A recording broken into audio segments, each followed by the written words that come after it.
ปลี่ยนฝ้าเพดานทาสีใหม่กลายเป็นวิหารหลังใหม่ไปเลยนะจากที่ศรัทธาชาวบ้านเพื่อนใจวิหารด้วยความยากลำบากเพราะเวลาฝนตกมันจะหัวทั้งหัวกุฏิสุต่างว่ามันสร้างมาร่วม30 ปีเพื่อสร้างมาแล้วทีนี้เอาไปช่วยกันบูรณะหลังจากบูรณะวิหารเพื่อนก็เจิญไปร่วมเพราะว่าตาลแบบยังไม่ได้ตาลปล่อยหลวงตาลแบบตาลน้อยๆไปแล้วก็ไปอู้กันว่าสิ่งที่วัดสัตมหาพลมีก็คือพระธาตุวัดสร้างมา30 ปีมีวิหารมีโรงครัวมีศาลามีกุฏิมีห้องส้วมแต่บ่มีพระธาตุก็เลยว่าท่านเอาพระธาตุสักองค์ตอนนั้นพี่นันก็ไม่ได้คิดว่ามันจะเป็นตนเป็นองค์ได้อย่างรวดเร็วการสร้างพระธาตุองค์นี้เนี่ยงบประมาณ1.4 ล้านนะใช้เวลารวบรวมปัจจัยทั้งกฐินผ้าป่านะครับกฐิน2 ปีนะผ้าป่าแถมหลายรอบจนได้เงินมาแล้วก็เริ่มลงมือก่อสร้างก็สำเร็จภายในมาถึงปีเนาะ14 เดือนปีปลายหน่อยปีปลายหน่อย14 เดือนก็เสร็จสิ้นแล้วก็ได้ทำบุญทำทานไป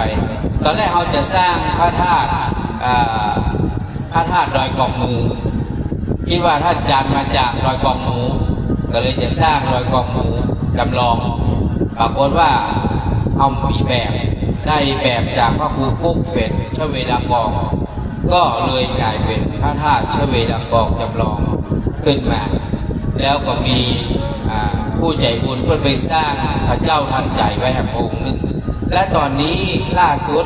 แม่ครูลำแพนจันทรเทพพร้อมกับครอบครัวเพื่อนได้ร่วมกันแม่ครูลำแพนจันทรเทพเนี่ยท่านมีศรัทธามากท่านก็เลยสร้างศาลาลาย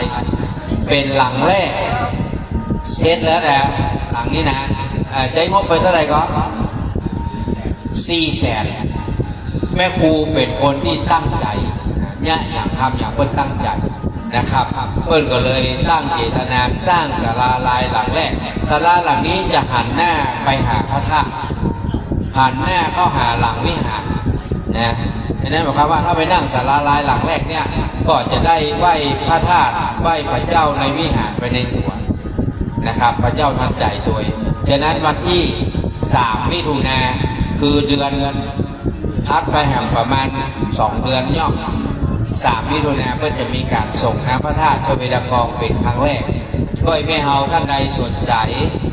จะไปร่วมส่งน้ำร่วมประเพณีกับเพื่อนเป็นครั้งแรกก็ไปได้3 มิถุนาเด้อ3 มิถุนาที่วัดสัตมหาพลบ้านป่าติ้ว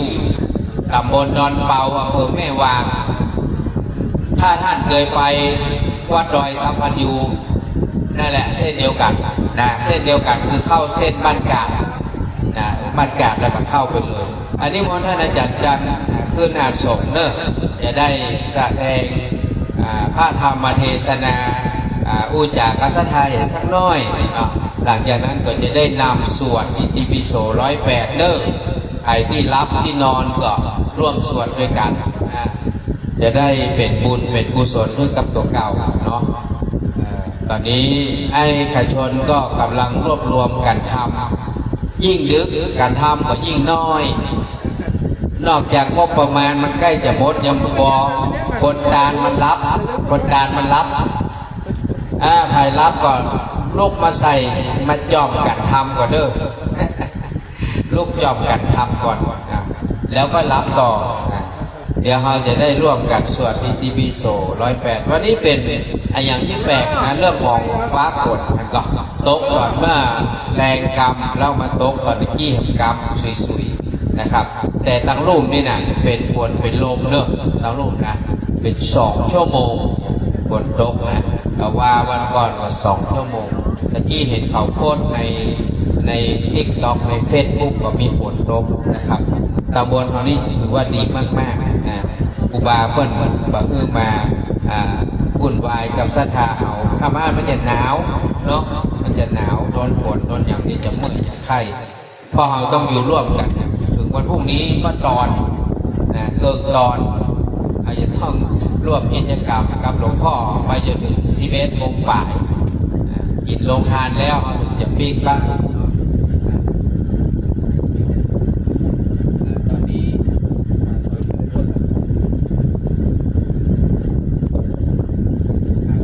ฮัลโหลตอนนี้เดี๋ยวจะมอบไม้ถวายไม้ให้พระอาจารย์จันทร์ได้พูดจากับศรัทธาเฮาแล้วก็หลังจากนั้นก็จะได้นำสวดอิติปิโส108เด้อ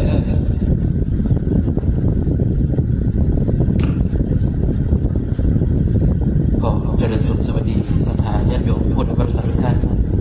อาตมาเหมือนจะวิทยุเนาะตรงนี้ช่วงตี 1วันนี้ศรัทธาบางท่านไปกระตือตี 1บอกว่าผู้สูงอายุบางครั้งเป็นนอนเจ้าทุ่มเป็นกันนอนแล้วก็ตี 1แล้วก็มันรับแล้วมันรับก็มานั่งฟังพิธีปิโส108จากคณะศรัทธาที่เพิ่นขึ้นมาทำพิธีที่วัดพระธาตุดอยสุเทพแห่งนี้นำต่อแต่นี้ไปเป็นรายการธรรมะจากวัดดอยสุบรรยูหรือว่าวัดสาขาบทบ้านปะเตียงอำเภอแม่วางจังหวัดเชียงใหม่ก่อนที่ท่านทั้งหลายจะได้ฟังธรรมนั้นอาตมาจะใช้เป็นพระคาถาบทนมัสการพระอรหันต์ที่ได้บทนำเพื่อถวายเป็นพุทธบูชาธรรมบูชาสังฆบูชาสืบต่อไปสัมพุทโธทิปะทังเสโธสิโนเจวะมาจิเมโกนทัญโยอุภาภาเกจาอาคันเยจักสะโพสา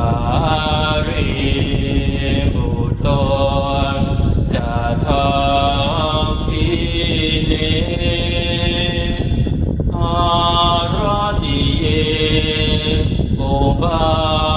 ลิจาปาจิเมปิจานันโทพายาเพจะทวัมปฏิ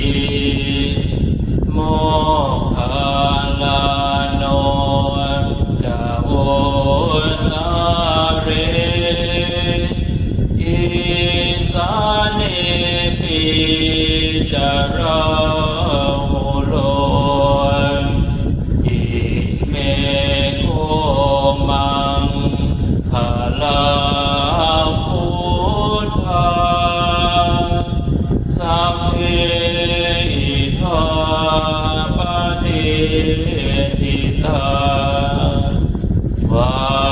นทิตาเตจะอัมเหสักการิจะบุจิตาเอเตสังฆานุภาเวนะสัพพะโสทิภวันตุโนอิเจวะมาจาตานามาสเนยยังนามาสมาโนรัตนาตายังยังบุญญาติสันทางวิปุลังอาลังหังตัสสะนุภาเวนะตันตรายโยนะโมตัสสะภะคะวะโตอะระหะโตสัมมาสัมพุทธัสสะ นะโมตัสสะภะคะวะโตอะระหะโตสัมมาสัมพุทธัสสะนะโมตัสสะภะคะวะโตอะระหะโตสัมมาสัมพุทธัสสะบุตังสรณังคิจฉามิธัมมังสรณังคิจฉามิสังฆังสรณังคิจฉามิทุติยัมปิพุทธังสรณังคิจฉามิทุติยัมปิธัมมังสรณังคิจฉามิทุติยัมปิสังฆังสรณังคิจฉามิตาติยัมปิพุทธังสรณังคิจฉามิตาติยัมปิธัมมังสรณังคิจฉามิตาติยัมปิสังฆังสรณังคิจฉามินี่คือรายการธรรมะจากวัดดอยสปัญญูหรือว่าวัดสันมหาบนบางอำเภออำเภอแม่วางจังหวัดเชียงใหม่วันนี้เปลี่ยนบรรยากาศในการจัดรายการขึ้นมาจัดที่วัดดอยสุเทพแห่งนี้ถือว่าเป็นบุญนะผู้กำเมืองว่าเป็นบุญเป็นบารมีวันนี้อาตมาได้ฟังนะปนอนได้ฟังธรรมจักรพอดีนะได้ฟังบารมีปัญจันทร์พอดีได้ฟังปนอนไอ้มันก็สันลีวิทสุหรือว่าเป็นมนต์หรือว่าเป็นคาถาหรือว่าเป็นการเพิ่มพลังปนอนเพิ่มพลังอาตมาเคยมาจัดรายการเพราะว่าพี่นายเป็นติดงานกฐินติดงานพระป่า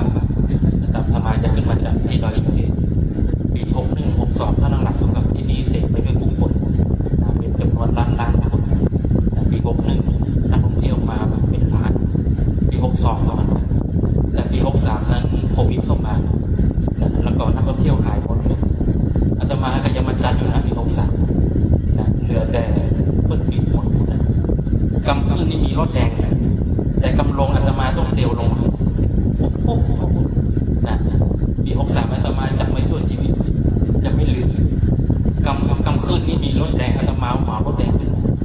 แต่กำลงนี่มันมีรถแดงตอนนั้นเป็นประกาศเป็นว่าล็อกดาวน์อาตมาได้มาจัดรายการที่นี่พอดีอาตมาจะจัดเพราะว่าปี61นั้นคนเยอะมากเป็นล้านคนที่เปิดมานมัสการณพระธาตุดอยสุเทพแห่งนี้ปี62ประมาณนั้นทั้งหลายก็รีบเต็มขนาดนะรีบที่นั้นเปิดที่จอดรถนี้ยาวเป็นกิโลขึ้นไปทางบนเนี่ยลงไปข้างล่างบนนะปี61 62แต่ปี63นั้นตั้งแต่โควิดเข้ามาคนหายหมดเลยบ้านขายบ้านมันเนาะบ้านขายบ้านมันแต่ว่าคนไทยนั้นถือว่าเป็นคนที่มีบุญนะโควิดนั้นเขาก็ได้ล้มหายใจจากมากนะถือว่าเป็นคนที่มีบุญแม้แต่แผ่นดินไหวของมันนะเชียงใหม่แม่งสอนที่จริงๆใช้จักแต่ไม่เกิดภัยพิบัติไม่เป็นสถานที่ประสบเพราะฉะนั้นท่านทั้งหลายอาตมาก็จะแนะนำในการสวดอิติปิโส108ก็เพื่อจิตเรามีกำลังมันเหมือนมโนมยิทธินะมโนมยิทธิแปลว่าลิ้นแห่งใจลิ้นแห่งใจนั้นเขาต้องสวดเจือ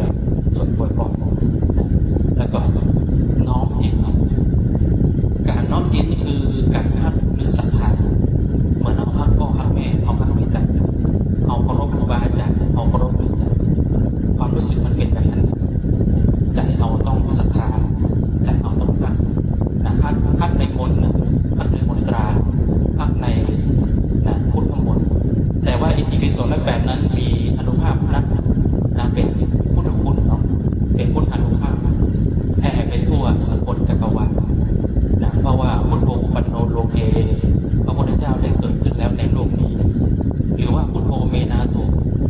เรามีพระพุทธเจ้าเป็นที่พึ่งของพวกเราทั้งหลายพุทโธเมนาโตอันนี้ก็คือสภาวะธรรมต่อไปเราตั้งใจสวดอิติปิโสพร้อมกันอาตมาเคยมีศรัทธาที่เคยมาร่วมสวดอาตมาเพราะว่าที่เราสร้างพระธาตุเจริญกองสำเร็จไวนี้ก็เพราะว่าพระพุทธพระปฏิทินวัฏญาณสิทธิปัจจิเพื่อนก็บอกศรัทธาปัจจิเขาได้สวดอิติปิโสได้สวดมนต์ทุกวันอาทิตย์อย่าได้ขาดจนแล้วเสร็จอันนี้เป็นปฏิหารนี่คืออำนาจจิตนี่คือมโนมยิทธิเหมือนพี่นายเพื่อนพยายามจะป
คือพิกมาอยู่กับตัวกับตนหน้า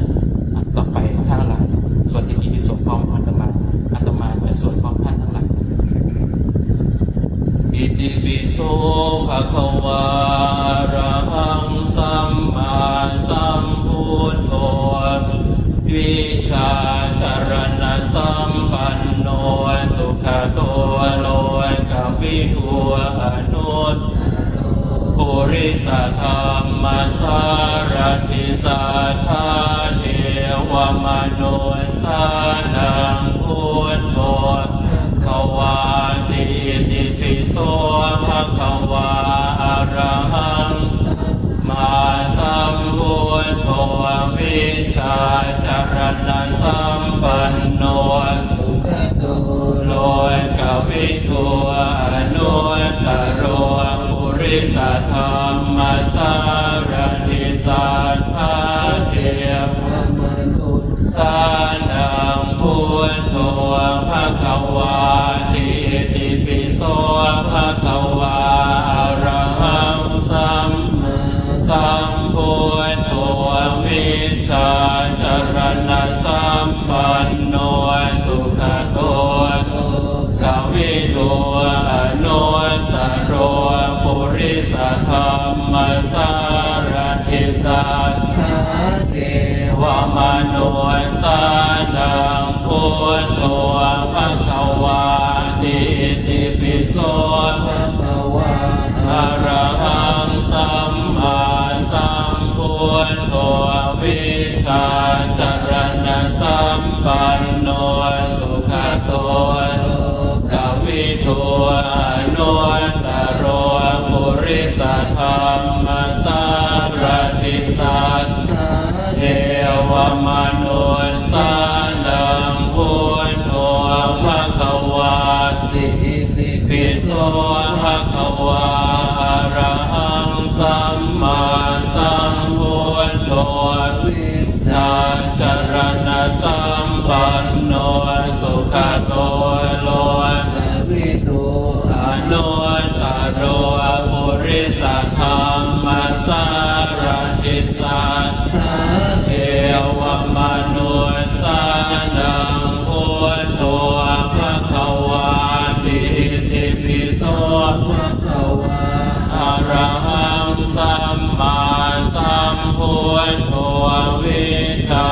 จารณะสัมปันโนสุขโตโลกวิทูอนุตตโรปุริสธรรมสารถิสัทธาเทวมนุสานังพุทโธภะคะวาติติปิโสภะคะวาอะระหังสัมมาสัมพุทโธชาจารณะสัมปันโนสุขโตโลกวิทูอนุตตโรปุริสธรรมสารถิสัทธาเทวมนุสานังพุทโธภะคะวาติติปิโสภะคะวาอะระหังสัมมาสัมพุทโธวิชาจารณะสัมปันโนสุขโตโลกวิทู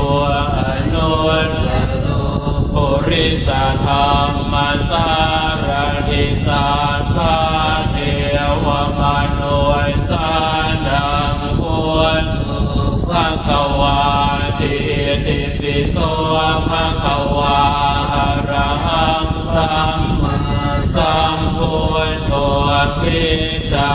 จารณะสัมปันโนสุขโตโลกวิทูอนุตตโรปุริสธรรมสารถิสัทธาเทวมนุสานังพุทโธภะคะวาติติปิโสภะคะวาอะระหังสัมมาสัมพุทโธวิชาจารณะสัมปันโนสุขโตโลกวิทู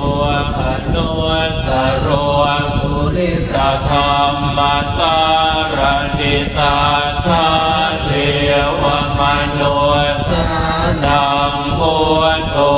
ภควาติติปิโสภควาอะระหังสัมมาสัมพุทโธวิชชาจรณะสัมปันโนสุขโตโลกวิทูอนุตตโรปุริสธรรมสารทิสัทธาเทวมนุสานังพุทโธภควาติติปิโสภควาหังสัมมาสัมพุทโธวิชชาจรณะสัมปันโนสุขโตโลกวิทูอนุตตโรปุริสธรรมสารทิสัทธาเทวมนุสานังพุทโธภควาติติปิโสภควาอะระหังสัมมาสัมพุทโธวิชชาจรณะสัมปันโนสุขโตโลกวิทูอนุตตโรปุริสธรรมสารทิสัทธาเทวมนุสานังพุทโธภควาติติปิโสภควาหังสัมมาสัมพุทโธวิชชาจรณะสัมปันโนสุขโตโลกวิทูอนุตตโรปุริสธรรมสารทิสัทธาเทวมนุสานังพุทโธภควาติติปิโสภควาอะระหังสัมมาสัมพุทโธวิชชาจรณะสัมปันโนสุขโตโลกวิทูอนุตตโรปุริสธรรมสารทิสัทธาเทวมนุสานังพุทโธภควาติติปิโสภควาอะระหังสัมมาสัมพุทโธวิชชาจรณะสัมปันโนสุขโตโลกวิทูอนุตตโรปุริสธรรมสารทิสัทธาเทวมนุสานังพุทโธภควาติติปิโสภควาอะระหังสัมมาสัมพุทโธวิชชาจรณะสัมปันโนสุขโตโลกวิทูอนุตตโรปุริสธรรมสารทิสัทธาเทวมนุสานังพุทโธภควาติติปิโสภควาอะระหังสัมมาสัมพุทโธวิชชาจรณะสัมปันโนสุขโตโลกวิทูอนุตตโรปุริสธรรมสารทิสัทธาเทวมนุสานังพุทโธภควาติติปิโสภควาสัมมาสัมพุทโธวิชชาจรณะสัมปันโนสุขโตโลกวิทูอนุตตโรปุริสธรรมสารทิสัทธาเทวมนุสานังพุทโธภควาติติปิโสภควา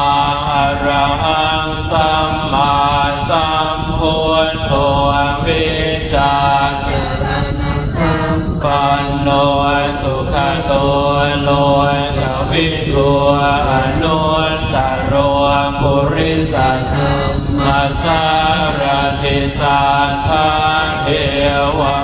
นุสนังพุทโธภควาติติปิโสภควาหังสัมมาสัมพุทโธวิชชาจรณะสัมปันโนสุขโตโลกวิทูอนุตตโรปุริสธรรมสารทิสัทธาเทวมนุษย์ดังพุทโธภควาติติปิโสภควาหังสัมมาสัมพุทโธวิชชาจรณะสัมปันโนสุขโตโล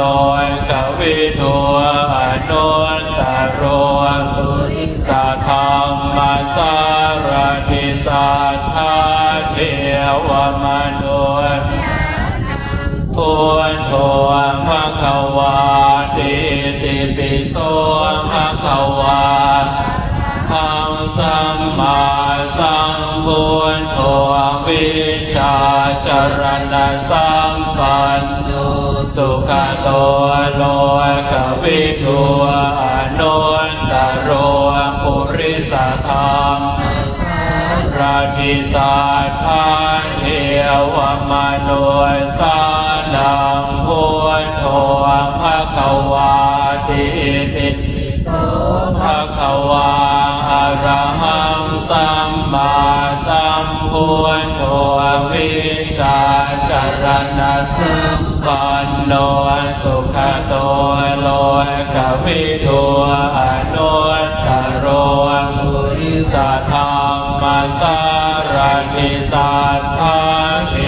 วมนุษย์ดังพุทโธภควา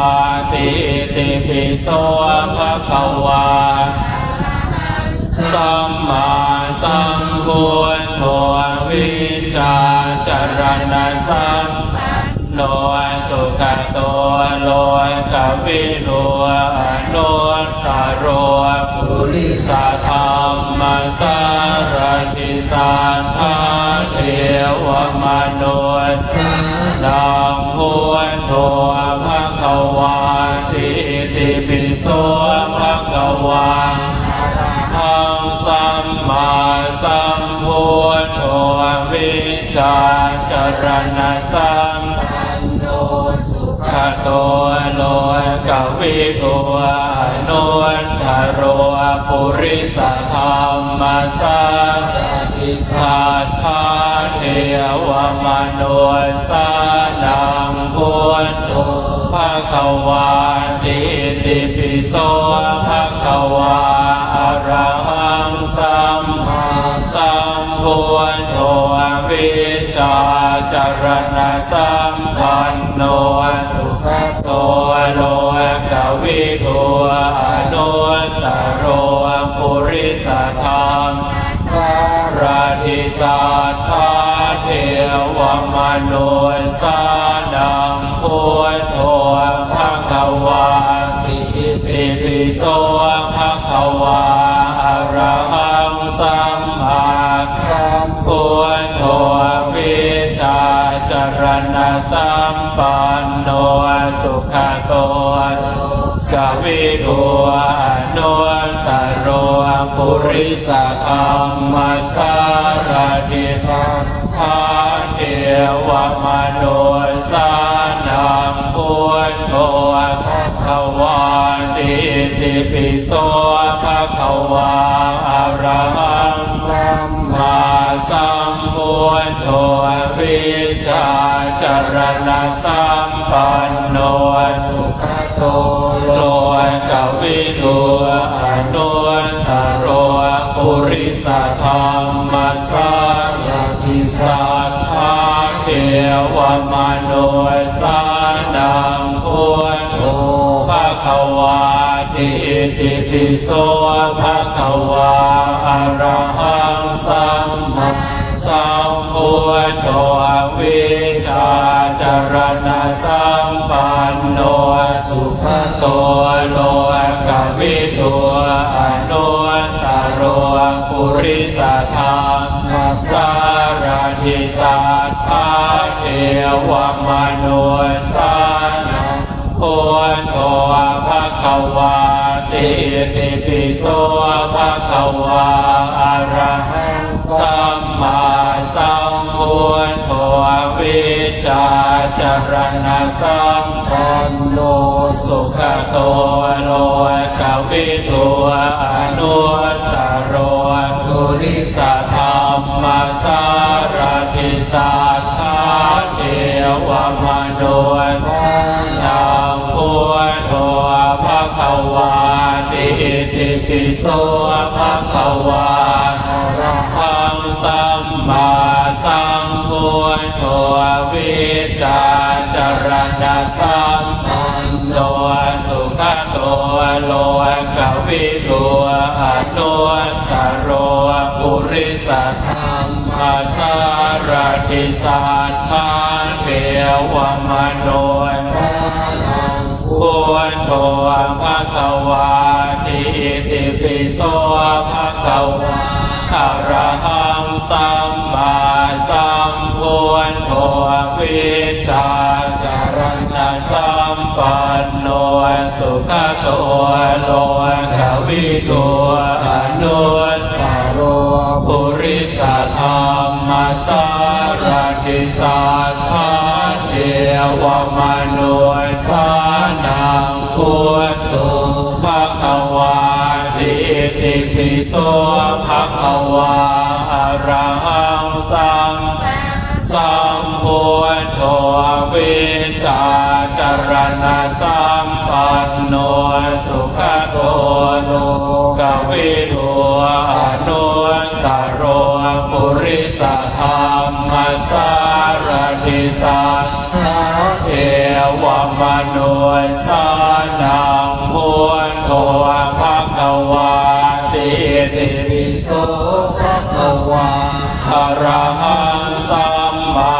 สัมพุทโธวิชาจารณะสัมปันโนสุขโตโลกวิทูอนุตตโรปุริสธรรมสารติสัทธาเทวมนุสา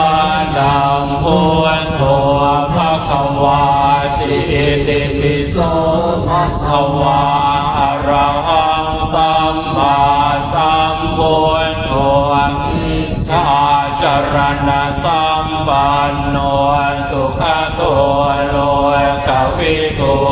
อนุตตโรปุริสธรรมสารติสัทธาเทวมนุสานังพุทโธภควาติติปิโสภควาอะระหังสัมมาสัมพุทโธวิชาจารณะสัมปันโนสุขโตโลกวิทูอนุตตโรปุริสธรรมสารติสัทธาเทวมนุสานังพุทโธภควาติติปิโสภควาอะระหังสัมมาสัมพุทโธ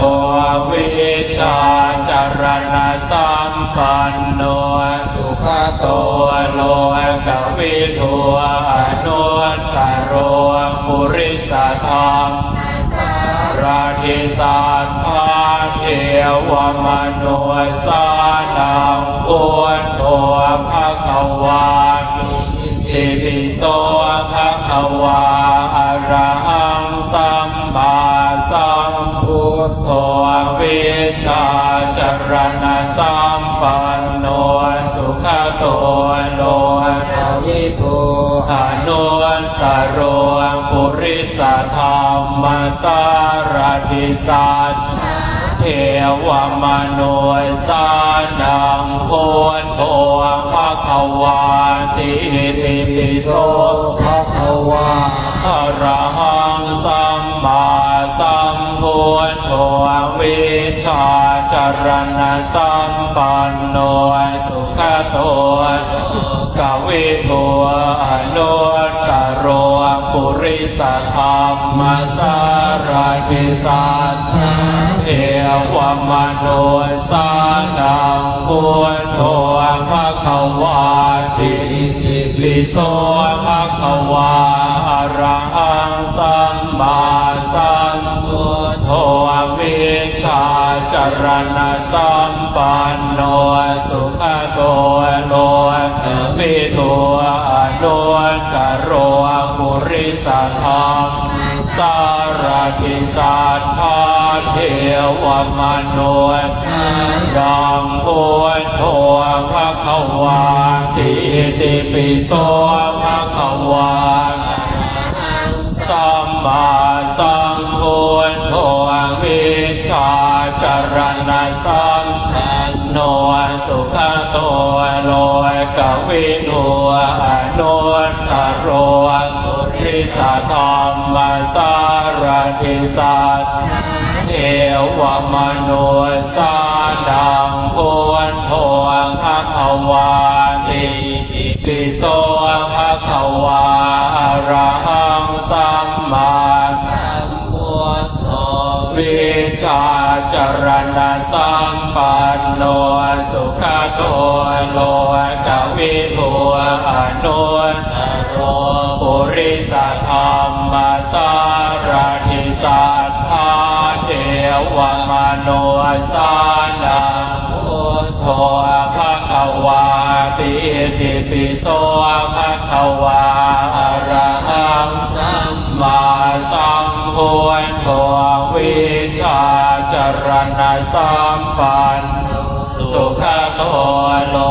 กวิทูอนุตตโรปุริสธรรมสารทิสัทธาเท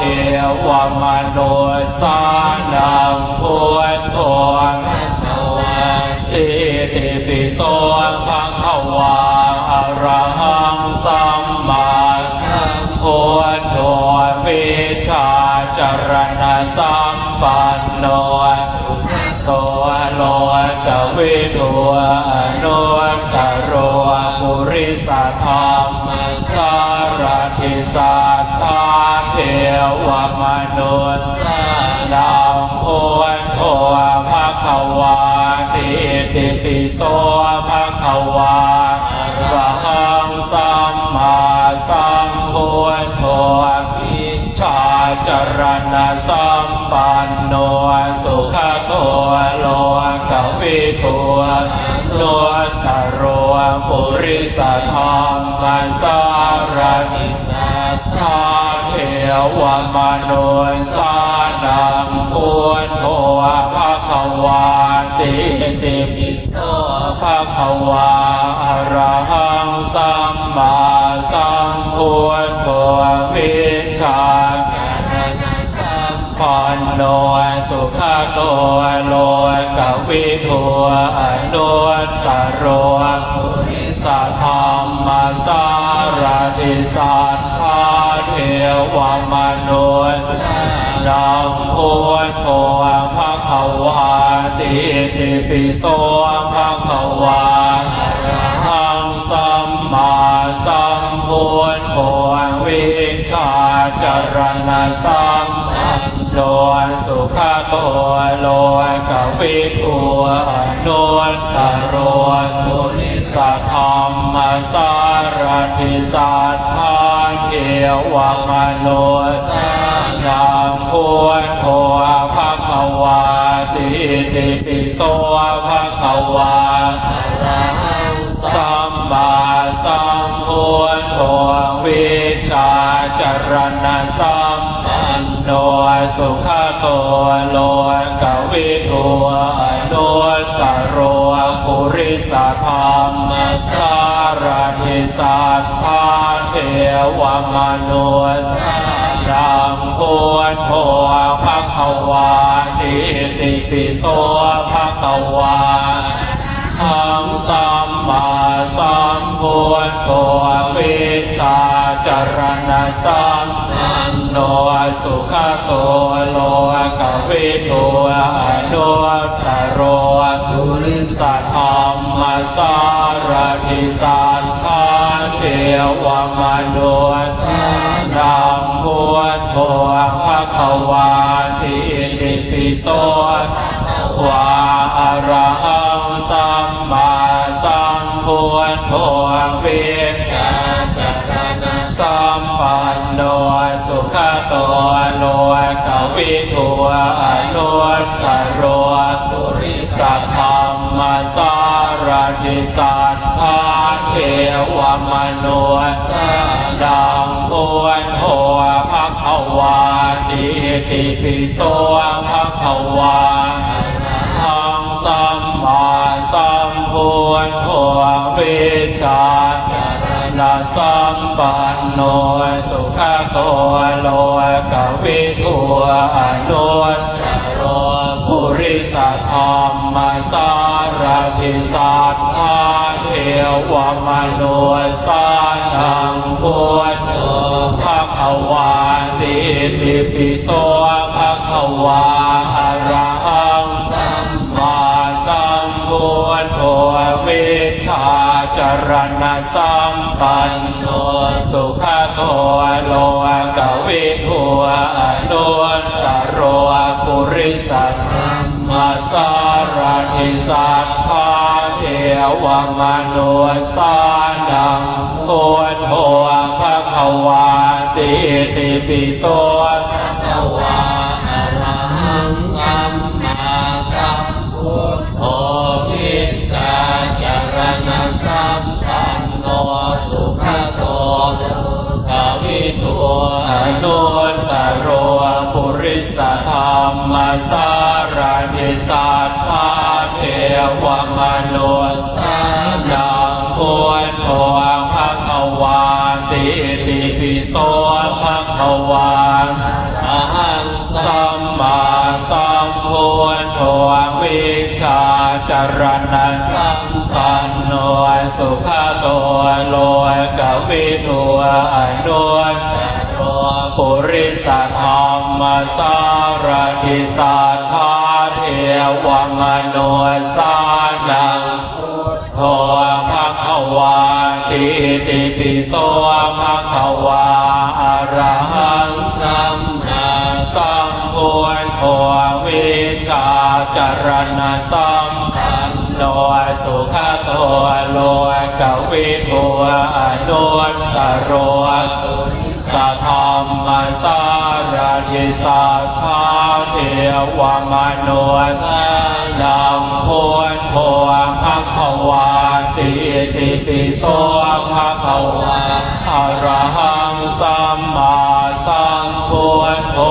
วิชาจารณะสัมปันโนสุขโตโลกวิทูอนุตตโรปุริสธรรมสารติสัทธาเทวมนุษย์สานังพุทโธภควาติอิติปิโสภควาอะระหังสัมมาสัมพุทโธวิชาจารณะสัมปันโนสุขโตโลกวิทูอนุตตโรปุริสธรรมสารติสัทธาเทวมนุษย์สานังพุทโธภควาติอิติปิโสภควาอะระหังสัมมาสัมพุทโธวิชาจารณะสัมปันโนสุขโตโลกวิทูอนุตตโรปุริสธรรมสารติสัทเทวมนุษย์สานังพุทโธภควาติอิติปิโสภควาอะระหังสัมมาสัมพุทโธวิชาจารณะสัมปันโนสุขโตโลกวิทูอนุตตโรปุริสธรรมสารติสัทธาเทวมนุษย์สานังพุทโธภควาติอิติปิโส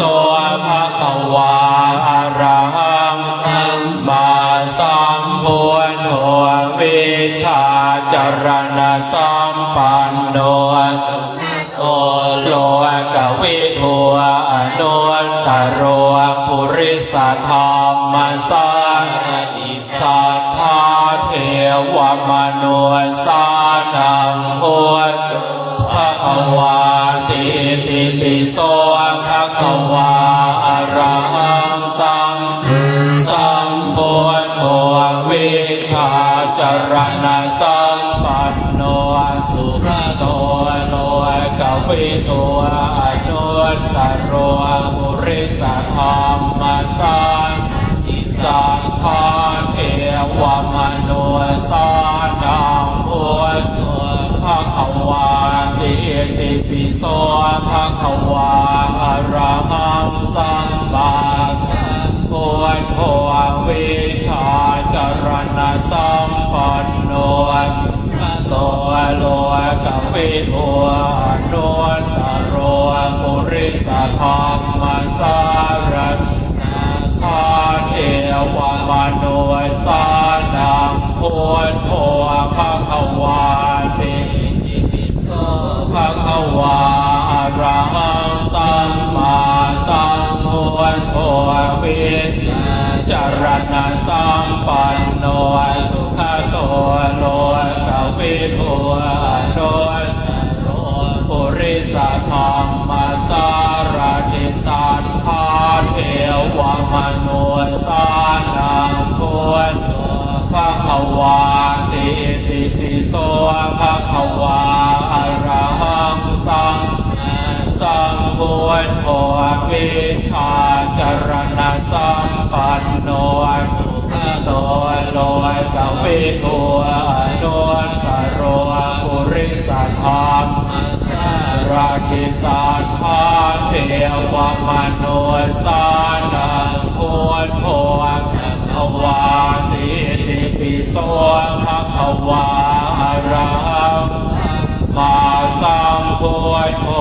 วิชาจรณะสัมปันโนสุขโตโลกวิทูอนุตตรโร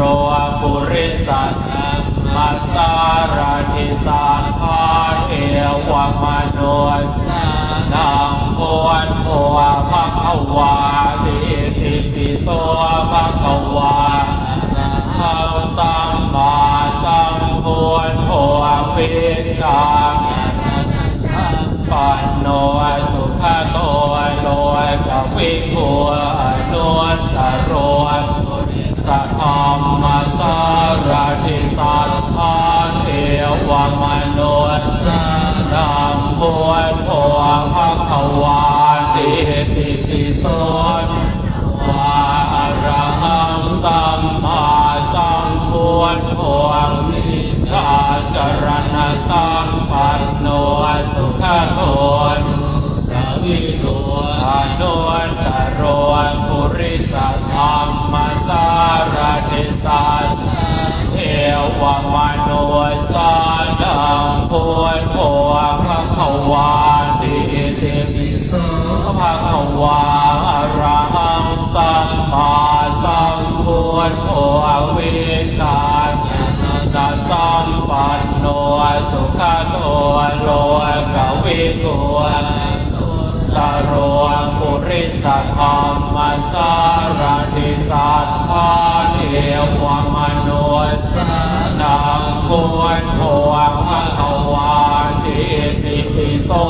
ภควาทังสัมมาสัมพุทโธวิชา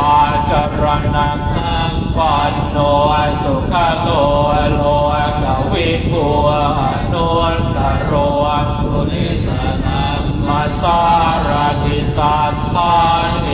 วมนุสานังพุทโธภควาติติปิโสภควาอรหังสัมมาสัมพุทโธวิชาจรณะสัมปันโนสุขโตโลกวิทูอนุตตรโรปุริสธรรมสารติสัทธาเทวมนุสานังพุทโธภควาติ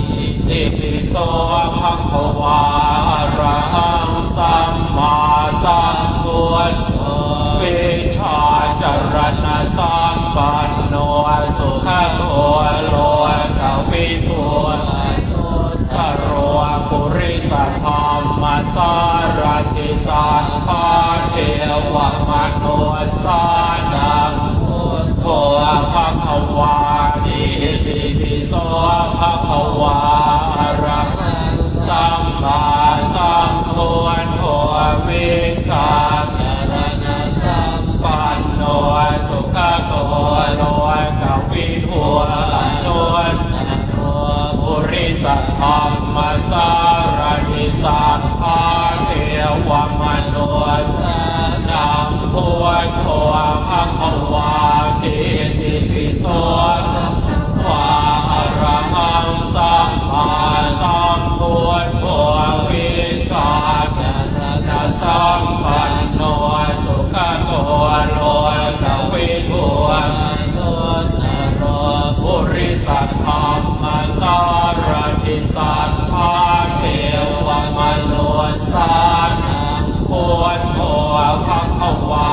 ติติปิโสภควาหังสัมมาสัมพุทโธวิชาจารณะสัมปันโนสุขโตโลกวิทูโนตโรปุริสธรรมสารทิสัพพะเทวมนุสานังพุทโธภควาติติปิโสภควาอะระหังสัมมาสัมพุทโธวิชาจารณะสัมปันโนสุขโตโลกวิทูโนตโรปุริสธรรมสารทิสัพพะเทวมนุสานังพุทโธภควาติติปิโสภควาอะระหังสัมมาสัมพุทโธวิชาจารณะสัมปันโนสุขโตโลกวิทูอนุโรปุริสธรรมสารทิสัพพะเทวมนุสานังพุทโธภควาติติปิโสภควาอะระหังสัมมาสัมพุทโธวิชาจารณะสัมปันโนสุขโตโลกวิทูโนตโร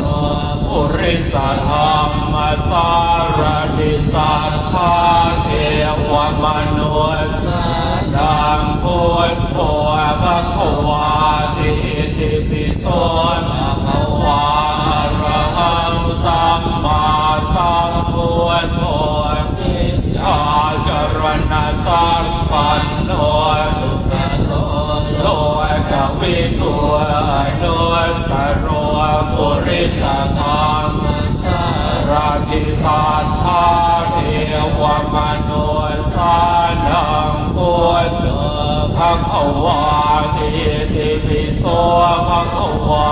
อะระหังสัมมาสัมพุทโธ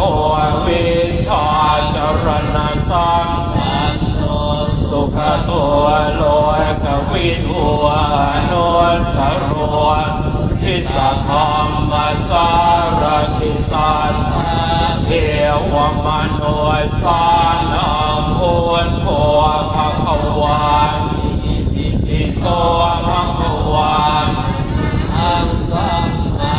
สัมพุทโธวิชาจารณะสัมปันโนสุขโตโลกวิทูโนตโร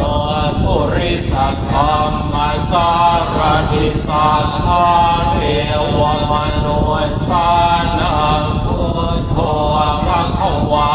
ติติปิโสภควาหังสัมมาสัมพุทโธวิชาจารณะสัมปันโนสุขโตโลกวิทูตโรปุริสธรรมสา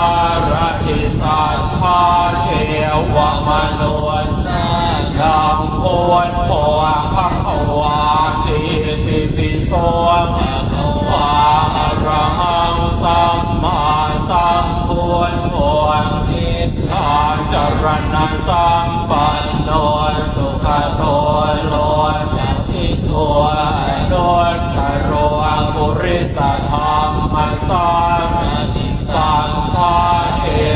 มนุสานังโอภะคะวาติติปิโสภะคะวาอังสัมมาสัมพุทโธวิชาการณสัมปันโนสุขโตโลกวิทูโนโร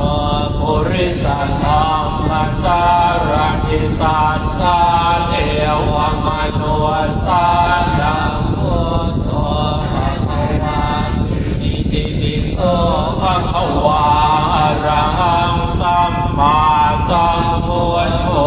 วิชาจารณสัมปันโนสุขโตโลกวิทูอนุตตโร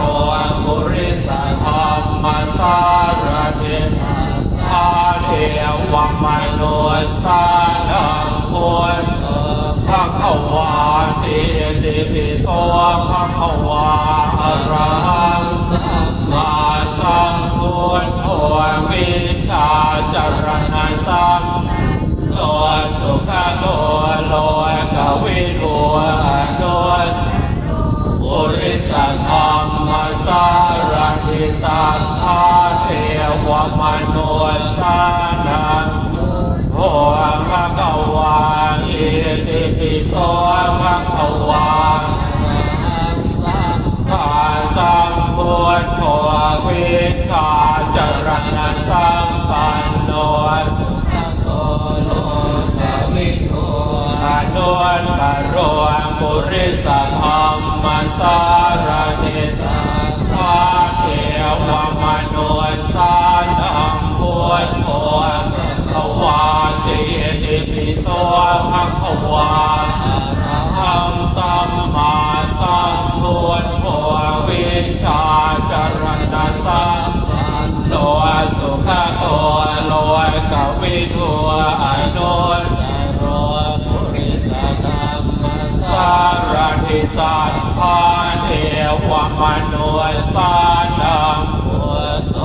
ภะคะวาติติปิโสภะคะวาอะระหังสัมมาสัมพุทโธวิชาจารณสัมปันโนสุขโตโลกวิทูอนุตตโรปุริสธรรมสารทิสัทธาเทวมนุสานังพุทโธภะคะวาติติปิโสภะคะวาอะระหังสัมมาสัมพุทโธวิชาจารณสัมปันโนสุขโตโลกวิทูอนุตตโรปุริสธรรมสารทิสัทธาเทวมนุสานังพุทโธภะคะวาติติปิโสภะคะวาอะระหังสัมมาสัมพุทโธวิชานาสัมปันโนสุขโตโลกวิทูอนุตตโรปุริสธรรมสารทิสัทธาเทวมนุสานังพุทโธภะคะวาติติปิโสภะคะวาอะระหังสัมมาสัมพุทโธวิชาจารณสัมปันโนสุขโตโลกวิทูอนุตตโรปุริสธรรมสารทิสัทธาเทวมนุสานังพุทโธภะคะวาติติปิโสภะคะวาหังสัมมาสัมพุทโธวิชาจารณปันโนสุขโตโลกวิทูอนุตตโรปุริสธรรมสารทิสัทธาเทวมนุสานังพุทโธภะคะวาติติปิโสภะคะวาอะระหังสัมมาสัมพุทโธวิชาจารณสัมปันโนสุขโตโล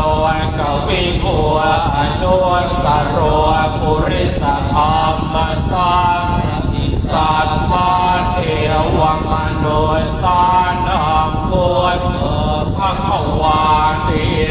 ปิโสภะคะวาอะระหังสัมมาสัมพุทโธวิชาจารณะสัมปันโนสุขโตโลกวิทูอนุตตโรปุริสธรรมราธิสัทธาเทวมนุสานังโอภะคะวาติติปิโสภะคะวาอะระหังสัมมาสัมพุทโธวิชาจารณะสัมปันโนสุขโตโลกวิทูอนุตตโรปุริสธรรมสารทิสัทธาเทวมนุสานังพุทโธภะคะวาติติปิโสภะคะวาอะระหังสัมมาสัมพุทโธวิชาจารณะสัมปันโนสุขโตโลกวิทูอนุตตโรปุริสธรรมสารทิสัทธาเทวมนุสานังพุทโธภะคะวาติติปิโสภะคะวาอะระหังสัมมาสัมพุทโธวิชาจารณะสัมปันสุขโตโลกวิทูอนุตตโรสัทธัมมัสสารทิสัทธาเทวมนุสานังพุทโธภะคะวาติติปิโสภะคะวาอะระหังสัมมาสัมพุทโธวิชาจารณะสัมปันโนสุขโตโลกวิทูอนุตตโรปุริสธรรมสารทิสัทธาเทวมนุสานังพุทโธภะคะวาติติปิโสภะคะวาอะระหังสัมมาสัมพุทโธวิชาจารณะสัมปันโนสุขโตโลกวิทูอนุตตโรปุริสธรรมสารทิสัทธาเทวมนุสานังพุทโธภะคะวาติติปิโสภะคะวาอะระหังสัมมาสัมพุทโธวิชาจารณะสัมปันโนสุขโตโลกวิทูอนุตตโรปุริสธรรมสารทิสัทธาเทวมนุสานังพุทโธภะคะวาติติปิโสภะคะวาอะระหังสัมมาสัมพุทโธวิชาจารณะสัมปันโนสุขโตโลกวิทูอนุตตโรปุริสธรรมสารทิสัทธาเทวมนุสานังพุทโธภะคะวาติติปิโสภะคะวาอะระหังสัมมาสัมพุทโธวิชาจารณะสัมปันโนสุขโตโลกวิทูอนุตตโรปุริสธรรมสารทิสัทธาเทวมนุสานังพุทโธภะคะวาติติปิโสภะคะวาอะระหังสัมมาสัมพุทโธวิชาจารณะสัมปันโนสุขโตโลกวิทูอนุตตโรปุริสธรรมสารทิสัทธาเทวมนุสานังพุทโธภะคะวาติติปิโสภะคะวาอะระหังสัมมาสัมพุทโธวิชาจารณะสัมปันโนสุขโตโลกวิทูอนุตตโรปุริสธรรมสารทิสัทธาเทวมนุสานังพุทโธ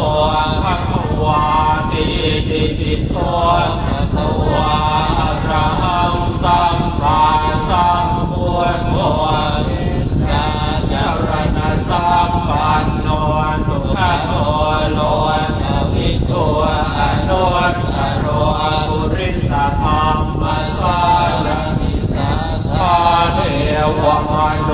สานังพุทโธภะคะวาอิติปิโสภะคะวาอะระหังสัมมาพุทโธวิชาจรณะสัมปันโนสุขโตโลกวิทูนุตตะโรปุริสธรรมสารติสัทธาเทวมนุสสานังพุทโธภะคะวาอิติปิโสภะคะวาอะระหังสัมมาสัมพุทโธวิชาจรณะสัมปันโนสุขโตโลกวิทูนุตตะโรปุริสธรรมสารติสัทธาเทวมนุสสานังพุทโธภะคะวาติทรงพลังมากเลยเหมือนคนมาเป็นพันอะไรเงี้ยนะแม่ตื่นหมดคนเล่นไปรับไปนอนนี่มันเหลือก็นอนโสตวิญญาณทำแม่ไม่เคยเจอพลังแบบนี้อันนี้ปนองมโนมายิทีคือต้องใช้เสียงสุดพลังเขาเนี่ยปนองปานก็คือพลังปนองลมปานคือลมที่มีชีวิตแต่ถ้าฝึกบ่อยๆมันจะส่งพลังและกำลังมันจะอยู่ตัวแม่จำไว้นะกำลังมันจะอยู่ตัวแต่ถ้าคนฝึกกำเดียวหยุดมันกำลังมันจะตกเหมือนเขาวิ่งไปบ่อยเหมือนเขาวิ่งไปบ่อยมันจะได้พลังเรื่อยๆแม่จงเชื่อในสิ่งที่อาตมาอูเนี่ยเป็นไหนจงเชื่อและศรัทธาสวดอยู่บ่อยๆสวดอยู่เนืองๆสวดอยู่เจือจิตซึมเศร้าจิตหดหู่จิตท้อแท้จะไม่เกิดขึ้นอันนี้วิชาชนะจิตซึมเศร้านะไม่ได้นะจิตซึมเศร้านี้จะไม่เกิดขึ้นอาตมานี่จะเป็นจิตซึมเศร้าเพราะว่าอาตมามีเพราะว่ามีโสรแปด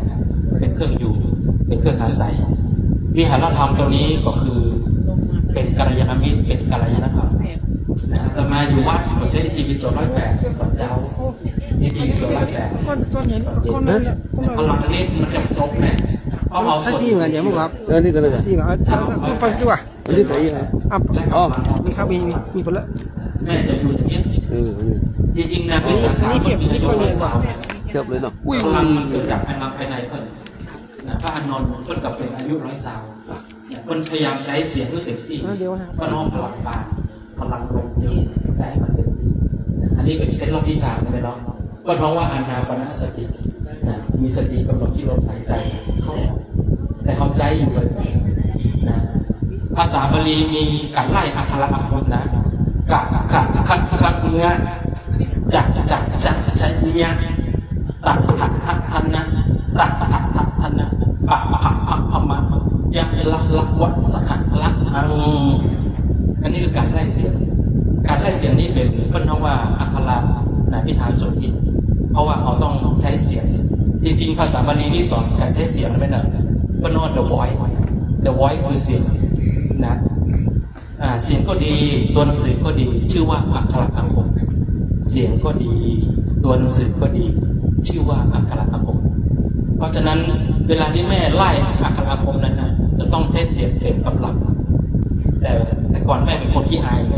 มากล้าใช้เสียงอายผมมันว่านะจำไม่ได้ถ้าเห็นกับอาตมานี่ตรงใช้เสียงต้องเสียงตรงคือเสียงต้องอย่าอายอย่าได้กลัวอย่าได้เกรงใจถ้าว่าท่านเกรงใจเนี่ยโรงพยาบาลท่านออกไม่สุดรับพลังท่านจะไม่ได้เลยนะไม่ได้เลยทำไมแม่เป็นคนกักลมกักลมตรงเก่าทำไมกักทำไมปล่อยแรกต้องปล่อยคนกักปล่อยลมเต็มกำลังท่านหลายคนบอกว่าการ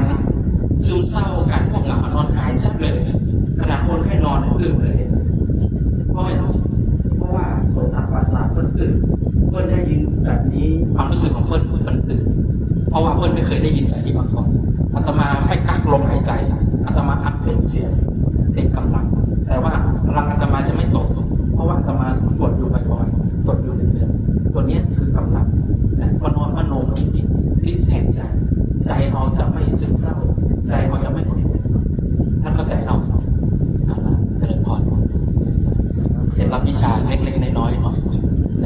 ที่สามแล้วไม่ว่าคนเรามันพ้นแล้ว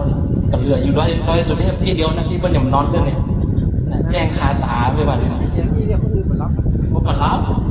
เสียงอาตมาเป็นเสียงหล่อเพื่อนว่าเสียงหล่อแม่จำไว้ได้ไหมล่ะเสียงนี่สำคัญมากเสียงหล่อแม่ใครฟังขึ้นกระหงนี่ติดหมดติดหมดยิ่งอาตมาใช้คาถาอาคมด้วยนะเสียงมันบังคับเพื่อนว่าเสียงหล่อนะเสียงหล่อ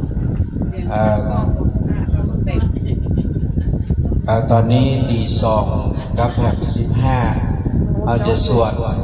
คาถาเงินล้านแห่ง9จบแล้วก็สวดคาถาหลวงปู่ดูจักรพรรดิแห่ง9จบเนาะแล้วก็จะได้เข้าสู่การอธิษฐานเพื่อให้เกิดเป็นบุญเป็นกุศลหลังจากนั้นประมาณสักตี3เดี๋ยวท่านด้วยเจ้ามิตรจะมาแสดงพระธรรมเทศนาปิดท้ายในค่ำคืนนี้นะทุกท่านได้ร่วมกันตั้งนะโมนะโมก่อนนะโมตัสสะภะคะวะโตอะระหะโต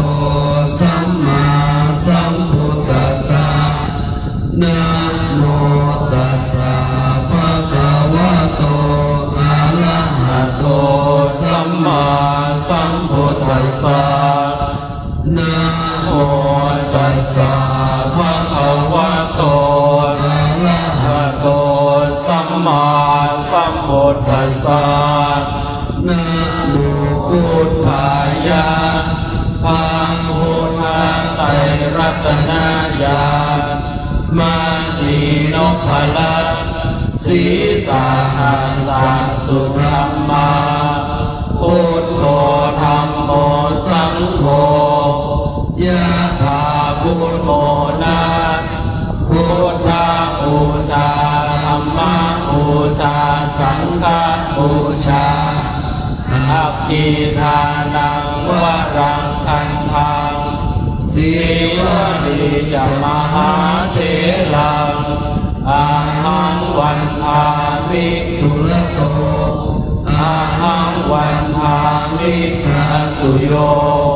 อาหังวันทามิสัพพโสพุทธะธัมมาสังฆะบูเชมินะโมพุทธายะภาพุทธาไตรรัตนญาณมานีนพลัตน์สีสาหัสสะสุธรรมา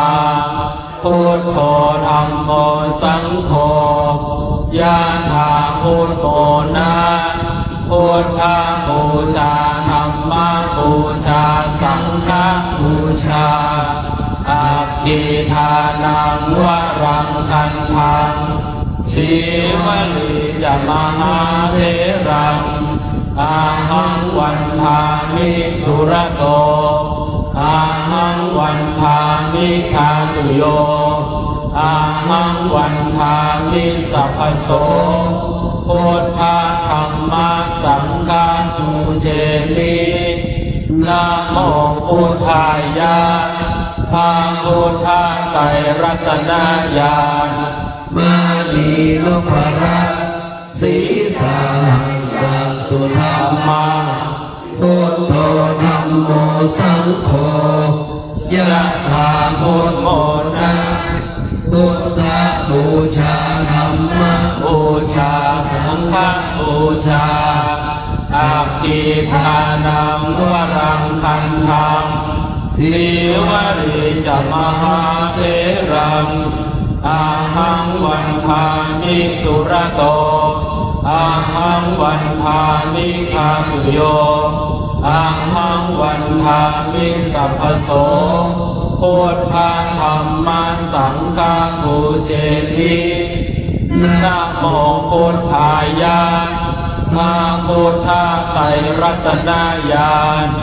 มานีนพรัตน์สีสาหัสสะสุธรรมาพุทโธธัมโมสังโฆยะถาพุทโมนะพุทธาบูชาธัมมาบูชาสังฆบูชาอัคคีทานังวรังคันธัง สีวลีจะมหาเทรังอาหังวันทามิตุระโตอาหังวันทามิทาตุโยอาหังวันทามิสัพพโสพุทธังธัมมังสังฆังปูเจมินะโมพุทธายะนะพุทธาไตรรัตนญาณมานีนพลัสศีสะอาสะสุธรรมาพุทโธธัมโมสังโฆยะถาพุทโมนะพุทธังบูชาธัมมังบูชาสังฆังบูชาอัคคีทานังวรังคันธังสีวลีจะมหาเทรังอาหังวันทามิธรรมโตอาหังวันทามิทาตุโยอาหังวันทามิสัพพโสพุทธังธัมมังสังฆังปูเจมินะโมพุทธายะพาพุทธังไตรรัตนญาณมานีนพลัสศีสะอาสะสุธรรมาพุทโธธัมโมสังโฆยะถาพุทโมนะพุทธาบูชาธัมมังบูชาสังฆังบูชาอัคคีทานังวรังคันธังสีวลีจะมหาเทรังอาหังวันทามิตุระโตอาหังวันทามิทาตุโยอาหังวันทามิสัพพโสพุทธังธัมมังสังฆังปูเจมินะโมพุทธายะข้าพุทธังไตรรัตนญาณมานีนพลัสศีสะอาสะสุธรรมาพุทโธธัมโมสังโฆยะถาพุทโมนะพุทธาบูชาธัมมังบูชาสังฆังบูชาอัคคีทานังวรังคันธังสีวลีจะมหาเทรังอาหังวันทามิตุระโตอาหังวันทามิทาตุโยอาหังวันทามิสัพพโสพุทธังธัมมังสังฆังปูเจมินะโมพุทธายะพาพุทธาไตรรัตนญาณมานีนพลัสศีสะอาสะสุธรรมาพุทโธธัมโมสังโฆยะถาพุทโมนะพุทธังบูชาธัมมังบูชาสังฆังบูชาอัคคีทานังวรังคันธังสีวลีจะมหาเทรังอาหังวันทามิตุระโตอาหังวันทามิทาตุโยอาหังวันทามิสัพพโสพุทธังธัมมังสังฆังบูเจมินะโมพุทธายะข้าพุทธาไตรรัตนญาณมานีนพลัสศีสะอาสะสุธรรมาพุทโธธัมโมสังโฆยะถาพุทโมนะพุทธาบูชาธัมมังบูชาสังฆังบูชาอัคคีทานังวรังคันธังสีวลีจะมหาเทรังอาหังวันทามิตุระโตอาหังวันทามิทาตุโยอาหังวันทามิสัพพโสพุทธังธัมมังสังฆังปูเจมิก็จบเนาะต่อไปออกคาถาเงินล้านแล้วก็ตามด้วยพระคาถาแล้วก็แผ่เมตตาเนาะนะโมตัสสะต่อนะโมตัสสะภะคะวะโตอะระหะโตสัมมาสัมพุทธัสสะนะโมตัสสะภะคะวะโตอะระหะโต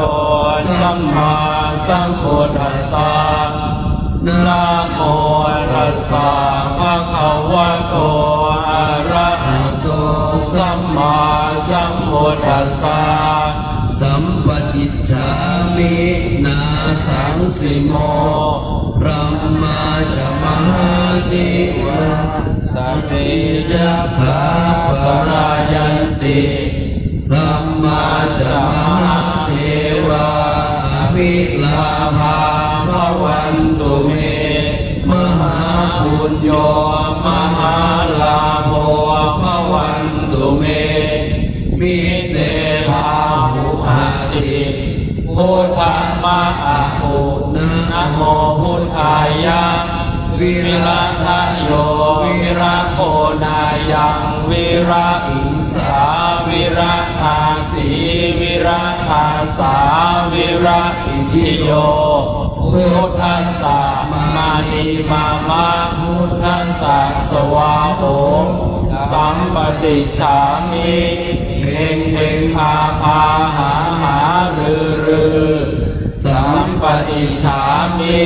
นาสังสิโมอัมมาจามหาเถรังสเปยัคขาปรายันติอัมมาจะมหาเทวาอภิ วิลาภาภวันตุเมมหาอุญโยมหาลาโภภวันตุเมมิเตภาหุหันติพุทธัมมะอะปุนะโมพุทธายะวิรัตโยวิระโคนายังวิระหิงสา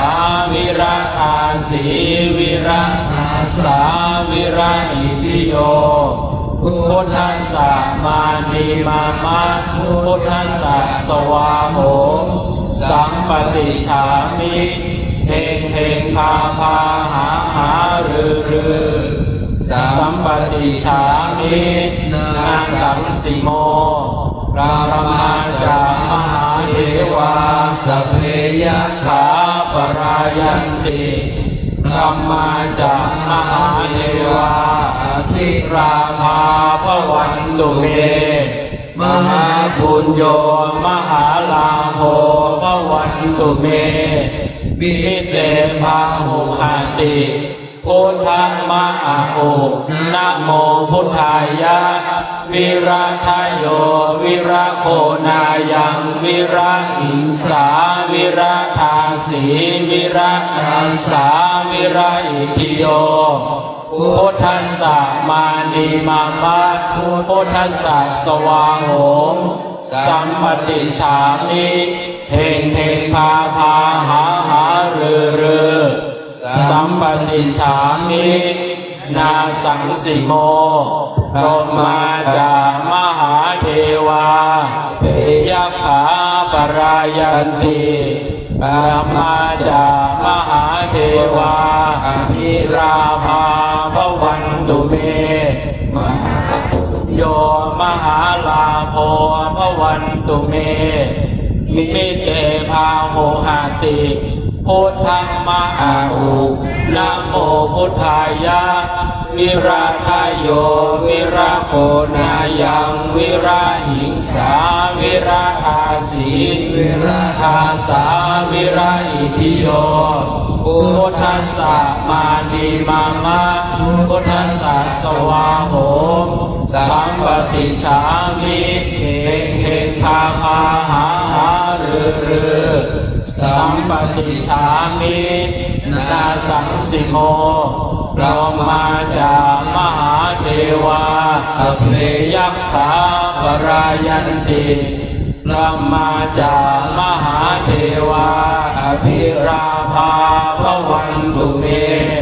มหาลาโภมหาลาโภ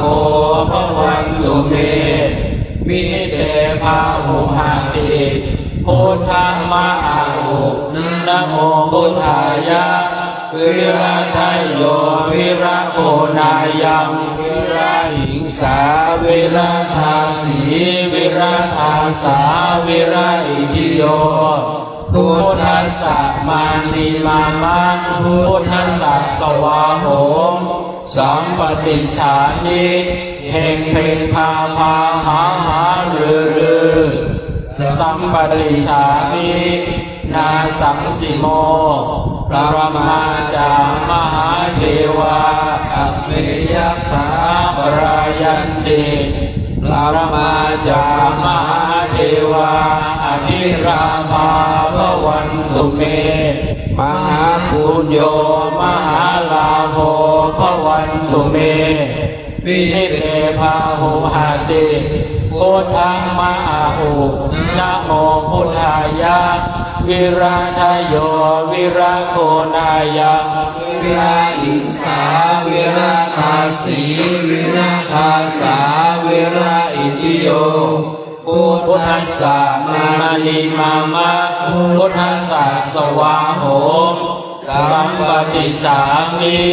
เพ่งเพ่งพาพาหาหาเรือสัมปติฉามินาสังสิโมพระมาจามหาเทวาสเปยัคขาปรายันติพระมาจามหาเทวาอภิลาภาภวันตุเมมหาบุญโยมหาลาโภภวันตุเม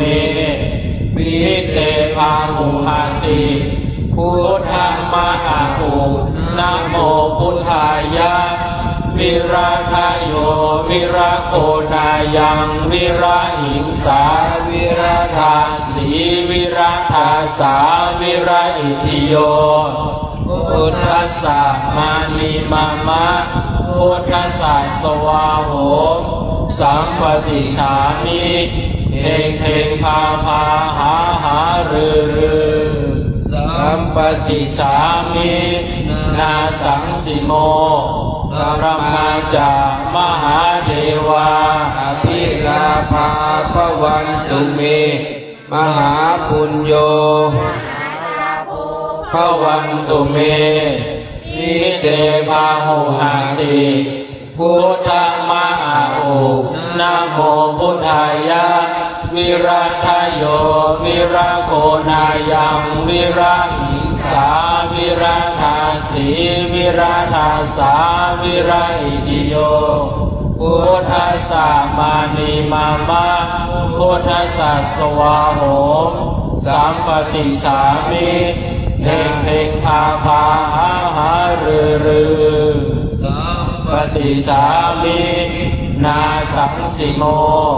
ธรรมาจามหาเทวาสเพยัคขาปรายันติ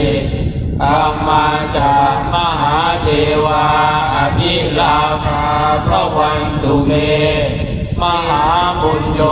มหาลาโภภวันตุเม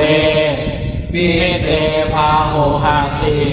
พุทธังมะอาหุนะโมพุทธายะวิราทโยวิราโคนายังวิราทาสีวิราทาสาวิราอิทิโยพุทธัสสะมานิมามะพุทธัสสะสวาโหมสัมปติฉามิเพ่งเพ่งพาพาหาหารือสัพเพพุทธาเตธัมมาเตสังฆาลาปัตตาปัจเจกานันจยังพลังอรหันตานันเตเชนะระคังพันธามิสาปัสโสสุทังอธิทังสัพเพพุทธาสัพเพธัมมาสัพเพสังฆาพลาปัตตาปัจเจกานันจยังพลังอรหันตานันจเตเชนะขังพันธามิสาปัสโสสัพเพพุทธาสัพเพธัมมาสัพเพสังฆาพลาปัตตาปัจเจกานันจยังพลังอรหันตานันจะเตเชนะระคังพันธามิสาปัสโสพุทธังอธิษฐามิธัมมังอธิษฐามิสังฆังอธิษฐามิ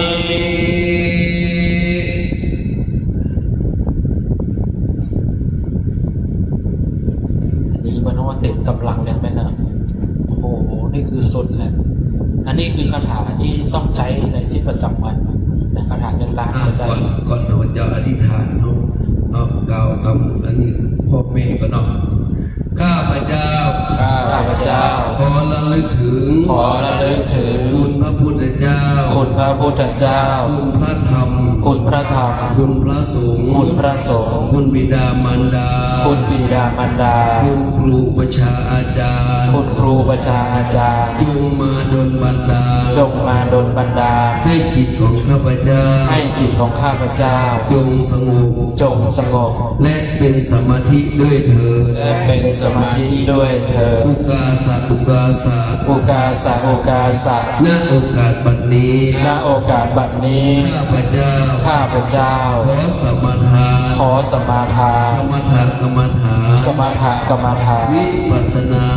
วิปัสสนา สติปัฏฐานสี่ สติปัฏฐานสี่ ขอคณิกาสมาธิ ขอคานิกาสมาธิ อุปจาระสมาธิ อุปจารสมาธิ อัปปนาสมาธิ อัปปนาสมาธิ และวิปัสสนาญาณ16 และวิปัสสนาญาณ16 จงมาบังเกิดขึ้น จงมาบังเกิดขึ้น ในขันธสันดาน ในขันธสันดา ข น องข้าพเจ้า ของข้าพเจ้า ข้าพเจ้า ข้าพเจ้า จะตั้งสติ จะตั้งสติ กำหนดไว้ กำหนดไว้ ที่ลมหายใจ ที่ลมหายใจ เข้าออก เข้าออก หายใจเข้า หายใจเข้า ก็กำหนดรู้ ก็กำหนดรู้ หายใจออก หายใจออก ก็กำหนดรู้ ก็กำหนดรู้ สามหนเจ็ดหน สามโหนเจ็ดโหน ร้อยหนพันหน ร้อยโหนพันโหน ด้วยความไม่ประมาท ด้วยความไม่ประมาท ตั้งแต่บัดนี้ ตั้งแต่บัดนี้ เป็นต้นไปเธอ เป็นต้นไปเธอ ไปสมาธิเนาะแล้วก็อธิษฐานใส่อธิษฐานมันเนอ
ศรัทธาญาติโยมออกจากสมาธิ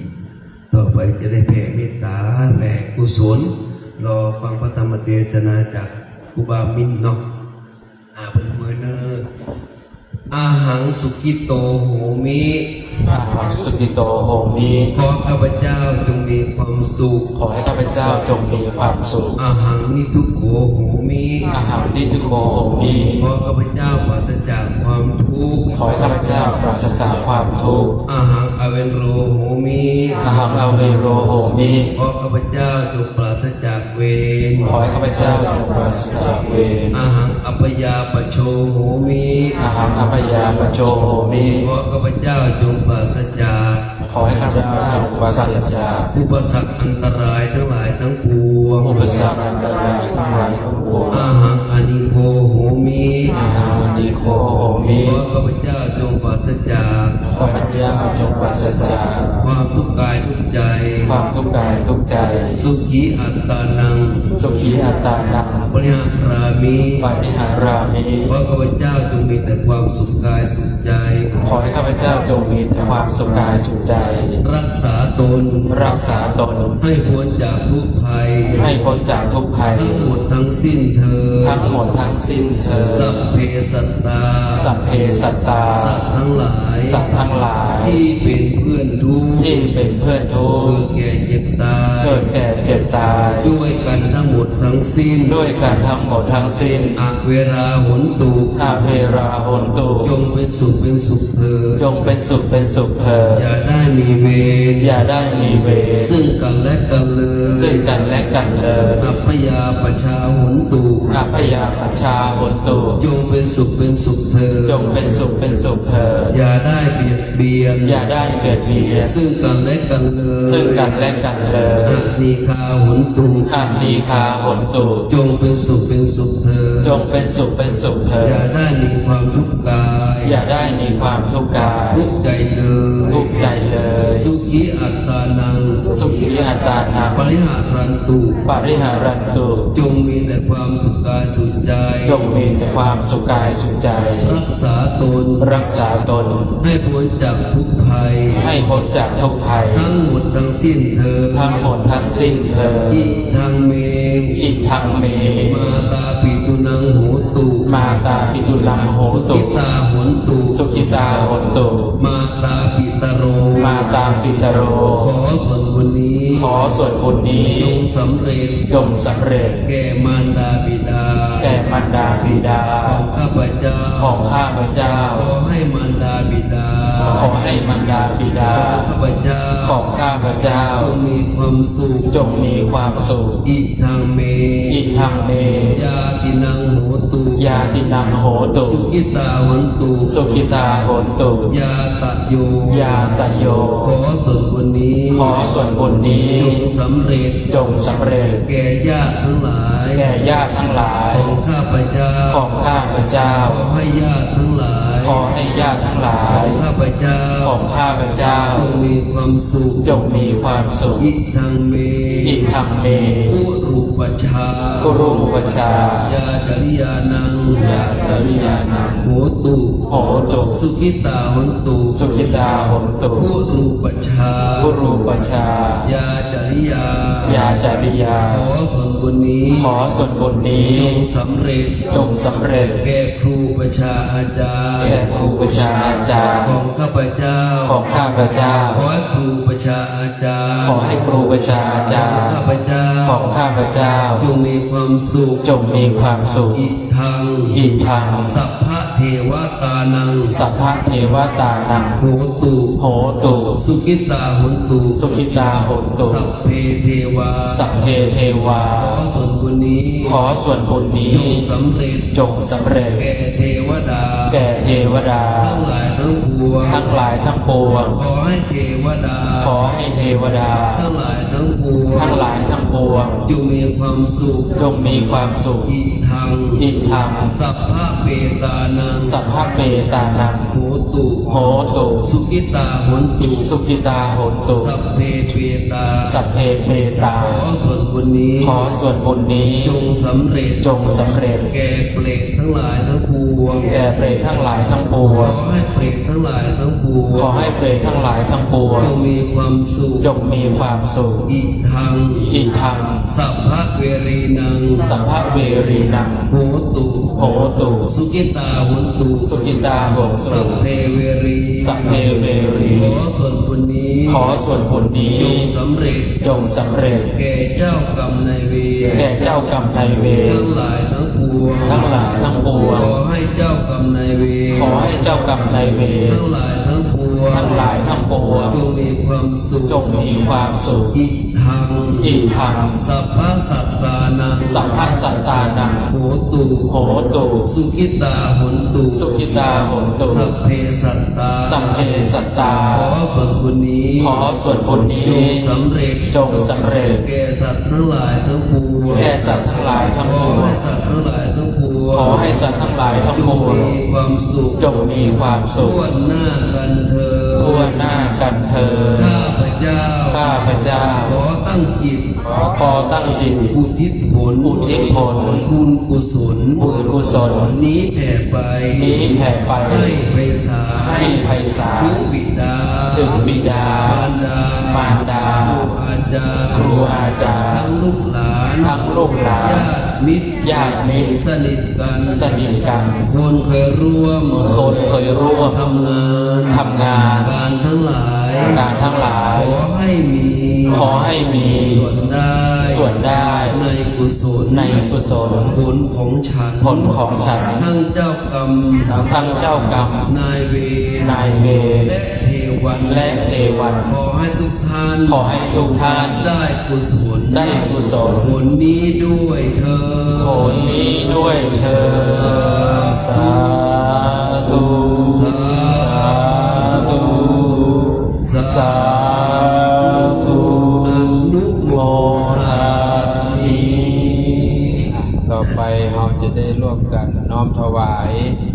ปัจจัยทายธรรมแด่ท่านพระอาจารย์จันทร์นะครับ ที่เป็นองค์นำสวดอิติปิโส108ให้เอาของมาวางมาเกณฑ์คุณนายมาเกณฑ์ด้วยกันไหมลุกมาน้องลินมา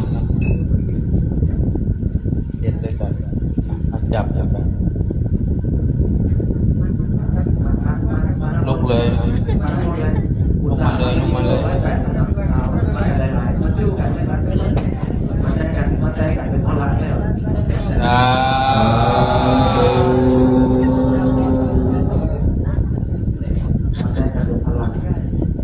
วันนี้แม่เดินพลังเศษกำลังเลยยิ้มเลย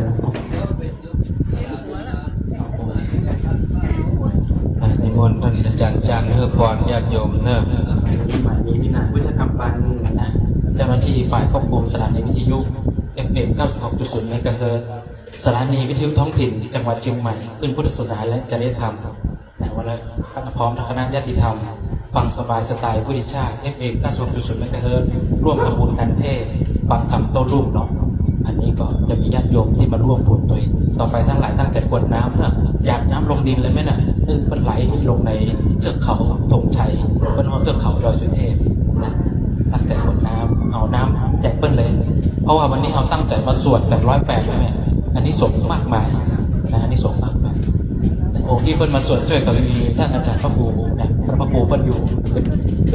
นแบ็คอัพที่อาตมาและพี่นาแล้วก็ทุกท่านเนาะที่เป็นพ่อศิษย์แม่ศิษย์ทุกท่านอยากน้ำลงดินเลยไหมน่ะแล้วคนจะไม่แอวดอยสุเทพนี่เป็นล้านคนเลยปี61 62นี่ไม่ว่าโอ้โหคนพักขนาดนะ61 62มาเป็นล้านไม่ไหวมันทำลายสถิติแล้วด้วยปี61 62มากที่สุดเลยนะเป็นสถิติเป็นเรคคอร์ดเลยนะโอ้นักท่องเที่ยวนี่คนลงเป็นหลักขนาดอธิษฐานจิตเป็นภาษาอังกฤษก็เรียกว่า manifest คือตั้งใจสิ่งไหนและได้สิ่งนั้นเพื่อน้องอธิษฐานจิตหยาดน้ำลงดินแล้วก็เทวภูเทวดาประจับวัดพระธาตุดอยสุเทพแห่งนี้เนาะเพื่อได้ร่วมอนุโมทนาด้วยนะเฮานั้นปราศจากอัคคีภัย ภัยเกิดจากไฟอุทกภัยภัยเกิดจากน้ำแล้วก็วาตภัยภัยเกิดจากลมและก็โจรภัยภัยเกิดจากโจรผู้ร้ายและแห่งภัยนี่เขาเรียกว่าภัยคือแผ่นดินไหวเนาะก็นอนแผ่นดินไหวหรือว่าภัยที่มันจะเกิดอย่างมากมายไม่ว่าจะเป็นคนลวงลบลวงมาให้ลวงนะถ้าว่าเป็นนักศีลนักบุญแล้วก็จะตั้งไว้ให้ด้วยอำนาจของมโนมยิทธิลิ้นแห่งใจต่อไปทั้งหลายตั้งใจกดน้ำเนออาตมาจึงขอเป็นภาษาบาลีสืบต่อไปยัตถาวาริวหาปุราปาริปุเรนติสาคลังเอวะเมวะอิโตทินังเปตนะอุปกัปปติอิจิตังปฏิตังตุมหังคิปะเมวะสมิจันตุสัพเพปุเรนตุสังกปาจันโทปนารโสยัตถามณีโชติรโสยัตถาสพีติโยวิวันจันตุสัพพะโรโกวินัสตุมาเตภวัตวันตรายโยสุขิติกายุโกภวาภิวาทนาสิริสนิจังพุทธาปจายโนจตารโรธรรมาวัฏันติอายุวันโนสุขังพลังอัฏฐาสิเมอากาสิเมยติมิตาสกาจเมเปตานังทักขินังทัชชาปุเพกตมนุสรังนหิรุนังวาโสโกวายวัญญาปริเทวนังนะตังเปตนมันทายะเอวังติทันติยาตโยอายังจักโกทักขินาทินนาสังคัมนิสุปฏิจิตาทีกระตังหิตายาสถานโสอุปกรรมปฏิโสยาติธรรมโมจายังนิทาสิโตเปตานะบูชาจัจกตาอุลลาพลังจะพิคุณมโนปฏินังตูเมบุญยังปสุตังอนัปปกันติภวัตุสัพพมังคลังขอสัพพมงคลจงมีแก่ท่านละกันตุสัพพเทวตาขอเหล่าเทวดาจงรักษาท่านสัพพพุทธานุภาเวนะด้วยพระพุทธเจ้าทั้งปวงสัพพธรรมานุภาเวนะด้วยพระพระธรรมทั้งปวงสัพพสังฆานุภาเวนะด้วยพระพระสงฆ์ทั้งปวงศรัทธาสดถีพระวันตุเตเอาความสุขสวัสดีทั้งหลายจงมีแด่ท่านทุกเมื่อเธอสาธุตังตานากัมมังนิพพานาปัจจายโยโหนตุนิจจัง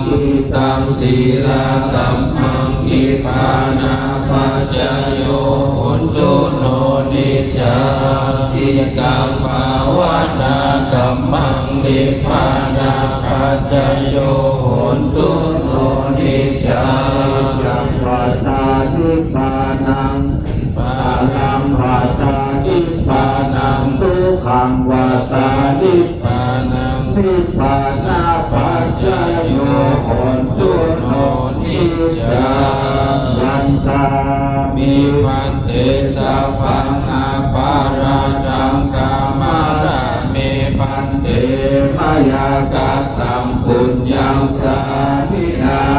นุโมทิตาปังสามินากาตัมปุญญังไมหัมราดังสาธุสาธุอนุโมทามิอภิวาทนาสิริสนิจังพุทธาปจายโนจัตตารโรธรรมาวัฏันติอายุวันโนสุขังภะลังสาธุกับเข้าในนามของพระเดชพระคุณหลวงพ่อพระธรรมเสนาบดีในนามของคณะสงฆ์วัดพระธาตุเจ้าดอยสุเทพในนามของคณะสัตยาสาธุชนขอออกไม่ออกพระชาออกกราบไหว้สาขอบพระคุณในเมตตาจิตเมตตาธรรมของท่านอาจารย์พระมหาจันทร์ขันติพโรนะครับองค์ธรรมกถึกจากวัดสัตมหาพลอำเภอแม่วางได้เมตตาทั้งบรรยายธรรมตลอดจนถึงตัวที่ดีพิโส180ต้องยำยกยำพุทธศิปาสาลูกเจ้าและลูกรองของสองตัวเจ้าทีวิจัยเข้าที่ปีของการสร้างถนนเพื่อสุวัฒนาเจ้าเราประเทศกาค่อยสาของเป็นคุณเป็นอย่างสูงครับผมวันนี้ช่วงนี้ก็มีเวลาน้อยหนึ่งใครอยากนำเอาเรื่องราวที่พ่อแม่ศรัทธาเราอาจจะเคยได้ยินเรื่องราวของท่านอนาถบิณฑิกะเศรษฐีประวัติเรื่องราวของท่านมาเล่าให้ฟังสักเล็กสักน้อยนะครับครั้งสมัยเมื่อพระผู้มีพระภาคเจ้ายังมีพระชนชีพเนี่ย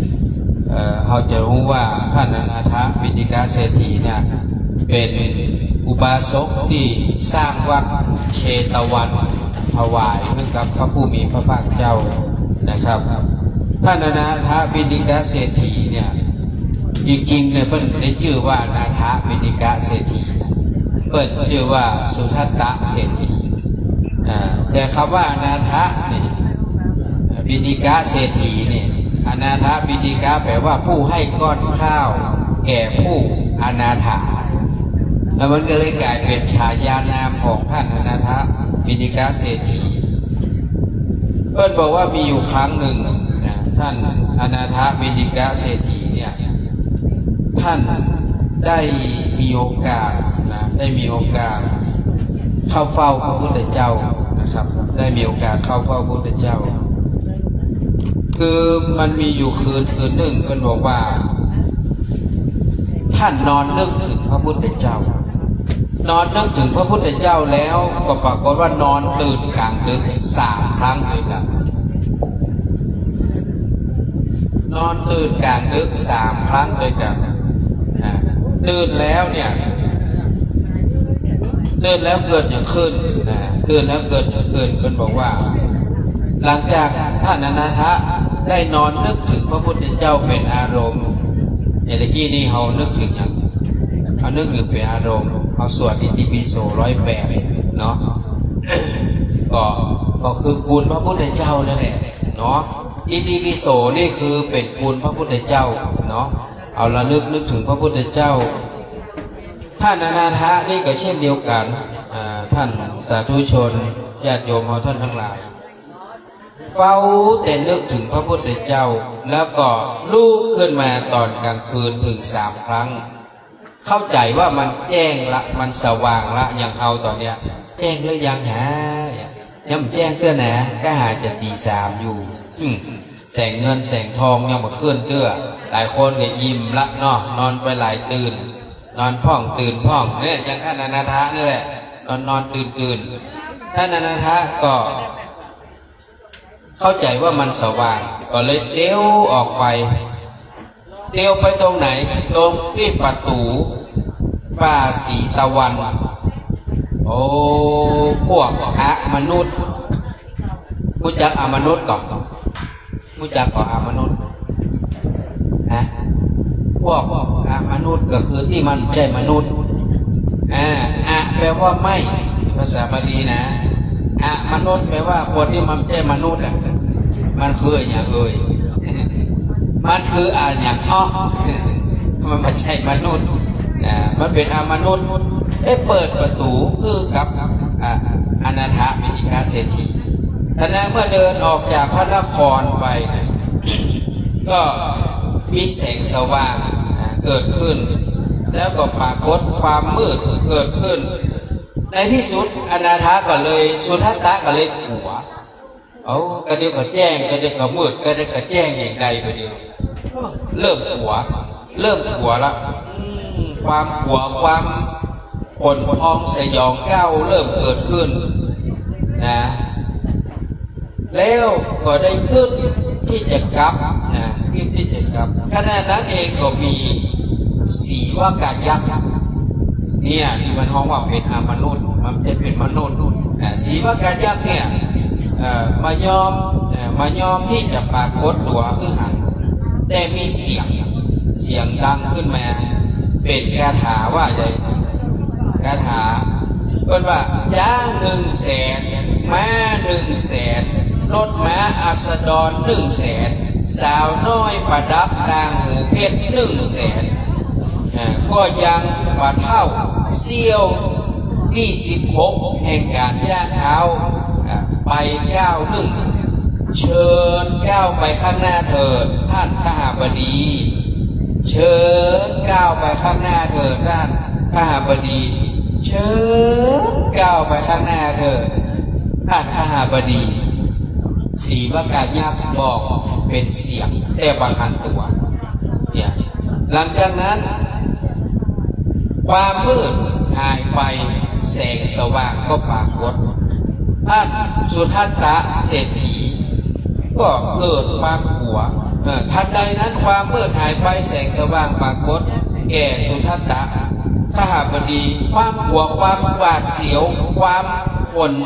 พองสยองเก้าอันใดที่มันเกิดขึ้นมันหายไปตอนแรกมันเกิดตอนหลังมันหายไปแล้วครั้งที่2ก็เช่นเดียวกันครั้งที่3ก็เช่นเดียวกันอนาถบิณฑิกะเศรษฐีนี้ได้มีโอกาส ไปพบกับพระพุทธเจ้า พระผู้มีพระภาคเจ้าเสด็จลุกขึ้นเดินจงกรมในที่แจ้งณเวลาสมัยแห่งราตรีผมหมายความว่ามันใกล้จะแจ้งแล้วนะมันใกล้จะแจ้งแล้วก็ได้ทอดพระเนตรเห็นอนาถะเตียวมาแต่ไก่อันเสด็จลงจากที่จงกรมก็นั่งลงที่อาสนะที่เปิ้นได้ปูลาดไว้ทันแล้วได้ตรัสแก่อนาถวินิกะเศรษฐีว่ามาเถิดสุทัตตะเอ๋ยเนี่ยนะทันใดนั้นอนาถวินิกะก็มีจิตใจที่เบิกบานแช่มชื่นดีใจว่าพระผู้มีพระภาคเจ้าเรียกชื่อเธอว่าสุทัตตะมาเถิดสุทัตตะเนี่ยดีใจที่พระพุทธเจ้าเรียกชื่อเปิดก็เข้าไปกราบซบเสียนหรือว่าหัวลงที่แทบเท้าแทบพระบาทของพระผู้มีพระภาคเจ้าแล้วก็ทูลได้บูชากับพระพุทธเจ้าพระผู้มีพระภาคเจ้าก็ได้ตรัสแก่สุทัตตะเศรษฐีลำดับนั้นพระผู้มีพระภาคเจ้าได้ทรงแสดงอนุปุพพิกถา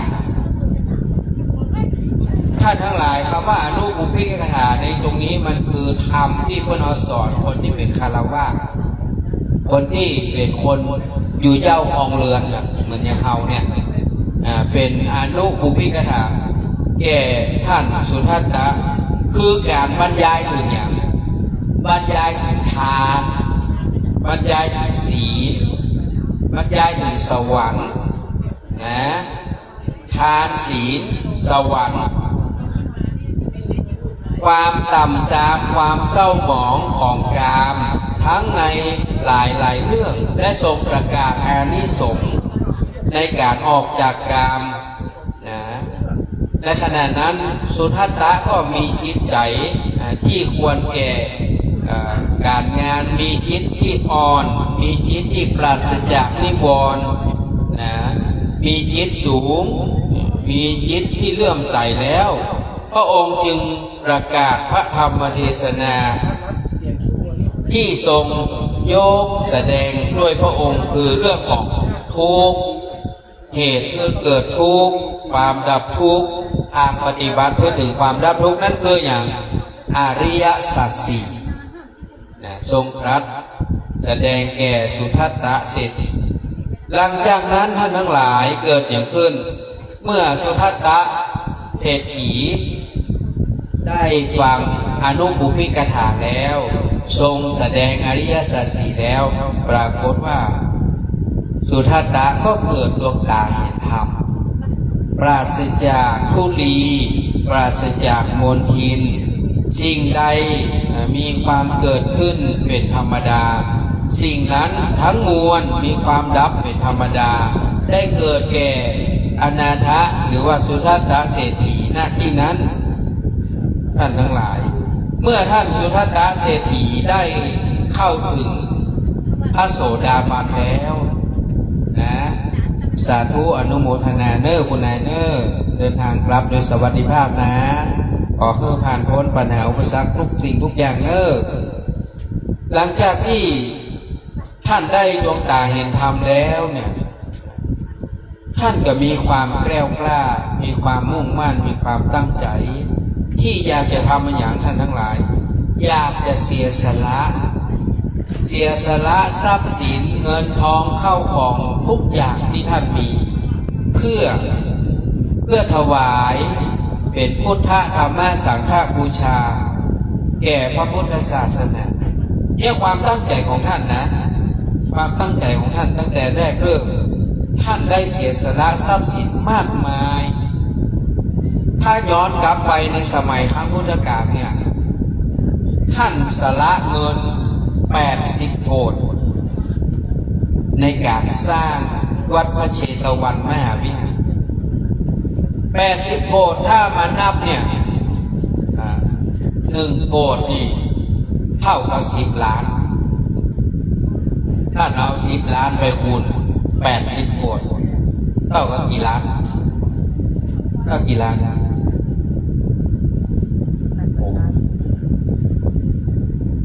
โกดเท่ากับ10 ล้าน80 โกดคูณไป800 ล้านเสียสละเงิน800 ล้านในการสร้างวัดเชตวัน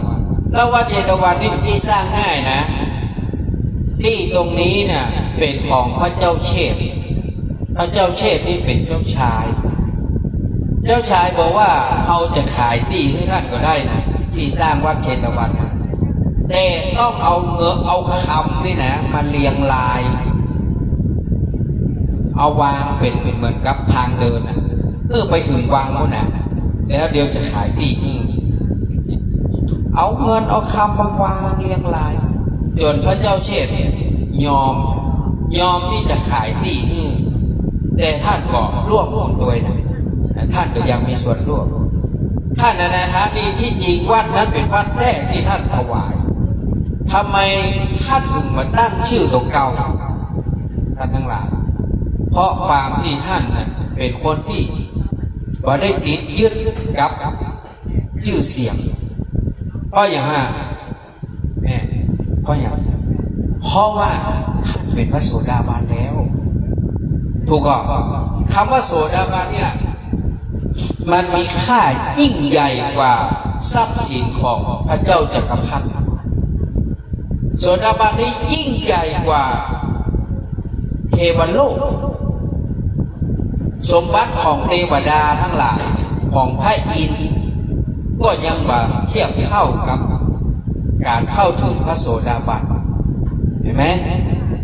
เพราะว่าพระโสดาบันนี้จะอยู่แห่ง7 จ้าก็จะเข้าถึงความหลุดพ้นเข้าถึงมรรคผลนิพพานแล้วอันนี้คือสิ่งที่บอกว่ามันมีค่ายิ่งใหญ่อย่างท่านอนาถบิณฑิกเศรษฐีเนี่ยหรือว่าท่านสุทัตตเศรษฐีเนี่ยท่านได้ถวายทุกสิ่งทุกอย่างเพื่อพระพุทธศาสนาท่านทั้งหลายบอกว่าถวายจนหมดเนื้อหมดตัวนะทำบุญจนมาเหลืออย่างสักอย่างภายหลังนี่นะข้าทาสบริวารนี่นะมามีเงินจ้างบ้านไผ่บ้านมันออกไปเลยมามีเงินจ้างสุดท้ายเนี่ยอยู่กันแค่ในครอบครัวท่านพ่อแม่ลูกท่านเนี่ยไปรับจ้างเกี่ยวหญ้าเพราะจากเศรษฐีใหญ่กลายเป็นคนเกี่ยวหญ้าหาสตางค์มาเลี้ยงครอบครัวแต่ท่านก็บ่เลิกกินเลิกทานนะบ่เลิกกินเลิกทานก็ยังทำเหมือนเดิมเหมือนอย่างเขาท่านทั้งหลายนะบอกว่าเขาจะยากจนขนาดไหนเขาจะมีหนี้มีสินเขาจะลำบากแต่เขาก็บ่ยอมหยุดยั้งที่จะจกที่จะควักเนี่ยมันเนี่ยสุดคืน7 ตนกำลังจะมีตนที่8เข้ามาเอาก็จกกันมา7 ตนละจนถึงตนที่8ที่จะเข้ามาก็จกกันต่อไปนะจกฝั่งซ้ายบ่มีกันจกทางขวายังมีกันจกทางหน้ามีเหมือนกันซ้ายก็มีขวาก็มาถ้าจะไปจกทางไหนต่อ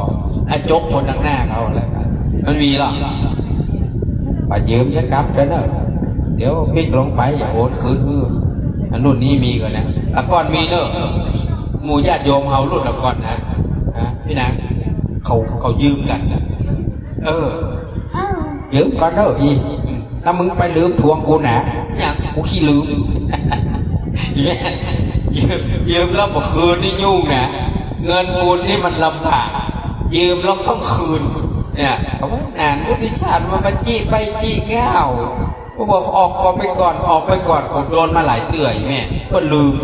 ไม่ใช่เพื่อนมาใช่นะแม่นะออกไปก่อนอีแม่น่ะ100-200จะไปซื้อนักเงิน100-200กูถึงมีปัญญาใช่อีหรอสุดท้ายแม่ก็ลืมแล้วเฮาก็มาจ้างทวงเนาะอีแม่นั่นอีแม่นี้นี่พี่นานำมาคืนเนี่ยเลยเอาก็มากล้าทวงลูกสุดท้ายเขาก็ได้ผ่านไปเป็นเดือนบางคนไป2-3 เดือนนึกได้กูนึกออกละแล้วกูยืมตังค์คุณหนานไปทำบุญก็มันออกแตนไปฮะนี่มันได้คืนมันได้หรอกแล้วคืนมีดอกเบี้ยไหมมันไม่ยืม100ก็ใช่100นะกันมันได้ดอกเบี้ยสักบาทคนเท่า เนี่ยก็คือการทำบุญนี่แหละพ่อแม่เนี่ยเราทุกวันนี้ถามมาหลายคนบอกว่ามากินตาลได้ไหมแม่มากินมาตาลได้หรอไม่ได้เนาะมันต้องทำนะผมเคยอู้ง่ายๆว่าอุปมานะคนที่คิดว่ามันต้องกินต้องตาลนะผมถามคำเดียวนะกินข้าวก่อนกินเนาะแล้วก็กินข้าวเฉพาะกินข้าวอย่างเดียวได้ไหมมากินกั๊บได้หรอไม่ได้กั๊บได้กินเหมือนเดิมทุกวันได้หรอไม่ได้กินจอประกาศกู้วันเลยนะกู้ข้าวเลยนะตายพอดีแล้วก็เปลี่ยนกินข้องปลาข้องพักข้องน้ำพริกข้องน้ำพริกไหนเนาะเอาก็ต้องกินแล้วจะได้มันต้องเอาเงินซื้อเนาะฉะนั้นนี่แหละเอาอุปมาว่าการกินการทานเนี่ยมันก็เหมือนเอากินข้าวเจ้ากินข้าวตอนกินข้าวแรงแล้วก็กินทุกวันวันนี้กินแล้วหรือว่าพรุ่งนี้มันต้องกินผมได้นะก็เดียวครับออกมาถ่ายออกมากินใช่ไหมเพื่อนเลยอุปมาว่าการทำบุญกินทานเนี่ยมันเหมือนกับการเอาฝังไว้ไหมพระเจ้าประสอนนะหนึ่งแล้วใช้หนี้เก่าสองสร้างหนี้ใหม่สามฝังดินไว้สี่จอมลงเหี่ยวใช้หนี้เก่าคืออย่างเอาคือพ่อคือแม่คือผู้มีพระคุณบุญคุณต้องคือเปิดเลี้ยงเขามาเขาก็ต้องตอบแทนเปิดอันที่สองสร้างหนี้ใหม่อันนี้ต้องปั่นลูกปั่นหลานปั่นลูกปั่นหลานถ้าแบบปั่นลูกปั่นหลานแล้ววันหน้ามันใหญ่มามันก็ทรายเฮาละก็เฮาได้สร้างบุญกับมันอันที่สามฝังดินไว้คำว่าฝังดินไว้นี่คือเอาไว้ทำบุญทำทานทำแล้วอย่าไปคิดถึงมันเนี่ยทำแล้วปล่อยมันไปทำแล้วปล่อยมันไปโอ้บางคนมีหรอกเอ้าอันนี่หานี่กูก็สร้างมาแล้วหรอกศาลากูก็สร้างมาแล้วโบสถ์กูก็สร้างหอระฆังกูสร้างมาแล้วหอใดเขาก็สร้างเหมือนกันกระแปลงวัดกูก็สร้างกุฏิกูก็สร้างห้องครัวกูก็สร้างมากูอยากสร้างมากูอยากแล้วจะถามว่าอันนี้ว่าสร้างกูอยากนะตีบ่อยแม่ว่าสร้างเลยนะผมให้ถามคำเดียวว่าออกซะตามคนเดียวก่อนโบสถ์หลังนี้นะเชี่ย10 ล้านหรอกแค่ออกคนเดียวหมดเลยอันนี้หนูว่าก็ไม่ได้ออกทั้งหมดหอมพูดเราไม่นอกบางทีก็รับหมื่นบางคนก็รับแสนบางคนก็รับล้านบางคนก็รับ100บางคนก็รับ10 ล้าน3เนี่ยเช่นนั้นเราไม่ได้ออกคนเดียวเราไม่ได้สร้างคนเดียวเอาเปาะเปิดหอมเปิดเช่นนั้นเขาจะมาอ้างว่าอันนั้นกูก็สร้างงานนี้กูก็สร้างกูปอละกูยางละไม่ได้สร้างไปเรื่อยๆแล้วมันไม่จะมีวัดเดียวเลยแม่สร้างวัดนี้โอ้วัดบุญแม่ละสร้างวัดบุญไปเหมือนครูบาเนี่ยก็ครูบาสร้างมากี่วัดก็วันนั้นไผ่ฟังวินันเล่าว่าวัดครูบาป่ะครูบาสร้างมากี่วัดคนบอกโอ้จำมาได้แล้วตั้งแต่พุ่นน่ะแป้เนาะเมืองแป้หน้าพะเยาเชียงรายเชียงใหม่ลำพูน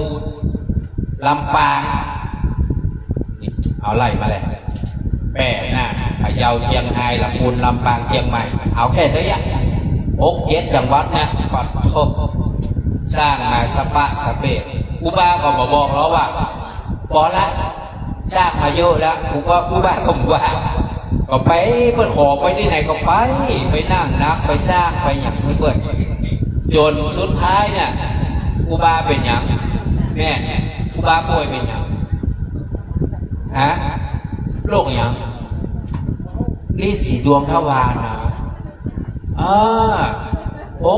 60น้อยๆนะอุบาเป็นโรคลิ้นสีดวงทวารนั่งที่ห้านทำที่นี่อุบาไม่ได้พักได้ยังนะสร้างวัดสร้างวาสร้างทุกสิ่งทุกอย่างเหนื่อยนะ แล้วก็ครูบากินมังสวิรัติแถมบากินจีนบากินจีนบากินปลากินมังสวิรัติแถมเนี่ยร่างกายเนาะมันขาดโปรตีนขาดอะไรอย่างเนาะกินผักกินไม้ครูบาเนี่ยมันก็มีผลนะถ้าเป็นครูบากินปกตินี่ก็ถ้าจะแข็งแรงอยู่เนาะแข็งแรงอยู่แต่ว่าบุญครูบาเปิ้นก็สร้างของเปิ้นทำของเปิ้นดังนั้นหมู่เฮาท่านทั้งหลายเหมือนกันตอนเนี้ยปีสามปลายทุกเจ้ามิ้นมีไหนเนาะท่านพระครูโทรหาทุกเจ้ามิ้นหรอปีสามทุกเจ้ามิ้นยังมาตื่นเจ้าก้าฮะอ๋อบรรทมยังมาตื่นเจ้าไอ้นั้นครูบาท่านก็สร้างมาสักพักทำมาสักพักหมู่เฮานี่ปีนี้ดีนะปีนี้ดีนะเพราะว่าเนี่ยยังยังลายอยู่เนี่ยนั่งจะป๊อกจะแป๊กนี่นะถ้าเป็นทุกปีนี่มันเหลือแล้วนี่แจกยาอะไรเอาแจกยาวะเนี่ยไอ้ชนแจกยาหรอแจกยาธาตุหรอใครจะเอายาธาตุลูกมานี่เอาหื้อไปควนเลยนะเอาหื้อไปควนเลยนะนี่เอา3 คนเอาล่ะผ่านมาลูกผมมาได้แล้วหมดแล้วก็หมดเลยเนอะคนละขวดไปใจคนละขวดไปคนละขวดมาเจียงไฮ้ทุกคนนะเนี่ยฮะเอาคนละขวดใจเอาไปเจียงไฮ้ทุกคนนะนี่ใจบอกปิ๊กตะกี้เขาไปพุ่นแล้วหรอเอาไปพุ่นละเขาไปพุ่นละไปพุ่นละอันเดียวกันนะไปละเอาไปละแล้วไปเผื่อละเอาไปคนละขวดพอ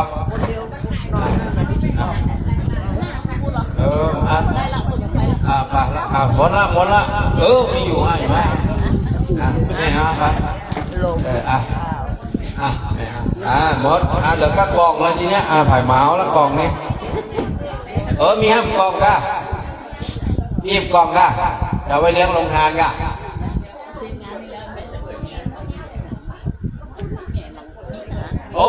อย่าเพิ่งพูดเลยผมห้ามปากไปได้สักอย่างเหมือนเดิมนี่เศรษฐกิจแบบนี้ห้ามปากไปได้สักเรื่องเลยตัวเก้าย่างไปรอดเลยประเด็นน่ะช่วงนี้นะห้ามปากไปได้สักทีเนี่ยกระถางเงินล้านไปแล้วเนี่ยเดี๋ยวแม่เอาไปย้ายต่อได้เลยเพราะประเดี๋ยวนี้ห้ามปากหลอกกันไม่ห้าคนหนึ่งยังได้เชียร์งานนี่คนเจ้าห้ามปากคนไว้ก่อนสุดท้ายภาพปากคนไว้ยังไม่ได้อย่างสักอย่างเลยแม่เฮ้ยช่วงนี้นะจะบอกเพื่อนก่อนเนอะให้เพื่อนพี่นานไปทำมันทำนี่ได้ทุกอย่างครับเพื่อนตอนนี้เรตติ้งตกแม่หาตังค์มาได้ช่วงนี้นะเรตติ้งตก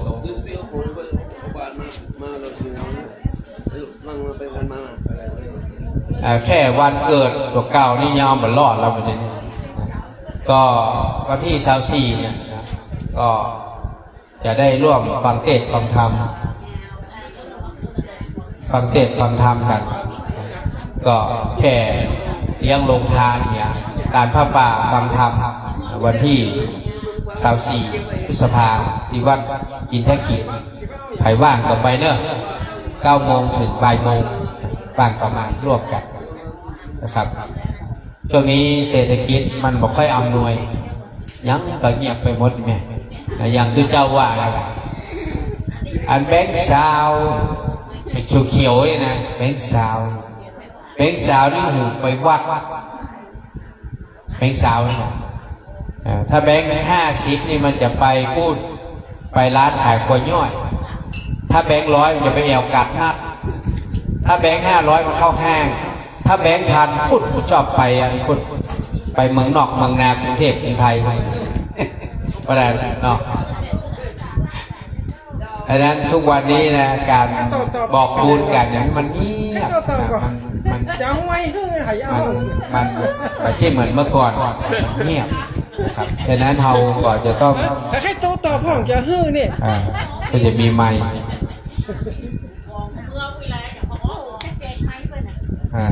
อันนี้แผนกแจกไม้ตัวเก่าอู้ผมเป็นแจกไม้อย่างเดียวโอ้เสียงก็ดีแล้วเนาะไม้เสียงก็ดีมันอู้แล้วมันไม่ยิดเนาะถ้าอู้มันแห้งๆมันจะยิดตอนนี้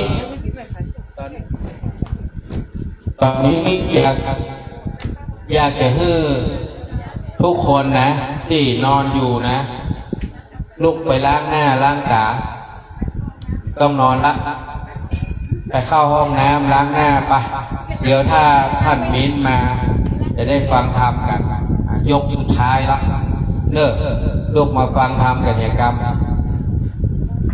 มาถึงที่ละนะลุกล้างหน้าล้างตาลุกมาฟังธรรมองค์สุดท้ายนะครับหลังจากนั้นแล้วเดี๋ยวเราจะได้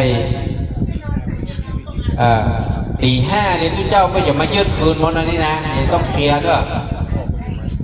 หลวงพ่อจะมาเป็นประธานจุดนะทูบเทียนเนี่ยแล้วก็ทุกเจ้าก็จะมานั่งสวดนี่นะเด้อหมู่เฮานี่ต้องเก็บหัวเก็บมีแล้วเหรอ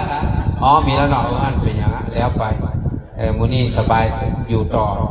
นะเดี๋ยวก็จะใจตั้งบนแล้วก็จะมาสวดกันเนาะตีห้าเกินกันประมาณ5 โมงป่ายหลวงพ่อท่านจะมาจุดทูบเทียนเป็นประธานแล้วท่านจะเดินทางไปกรุงเทพขึ้นเครื่อง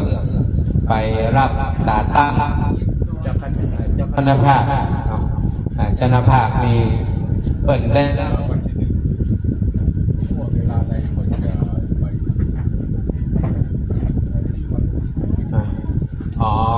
ตอนรับเนาะตาตั้งที่จริงเพิ่นได้รับเสนอตั้งแต่เมื่อวันที่10 เมษายนวันที่10 เมษายนเสนอเพื่อเป็นเจ้าคณะภาครูปใหม่องค์รองนี่องค์รูปที่1นี่อยู่วัดอันนี้เหรอวัดที่กรุงเทพเนี่ยองค์นั้นอายุน้อยเนอะวัดปากน้ำถ้าองค์นั้นขึ้นต่อจากหลวงพ่อนี่ยาวเลยล่ะนะเพราะว่าเพิ่นอายุน้อยเพิ่งจะ60น้อยๆเนาะ60ปลายโอ้ขึ้นเป็นเจ้าคุณชั้นเทพแล้วหลวงเจ้าคุณชั้นเทพละหลวงพ่อเฮานี่จะเป็นเจ้าคณะภาคไปตั้งแต่ปี68เนี่ยไปจนถึงปี2572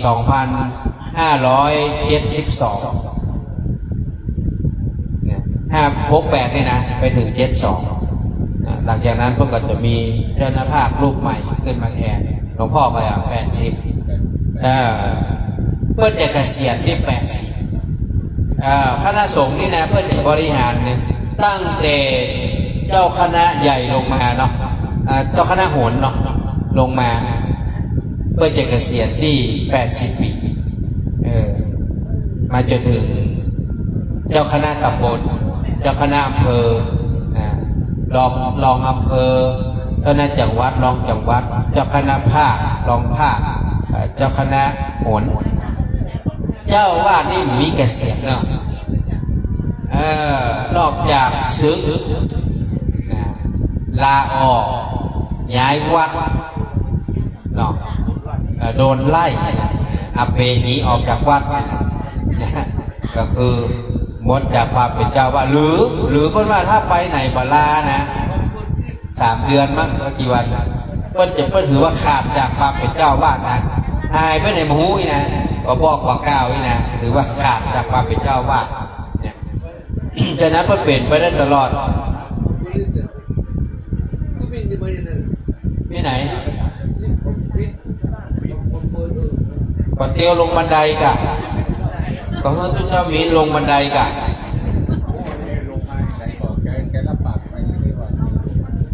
เดี๋ยวเพิ่งก็ลงบันไดมากะขึ้นยังไงตุลงกับเตียวขึ้นไปกะอันมีเกิดตีมาพระครูเซิร์กับเตียวขึ้นไปไม่ยากเนาะ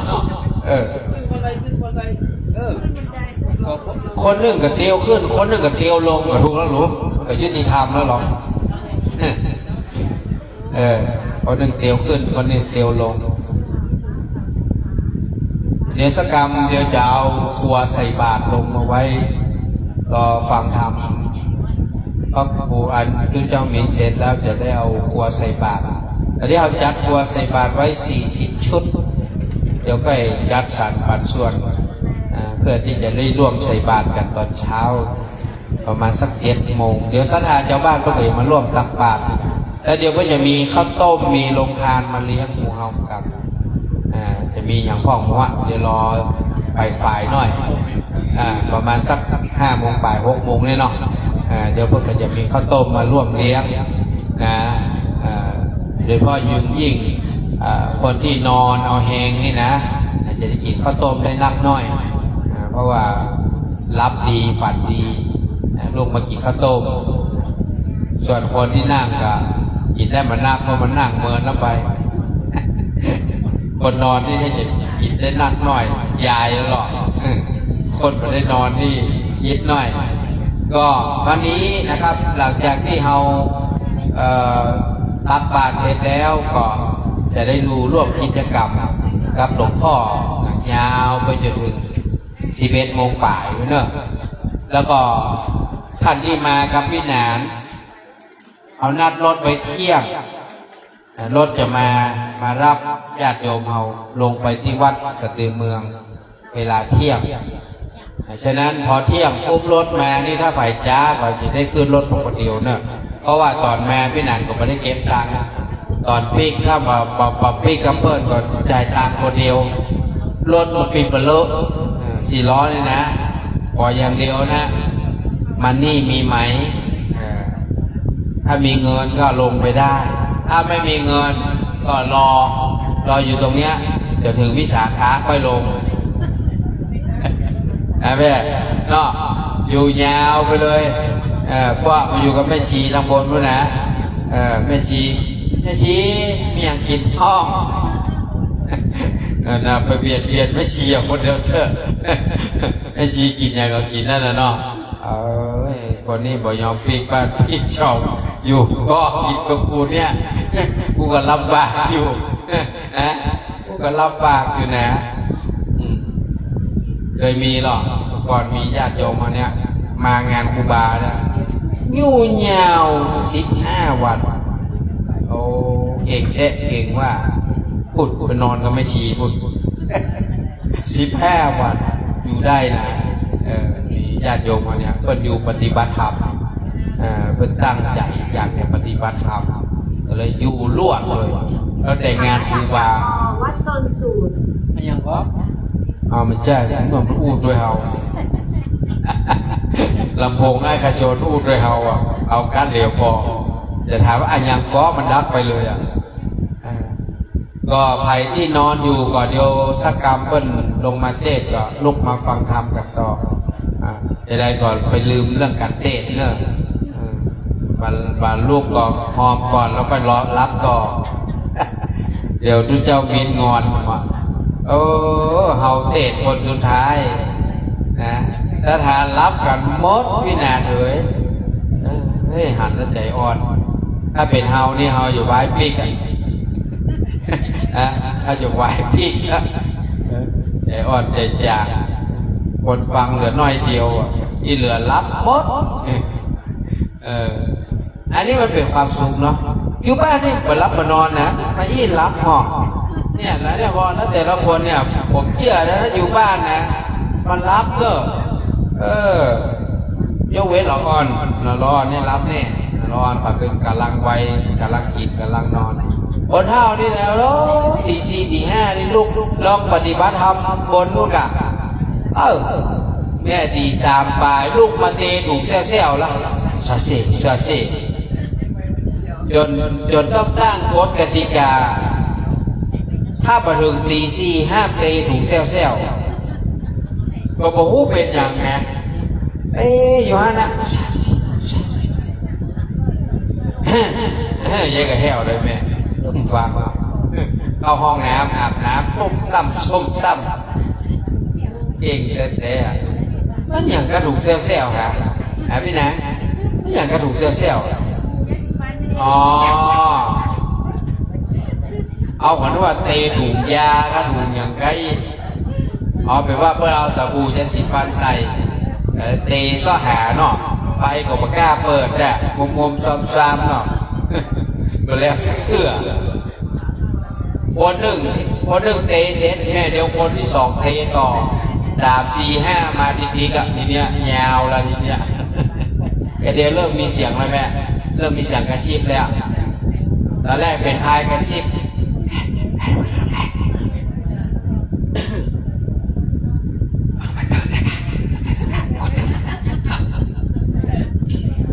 เล่าควันเขาอยู่แถวนี้แหละ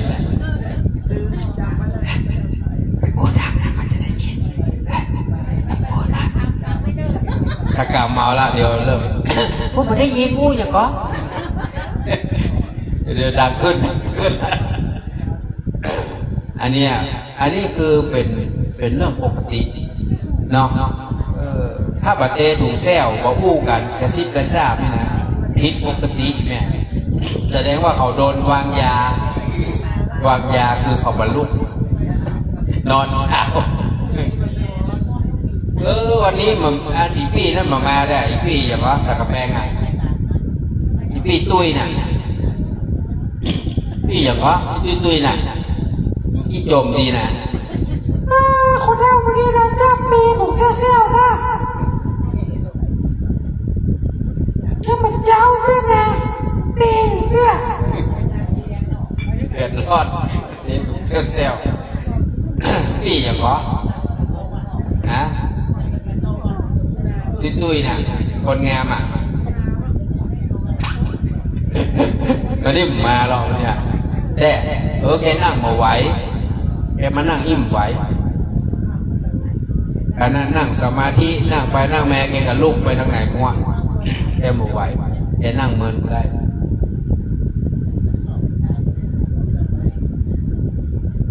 ใครหิวหรือยังไม่ใครหิวก็ใครหิวก็ขนมมีอยู่นะเตโก้2นะอันเนี้ยใครมี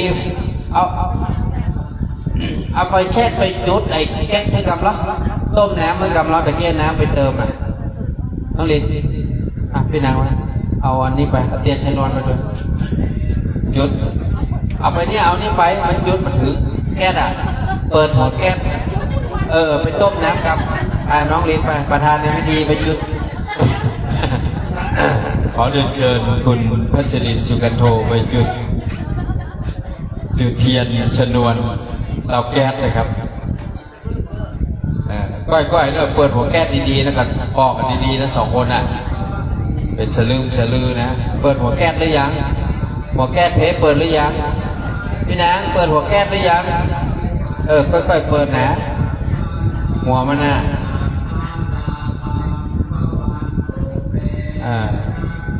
เดี๋ยวต้มน้ำเดี๋ยวมีกาแฟโอวัลตินก่อนเนาะใครจะกินแล้วก็เดี๋ยวมีขนมเอามาเตะมีขนมอยู่ไปได้แจกนมเราเนี่ยแต่ไปได้แจกนมละอ่อนซื้อนมมาลืมแจกนมละอ่อนละอ่อนที่นอนจะกินกับนมอ่ะไอชวนไปเอานมที่ในรถผมกับที่ในถุงนมงาดำเนี่ยเนาะเดี๋ยวมาแจกคนกล่องนะมี60 กล่องพออยู่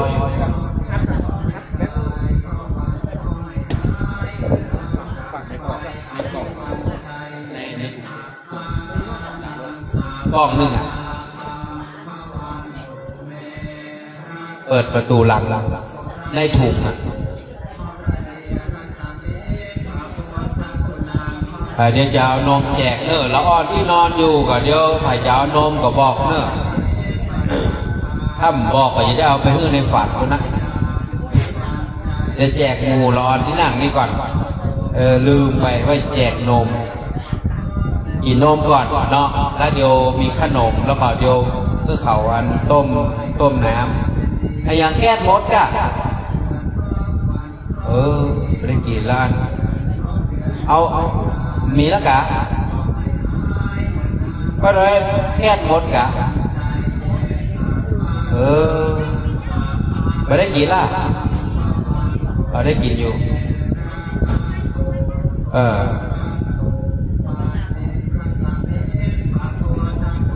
อ๋อได้ละให้โชว์อยู่ตรงเพศนะปังเดี๋ยวจะแจกนมก่อนตุ้เจ้ามินมาแล้วเดี๋ยวเราจะได้รอน้ำเดือดแล้วก็เดี๋ยวกาแฟโอวัลตินมากินต่อเตะเลยเตะแจกเลยคนละกล่องเลยเอาเฮือหมูที่นั่งนี่ก่อนเราเอาที่นอนเอาไว้ที่หลังเราไผ่ลูกก็ค่อยมากินตอนนี้กำลังแกะนมโรงเรียนอยู่แล้วอ่อนจะรับนมเดี๋ยวให้เอกชนแจกนมคนละกล่องให้รางวัลเด็กที่นั่งฟังธรรมด้วยกันโตลุ่งพี่นางเอาไปไล่แจกนมตั้งเอานมไปแจกแจกหมู่ที่นั่งนี่ก่อนที่นอนของลูกจะเนอะเราเพิ่นแจกหมดก่อนไปลูกเราเพิ่นแจกหมู่ที่นั่งแล้วหมดก่อนไปลูกเนอะห้ามลูกเลือกผิดกติกา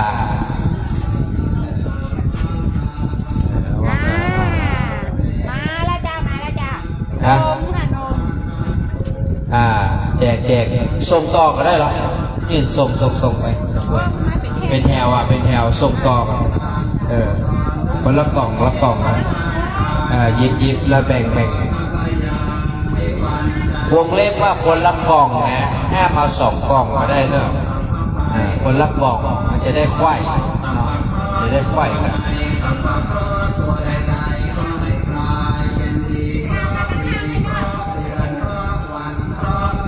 แจกกันไปไปได้ก็ส่งต่อเนอะคนละกล่องเจาะเลยเจาะกินได้เลยกินห้องต้องก่อนเดี๋ยวเตาแก๊สน้ำต้มแล้วก็จะได้เอาวันตินกาแฟมาวางขึ้นใหม่เดี๋ยวมีขนมมาวาง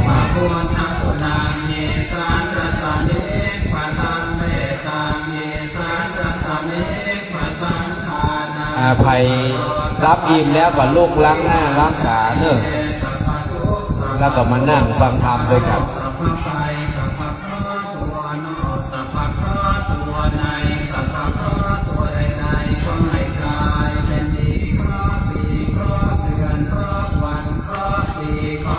เก่งว่ะนี่เก่งว่ะเฮ้ยอีกมันเรียบร้อยแล้วเฮ้ย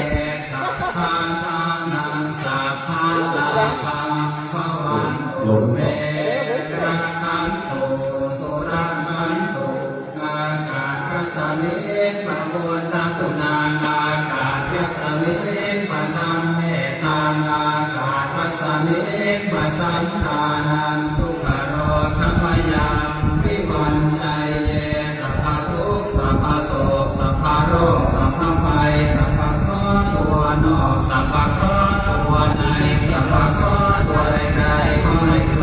ดีเคราะห์ดีเคราะห์เดือนเคราะห์วันเคราะห์ปีก็ให้เลื่อนเคราะห์เดือนก็ให้คลายเคราะห์วันก็ให้หายเหมือนน้ำจากไฟวิวันชัยเยสัพพะ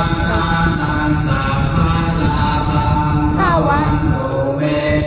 รักขันโตสุรคันโต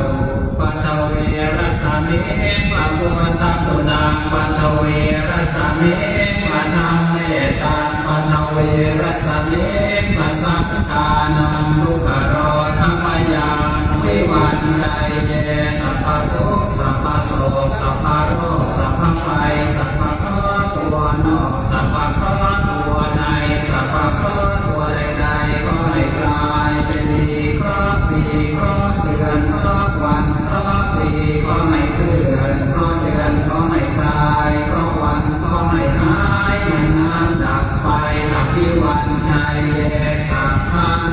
นังสัพพะลาภังภวันโตเมรักขันโตสุรคันโต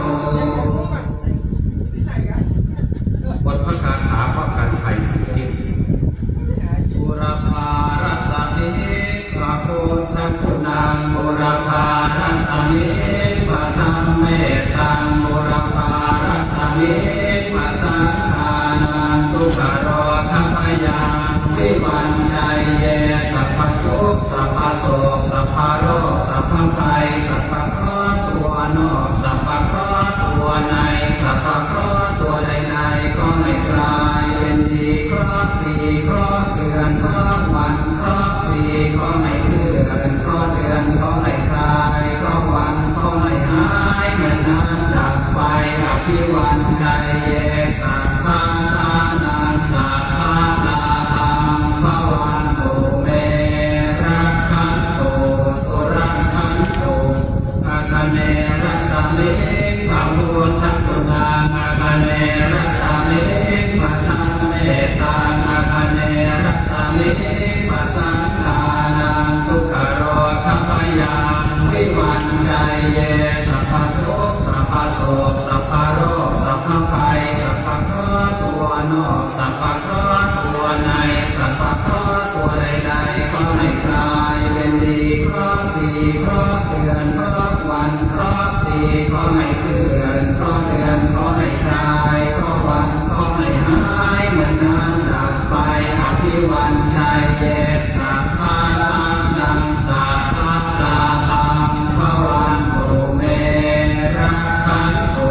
สุรักขันตุทากเสรัสเมภาโกตัตุนังทากเสรัสเมภาธรรมเมตังทากเสรัสเมภาสังขานังทุกขโรคพยาวิวันชัยเยสัพพทุกข์สัพพโศกสัพพโรคสัพพภัยสัพพเคราะห์ตัวนอกสัพพเคราะห์ตัวในสัพพเคราะห์ตัวใดๆก็ให้กลายเป็นดีเคราะห์ปีเคราะห์เดือนเคราะห์วันเคราะห์ปีก็ให้เคลื่อนเคราะห์เดือนก็ให้คลายเคราะห์วันก็ให้หายเหมือนน้ำดับไฟอภิวันชัยเยสัพพานังสัพพาลาภังภวันตุเมรักขันตุสุรักขันตุหรเดียรัสเมภาโพทัตุนังหรเดียรัสเมภาธรรมเมตังหรเดียรัสเมภาสังขานังทุกขโรคพยาวิวันชัยเยสัพพทุกข์สัพพโศกสัพพโรคสัพพภัยสัพพเคราะห์ตัวนอกสัพพเคราะห์ตัวในสัพพเคราะห์ตัวใดๆก็ให้กลายเป็นดีเคราะห์ปีเคราะห์เดือนเคราะห์วันเคราะห์ปีก็ให้เคลื่อนเคราะห์เดือนก็ให้คลายเคราะห์วันก็ให้หายเหมือนน้ำดับไฟอภิวันชัยเยสัพพานังสัพพาลาภังภวันตุเมรักขันตุสุรักขันตุปาจิมรสเม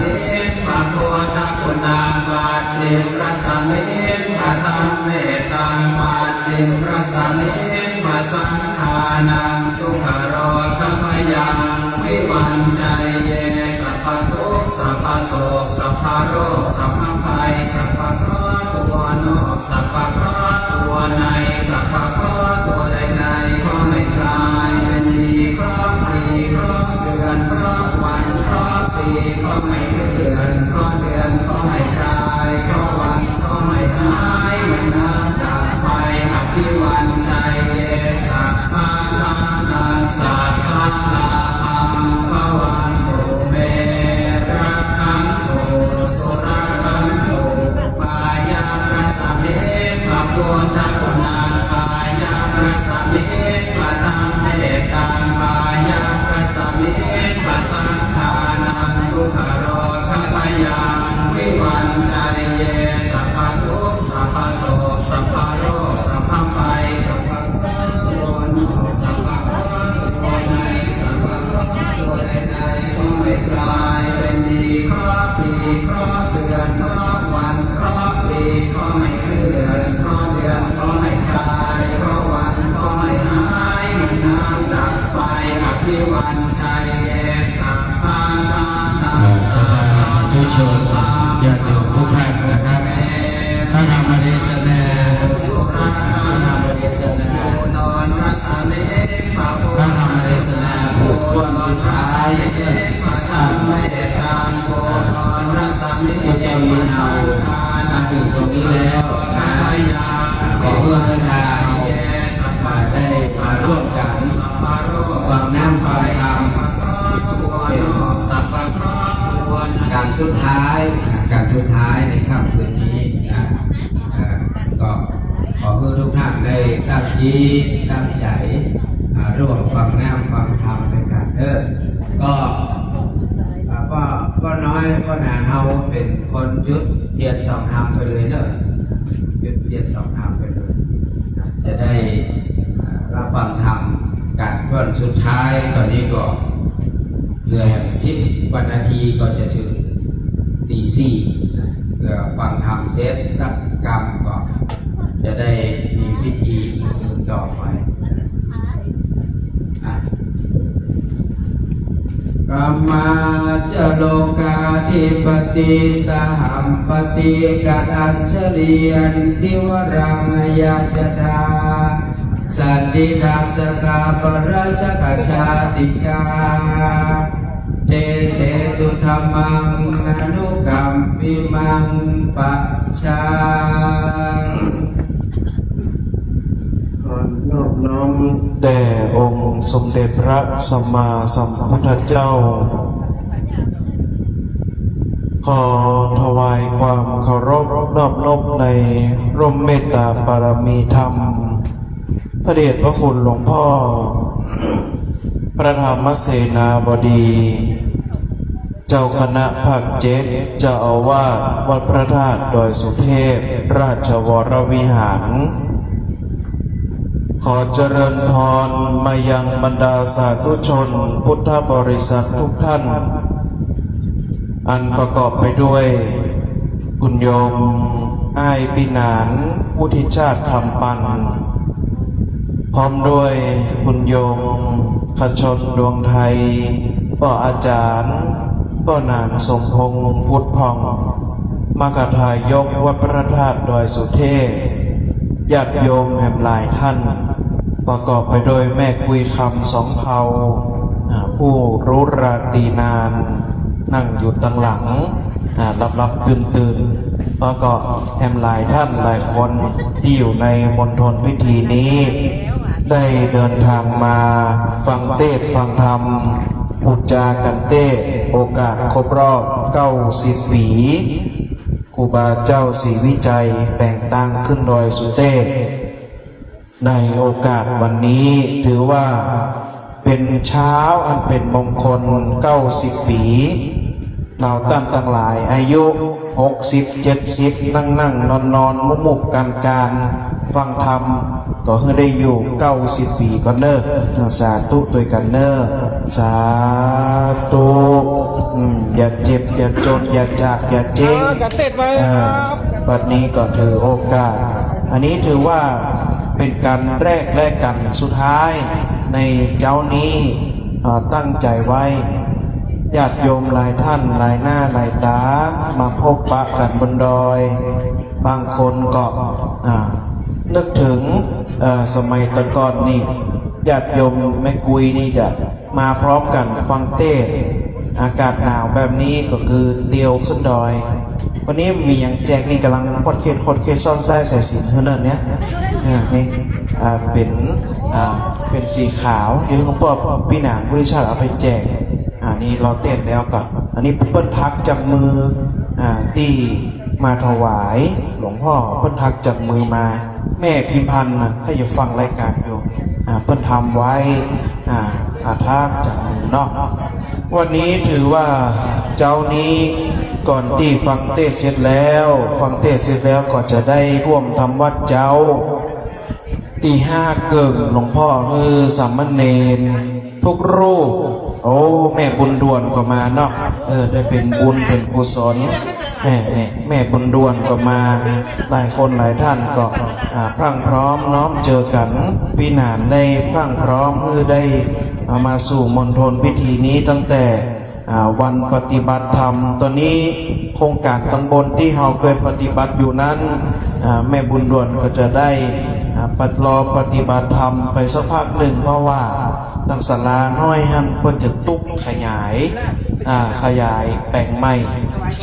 นี่นะบุญด่วนนี่ถ้าไปที่ไหนก็10 ปีแล้วก็จะถวายยาเนี่ย10 ปีนี่ก็ถวายเนี่ยเนาะ20 กว่าปีมีโอกาสก็ไปศรัทธาเฮาก็ไปแอวหาถ้าที่ไหนอยู่เนี่ยกันอันนี้ก็ถือโอกาสท่านพระมหาวิษณุท่านสบายนอนโรงพยาบาลเนอะแล้วก็บ้านก็ไปแอวกันที่ชั้น3โรงพยาบาลสงฆ์เพิ่นบิดเป็นภายในก็บอกบุญโยมนะว่าเพิ่นสบายก็ดีๆให้หายเนาะน่ารักวันนี้จะได้พรั่งพร้อมเนาะฟังเต้ตอนนี้คุณพ่อขชนนี่ก็ถือว่าอยู่ด้วยกันเมื่อสร้างบุญสร้างบารมีหอมบุญมาเมื่อน่ะเนาะ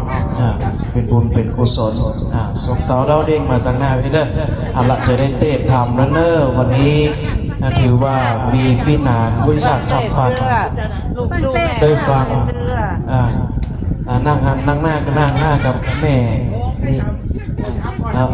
โอ้อนุโมทนาแม่คุยคำขอไปน้อยกันหลายปีแล้วเนอะดำเล็ก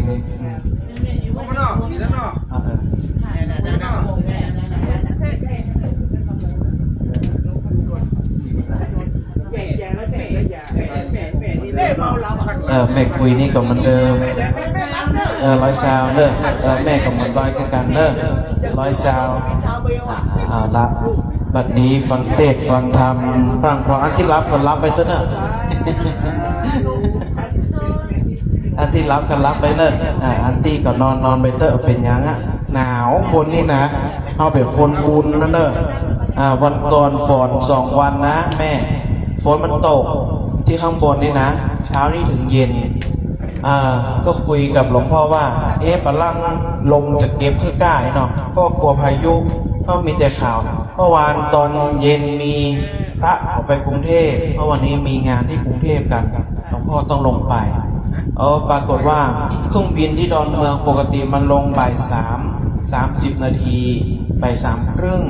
เครื่องบินต้องวนแล้วไปจอดที่อู่ตะเภานู่นแล้วเครื่องบินต้องวนบินกลับมาตอนทุ่ม 1เครื่องบินลงทุ่มครึ่งเพราะอะไรเพราะพายุลงสนามบินดอนเมืองมาได้เลยเมื่อวานตอนบ่าย3จนถึง6 โมงเช้า6 โมงเย็นเห็นไหมอันนี้เธอเฮานี่ถือว่าโชคดีที่มันมีลมมันมียังมีแต่ความหนาวเพราะว่าอะไรเพราะจิตเราปฏิบัติธรรมที่เราสุเทพนะวันนี้พี่นาปามาตะวาประกาศวิทยุตะวา11 โมงนี่มาก็ถือว่าเป็นบุญแล้วมันเจ้านี่ใส่บาตรปกติก็บิณฑบาตกับพระกุศลพระนงขึ้นลงคันในนาคนี่กันเจ้าเนาะก็เลยบุญดีหน่อยเอาละตั้งใจฟังธรรมวันนี้จะเทศธรรมโลกาวุฒิเพิ่นฮ้องว่าโลกาวุฒินี้ก็เลขคือเขาไปซื้อทำพุทธสังฆาโลกเลยได้เขาหมูได้กันโลกมาได้โลกาวุฒิสลับกันเดี๋ยวโลกาวุฒินั้นจะเอาไปเทศตอนวิสาขะเนาะเทศสุดคืนเหมือนแม่บุญดวนอยู่ทุกผู้เตือนแล้วไหมเนาะก็จะเทศด้วยกันสุดคืน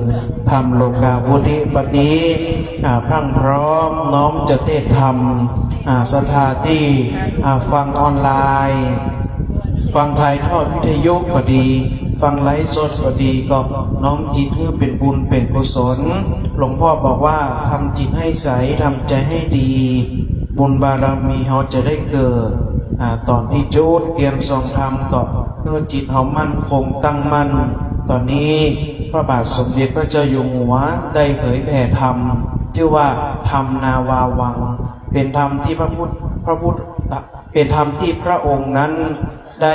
ทรงปฏิบัติจริงๆก็คือพระบาทสมเด็จพระเจ้าอยู่หัวได้เป็นแบบเป็นอย่างเป็นแผนได้ในการปฏิบัติตั้งใจปฏิบัติอันก็เกิดอันดีอันงาม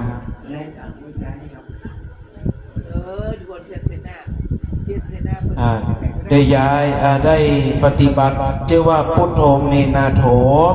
เราเอาพระพุทธเจ้าเป็นที่พึ่ง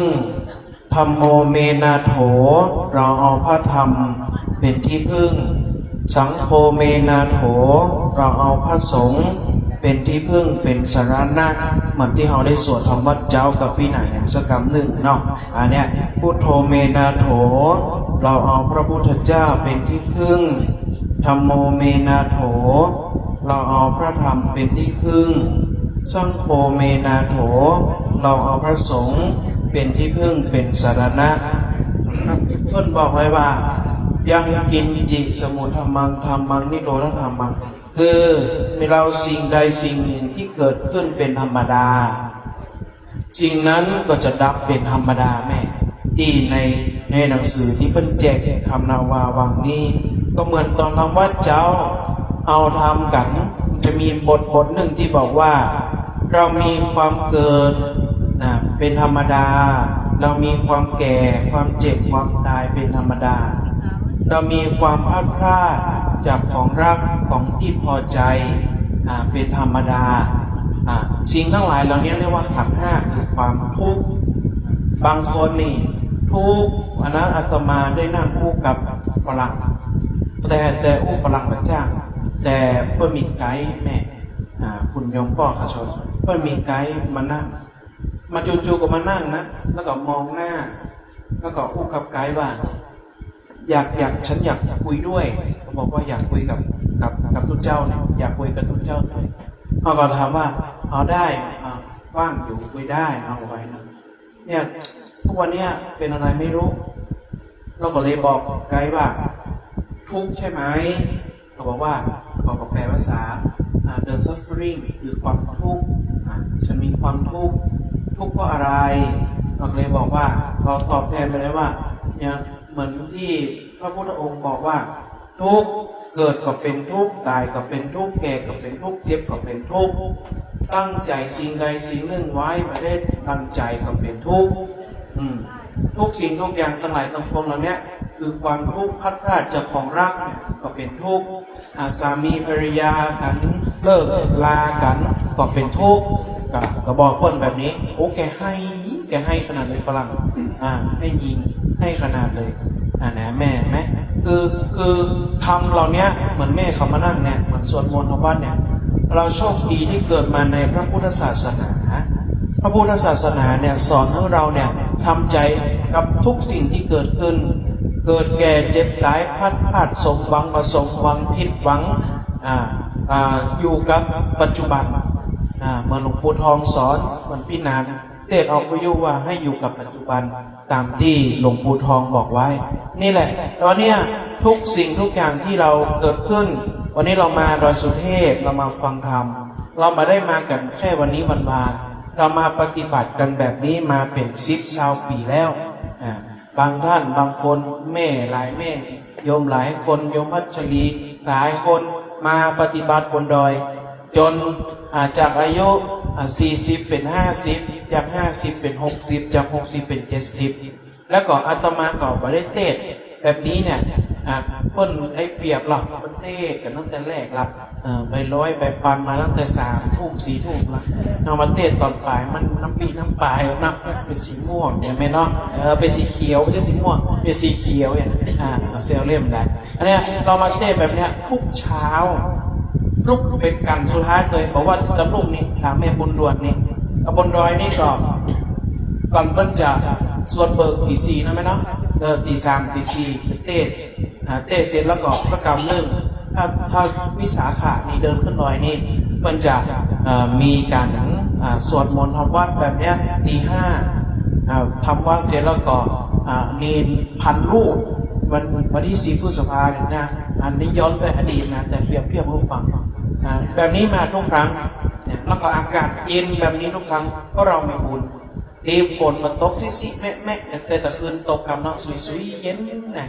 ตอนนี้เขามีแม่บางคนแม่ขาวนี่เอาผ้าเสื้อมาตัวบางท่านเขาบอกเคยมาครั้งแรกก็บอกว่ามันหนาวเนาะมันจะหนาวนี่อันนี้ก็ถือว่าเราได้สร้างบุญได้กุศลวันนี้เทศธรรม โลกาวุธิคือวุธิจิตใจเขานั้นตั้งมั่นเตธรรมโลกาวุธิแล้วก็มีพระคาถาครูบาเจ้าศรีวิจัยอันก่อเกิดคนท้องว่าคาถามีเก้าจันทร์ที่ครูบาได้สวดได้สร้างได้สีกได้แปลงได้แต่งได้เติมไว้ก็ถือว่าเป็นพระคาถาที่เราหลายคนไม่ออกได้สวดตะก้อนก็สวดออกวิทยุกันเพราะว่าจะเป็นอาจารย์ณัฐพลหลายๆคนที่สวดกัน8 โมง 9 โมงตะก่อนบัดนี้ก็เทศธรรมแล้วก็สวดพระคาถานี้เป็นตัวแล้วก็ช่วงนี้มันช่วงในเดือนวันสุดท้ายปีใหม่เมืองจะจบสิ้นกินปีใหม่เมืองปีใหม่เมืองก็ถือว่าปีนี้คนไปเอวกันตั้งลุ่มนักเพราะว่าคือโอกาสต่างๆแต่ถือว่าทั้งหลายทั้งปวงเหล่านั้นปัจจุบันโลกเขามันเปลี่ยนแปลงโซเชียลก็นักโลกออนไลน์ไม่ว่าจะเป็นFacebook TikTok ต่างๆเราจะหันข่าวต่างๆเกิดขึ้นปรากฏนักล่าสุดก็ครบ1 เดือนเมื่อตะวาวันก่อนแผ่นดินไหวตึกถล่มขึ้นมาแล้วก็ตะวาวันก่อนน้ำก็มาท่วมที่แม่สายที่เดิมแหมโลกเอามันเปลี่ยนแม่บัดนี้เนี่ยทุกอย่างมันเปลี่ยนไปหมดเพราะว่าจะเป็นวิถีชีวิตการใจคนก็บอกเหมือนตะกอนละตะกอนนี่ร้านกานี่คนจะกินจะทำนั่นทำนี่ประเดี๋ยวนี้ร้านกานี่ถือว่าคนเงียบเพราะอย่าง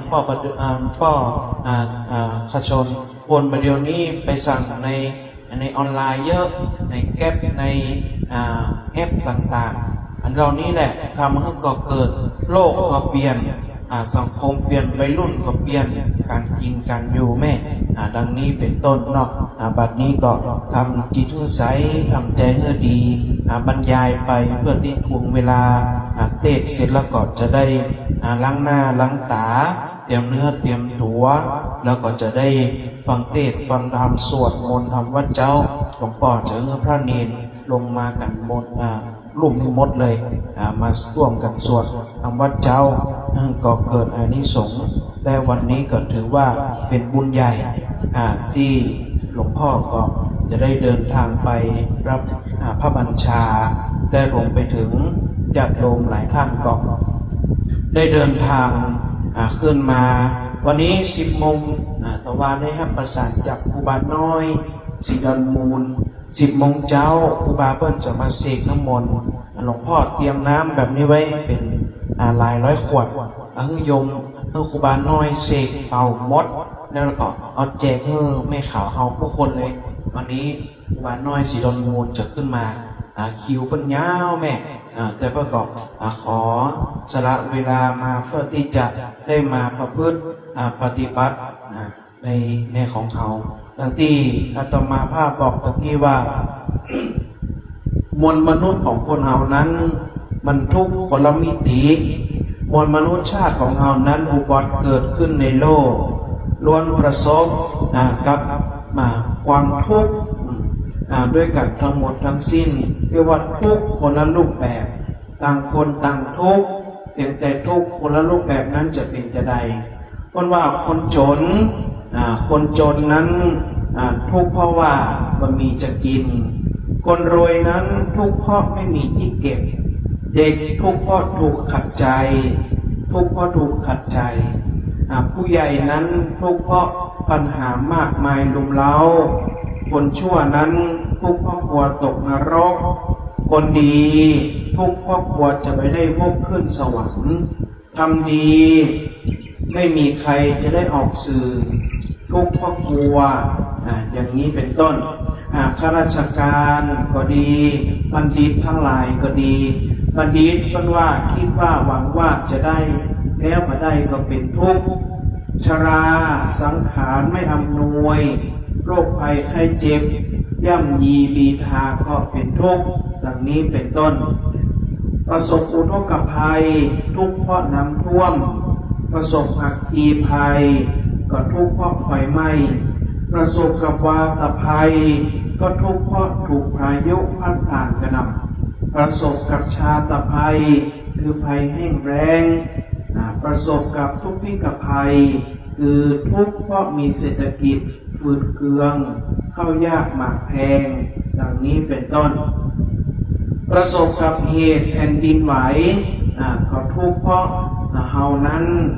ญาติพี่น้องหรือคนรู้จักในสื่อออนไลน์ต่างๆเพื่อนบอกว่าชีวิตนั้นสูญสิ้นสูญเสียอันเรื่องมาจากพระธรณีพิโรธ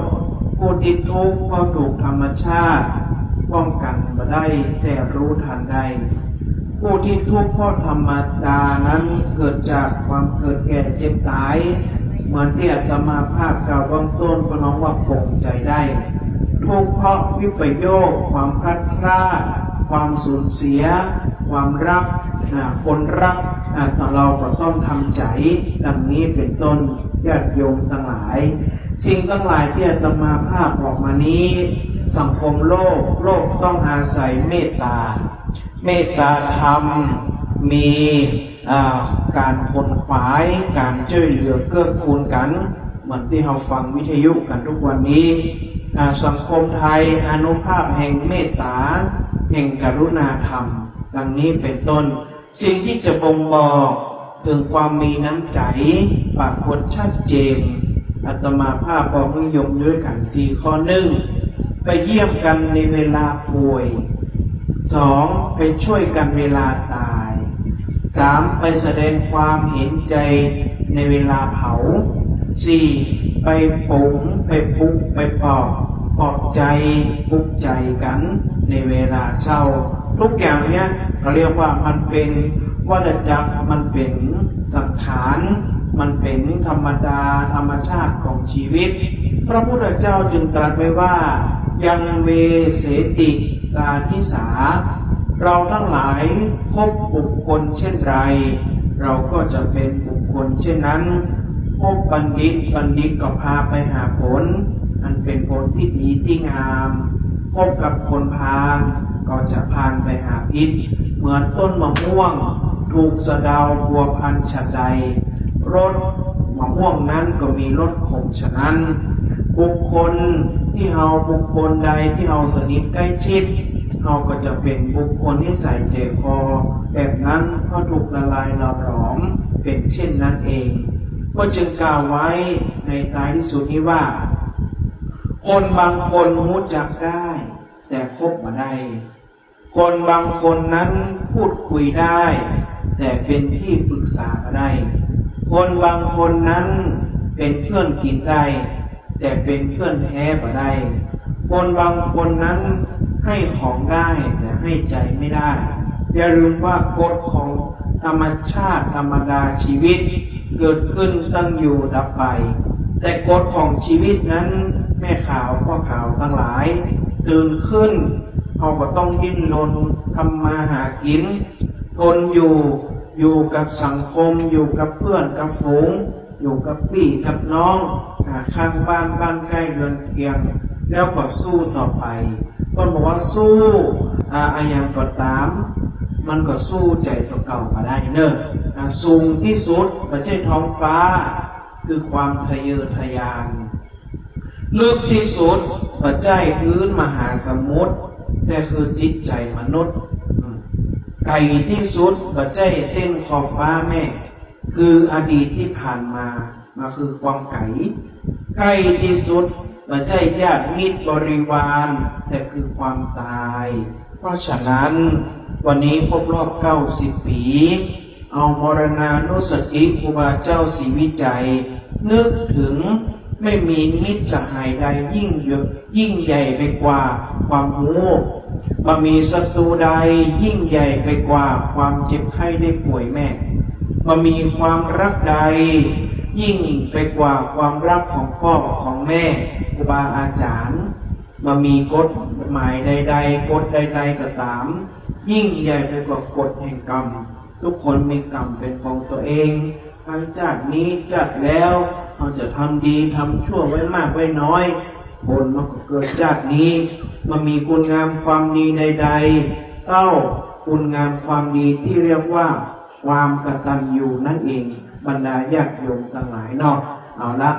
บรรยายเกินมาพอควรละรอบางท่านบางคนมันกำลังช่วยหน้าช่วยขาบางท่านบางคนก็กำลังในที่กำลังตั้งใจตื่นขึ้นมาฟังธรรมบางท่านก็กำลังหลับนอนก็ตามอัธยาศัยนอนฟังธรรมนั่งฟังธรรมก็ได้บุญเหมือนกันทั้งนั้นเพราะตั้งใจมาละบัดนี้จะเทศธรรมโลกาวุฒิเทศธรรมเมืองเพื่อเฉลิมฉลองศรัทธาปาสัทธะตั้งอกตั้งใจสดับรับฟังพระธรรมเทศนาสืบไป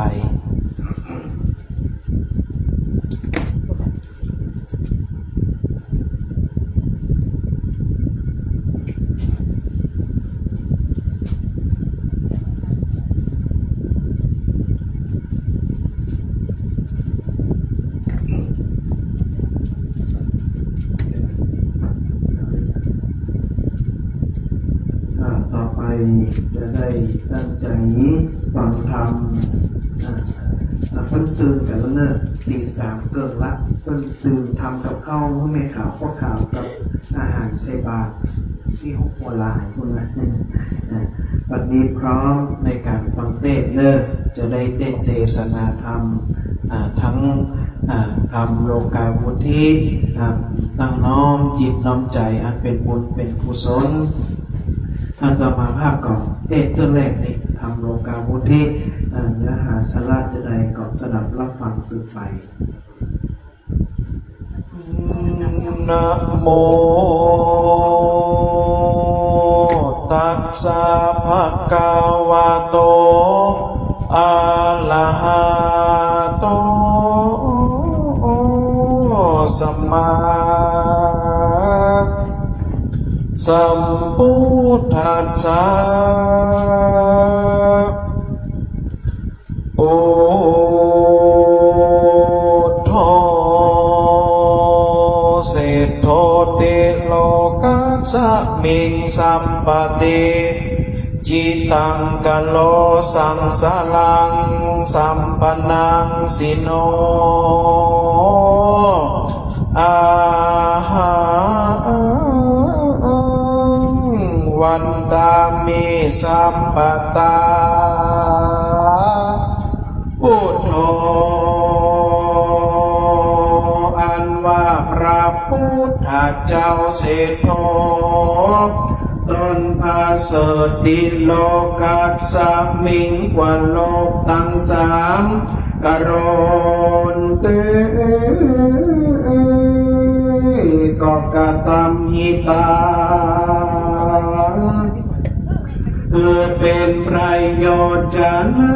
สัพพตานังแก่สัตว์ตั้งหลายตั้งมวลก็มีแลสังสาราปตังสิโนอันติอยู่ใน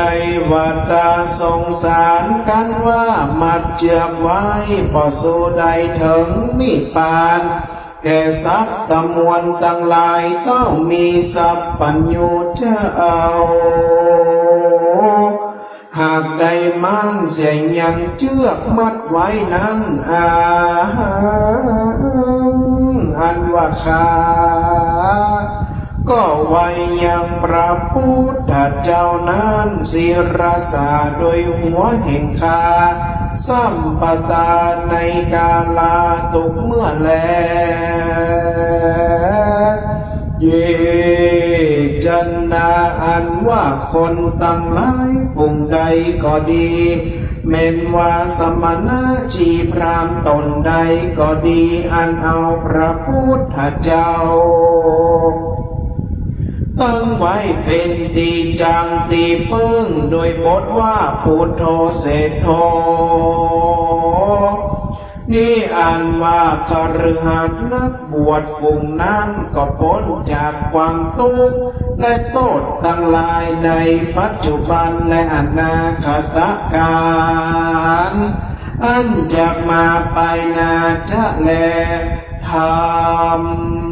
โมมหาคโภโรจนารัต ตนาตังติโลเกสังสารังโนปิตาสารเยวรังธรรมโมอันว่าพระสัทธรรมพระพุทธเจ้าได้84,000ประธรรมขันธ์สวาคาโตอันว่าพระพุทธเจ้านั่งเทศนาก็ดีมหารัตโนหากเป็นแก้วกว่ายิ่งกว่าแก้วอันประเสริฐอันว่านำเอาสัตว์โลกทั้งหลายคือพ้นจากฝั่งน้ำมหาสมุทรสาครกำนาคือนิพพานเจ้าอันบ่หูจักตายนั่นแหละโยโปกันโลอันว่าโปกาลาผู้ใดคือทะลึงหันและนักบวชมีเต้าพระญาเสนามาเป็นพระทานแม่นว่าเศรษฐีพ่อกาก็ดีมีใจศรัทธาอันมีพระสัทธรรมเจ้าเป็นตีเปิงโดยบทว่ามหาโครัตนังติโรสังอาสังสารังวิวาระนังสัพพะตารังอปรัตนังสัมปันนังธรรมังอาหังอันว่าข้าวันเตสังวันในสังสิราสาสัพพตาดังนี้ไปใจ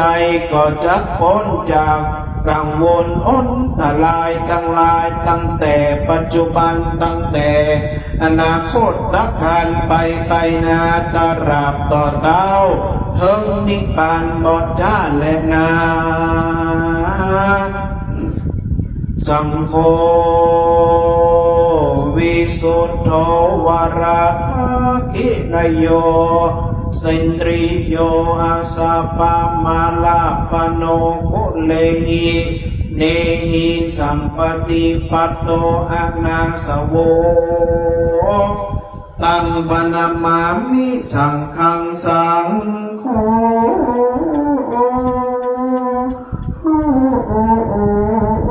อันว่าพระสังฆเจ้ามีผัวบริสุทธิ์โดยศีลสมาธิปัญญาอันเป็น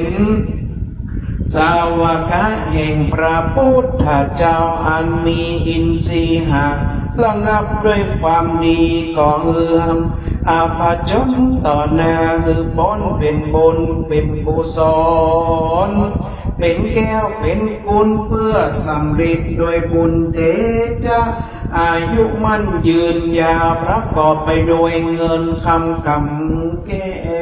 วจ้างม้าวัวควายคนไรฟ้าตั้งหลายเลือดกว่าเต้าพระยาเสนามานอันมีใจจมจืนปิติตื่นยินดีทลาบต่อเต้าเทิงนิพพานและอาหารอันว่านะมามีก็ไว้ยังพระสังฆเจ้าตั้งหลายเปิงหูอันสงสัยศิรสาโดยหัวใจแห่งข้าโยจะพุทธัลลัญจะธรรมันจะสังฆัญจะสารนังคโตอันว่าข้าก็ไว้ยังพระพุทธเจ้าพระสัทธรรมเจ้าพระสังฆเจ้าเป็นติจังติเพิงแก่ข้าติรัตนังยังปุ่งแก้วทั้ง3ประการจงมือผู้ข้าได้ปล่อยพ้นจากความทุกข์ภัยยะกังวลอ้นตรายต่างๆเตอส่วนทุกข์ยากไร้ใจตั้งมวลเพราะคืออย่าได้มีมาแก่อุบาสิกาทั้งหลายอันนั่งฟังธรรมยังวัดพระธาตุเจ้าดอยสุเทพอันประกอบไปด้วยเหตุครบรอบ90 ปี สร้างต่างขึ้นถนนสู่ดอยสุเทพอันมีครูบาเจ้าศรีวิจัยนักบุญแห่งล้านนาไทยตั้งแต่ปัจจุบันภาวะจากนี้ตลาดต่อเต้ารอดถึงเนรปานแด่เธออีตังโลกังอันว่าโลกอันนี้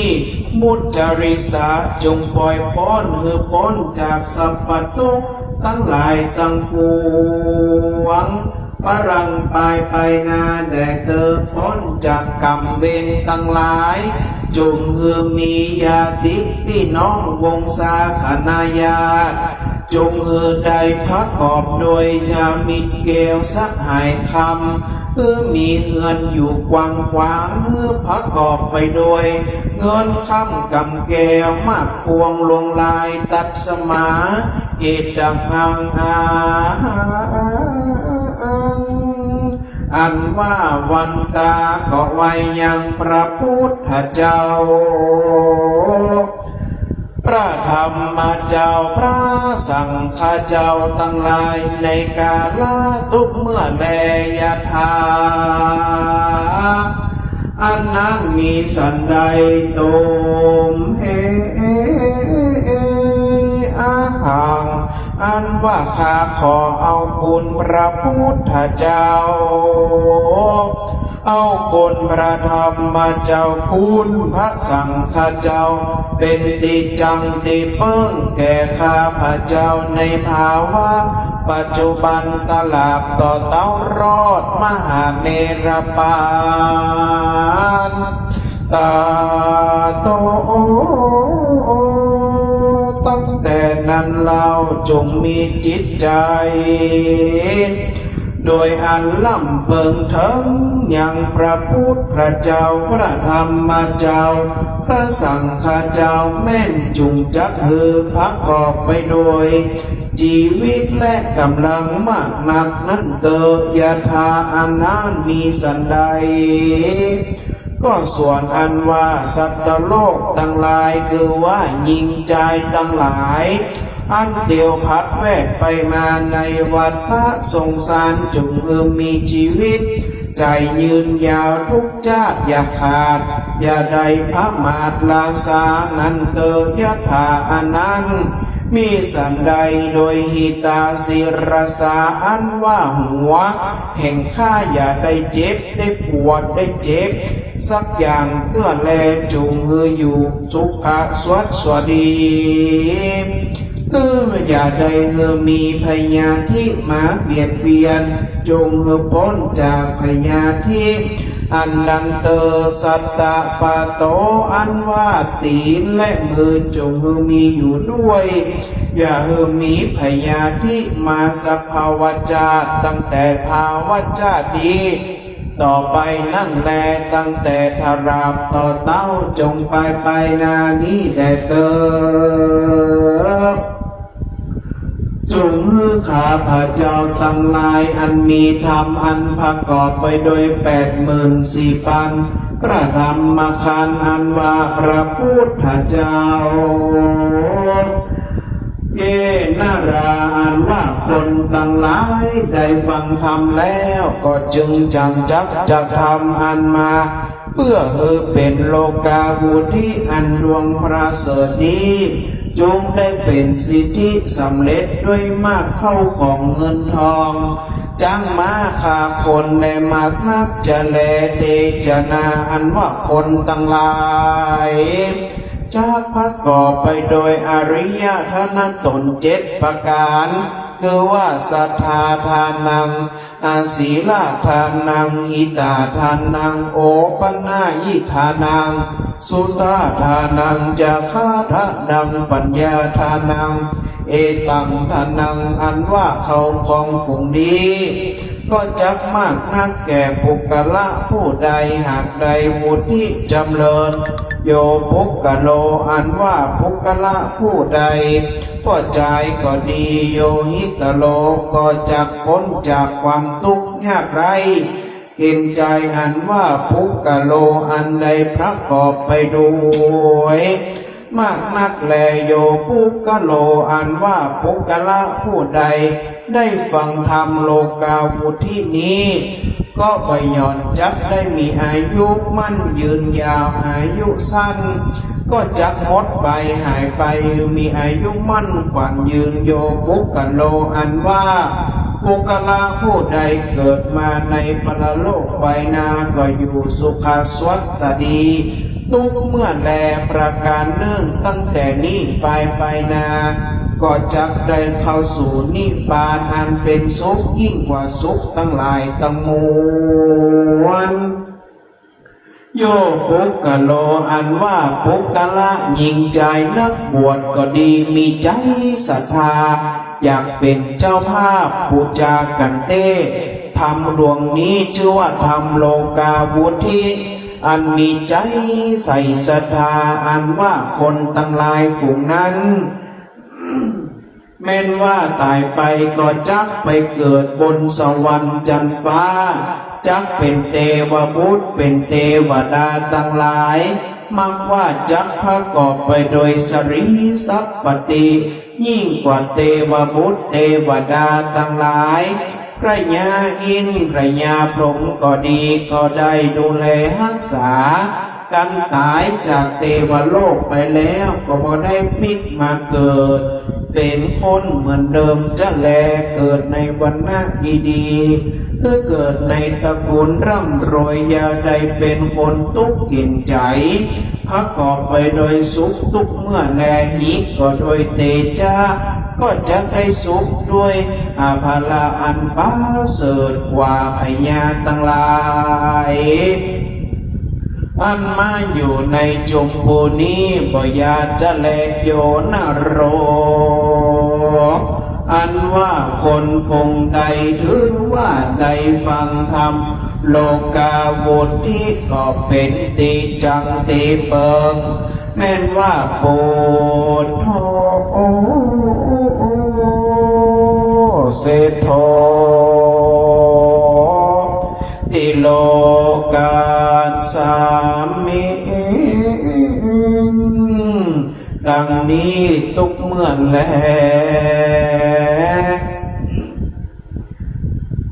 คือภาวนาแบบนี้โยพุทโธเสโธติโลกาสามิงโยพุทโธติโลกัสสมิงดังนี้ทุกข้ามเจ้าเอาเป็นกรรมฐานดังนั้นอันว่าคนตั้งหลายฝูงนั้นอโรธาริคโตติสาก็จักพ้นจากข้าศึกทุกเมื่อแลวัตตะมีแต่นอจักหรือโดยประกอบสัพพนรังสีหกประการจักเป็นคนจมชื่นปิติตื่นยินดีโดยอาราธนาพระพุทธเจ้าได้มาสำแดงเทศนาหือแจ้งหือหูเห็นดังนี้แลสาธาอันว่าสัพพัญโยพระพุทธเจ้า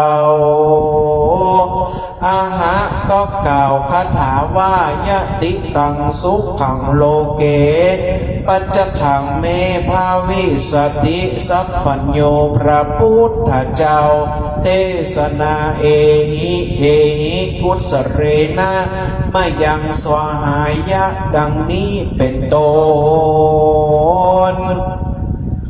ดูลาภิกขุตังลายหิตังมักกวายังสิตัง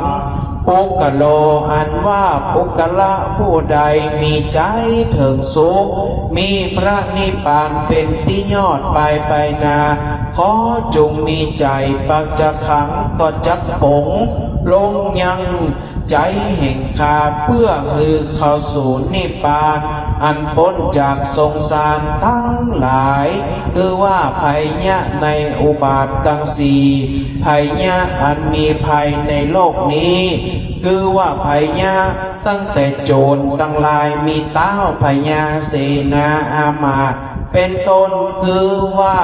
กุบจริงเข้าของเงินของจังมาฆ่าคนก็ดี ก็คือคำว่าหากว่าเป็นโจรพวกหนึ่งคือว่าโจรแต่ผีกะผีเพ้อผีฝันผีพลันนาอันกำจัดยังชีวิตจะแลจำพวกหนึ่งชื่อว่าโจรตั้งแต่ไฟไหม้เฮือนหอฮือชิบหายนั่นแหละจำพวกนี้ไว้นั่นคือโจรแต่ละเป็นต่ออันบ่ถูกบ่ต้องถูกต้องนั่นจะแลจำพวกหนึ่งชื่อว่าโจรอันเสียมหนามจักปักตีนปักมือปักทำฮือปอฮือลำบากฮือแผลตีนนั่นปองทำฮือลำบากโจรจำหนึ่งชื่อว่านักตะเลิกปลายบอนอันข่มเหงจะตาดวงชีวิตจำพวกหนึ่งชื่อว่าโจรแต่ว่าโยจะนะอันแก่คนตั้งหลายแห่งคาตั้งหลายจำพวกหนึ่งชื่อว่าโจรอันมาเป็นมากะตำบ่จ้อบ่ใจทำคำสอนพระพุทธเจ้ามักว่ากะตำอันพิษกองมาสอนคือตกหม้อนรกอเวจีจำพวกหนึ่งชื่อว่าโจรอันบ่ใจปุริสดีงามเป็นโจรอันอวดอ้างย่อตนอวดหูนั่นแหละทีนี้บ่หูสั่งอาหารอันนั้นแลทีตั้งแต่ตนบ่เต้าแต่นั้นสิ่งเดียวคือว่าโจรอาตาแต่จางมากหัวควายหลายสิ่งหมูมากาไก่ก็ดีโจรแต่งูจะคบเข็บตะขาบแมงป่องได้ตีได้ปีได้ป่องพึ่งก็ดีตั้งหลายทั้งปวงก็หากว่าเป็นโจรตึงมดตึงเสียงปุกกะโลอันว่าปุกกะละผู้ใดใครพ้นจากยังโจรตั้งหลายตั้งปวงที่กล่าวมานี้คือได้จำเริญสวาธิยายคาถาว่าสัตตารัตนังสัมปันโนสมินนามาเจตนาสัตตรนังสัมปันโนสมิงสัมมเตเตจนาสัตตราสัตตนาสัมปันโนสมินทังนามาเตจนาตั้งแต่นี้ไปใจแด่เธอมหาสัพพุริสาอายุมันยืนยาวในภาวะปัจจุบันอันนี้ตราบต่อเต้าเทิงนิพพานเป็นยอดไปใจจะแลพรากาหนึ่งโยปุกกะโลอันว่าปุกกะละผู้ใดใครพ้นจากความทุกข์คือได้เถิงสุขในชาตินี้และชาติหน้าคือจำเริญคาถาว่าญาติตังสุขโตสุขังโลเกปัจจคังเมอวสติยามาจีวังสเตนาติไม่หังอิทารตังไปใจอย่าให้ได้หลงลืมคือได้พ้นจากโจรีจนร้ายทั้งหลายทั้งปวงนี้แด่เธอสาเจสัมปะโปลิสาตั้งหลายตั้งสมาตุมเหปุญญังไมหังหิตังนาตาสัมปันโนเจตนังกุริสังมหันตังตัสสะตัสมิงตุมเห แม้นว่าผู้ใดได้ส่งปานหากได้หอมล้อมลิดมาตั้งแต่ก่อน ก็บ่ได้ย่อนสูญหายบ่ต้องได้หูจักตุกโศกสัมมาวาจาตว่าพักก็ไปด้วยเขาของเงินคำจังมางัวควายหากใดต่างก็ใดพระตามบุญกุศลไปใจตุมเหตุอันว่าสู่ตั้นตั้งหลายอันใดกระทำไปโดยหิตาบุญกุศลตั้งหลายอันว่าจักได้ศีลธรรมกรรมฐานแก่ผู้ขาตั้งหลายนั่นไปใจจงเฮอเป็นอุปนิสัยกำจูแก่ตั้นตั้งหลายในจาตินี้และจาติหน้าพระราบต่อเต่าเถิงมหาวันเนจลาสัพเปเตนากุสเรนาโดยกุสโลอันว่าส่วนตั้นตั้งหลายหากใดกระทำมาแต่ก่อนเมื่อวันก็ดีเมื่อคืนก็ดีจุงฮือกลางหักษายังตั้นตั้งหลายตุกเมื่อตั้งแต่ปัจจุบันอันนี้ไปตราบต่อเต้าอันพ้นจากภัยยากตั้งหลายแด่เตอเยปุณณเยอันว่าบุญตั้งหลายอันว่าสู่ตั้นตั้งหลายจักได้กระทำเฮอใดไฟมักบุญนั้นจงเฮอแต้มเฮอเขียนปูจากันเทศดวงนี้ชื่อว่าธรรมอันโลกาภูทิเฮอแก่ตั้นตั้งหลายกำจุนพระพุทธศาสนาตั้งแต่เก้าเฮอได้หาปันภาวษาจงเมได้เตวัตตาโดยเตจาอันวัตตุตั้งหลายจุงฮือตั้นตั้งหลายได้สู่กระทำอันใดประกอบไปโดยพโยชนะแก่คนและเทวดาตั้งหลายอันว่าบุญอันสู่ตั้นตั้งหลายจุงฮือกระทำเป็นติจังติเพิงโดยอันว่าเกี่ยวเจ้าตั้งสามประการจงเฮอสู่ตั้นตั้งหลายได้ถึงสุขตลาบต่อเต้าอันบ่หูเท่าหูแก่หูตายด้วยอานุภาพแห่งฟังธรรมโลกาวุธินี่ไปใจโยปุกกะโลอันว่าปุกกะละผู้ใดได้การทำบูชากันเต้ทำดวงนี้แล้วก็จักดีจักงามเทวดาตั้งหลายเปิ้นก็ยังบูชากันเต้นี้แล้วขอโยปุกกะโลอันว่าปุกกะละผู้ใดได้ฟังธรรมดวงนี้ชื่อว่าธรรมอันวิเศษเป็นเหตุได้ฟังสวาธิยายโดยการอ่านนี้ก็จักได้เป็นติจังติเพิ่งกระทำหากว่ากระทำแล้วแม้นว่ากระทำอันเป็นติจังเมื่อไปลูนก็จักได้พ้นจาก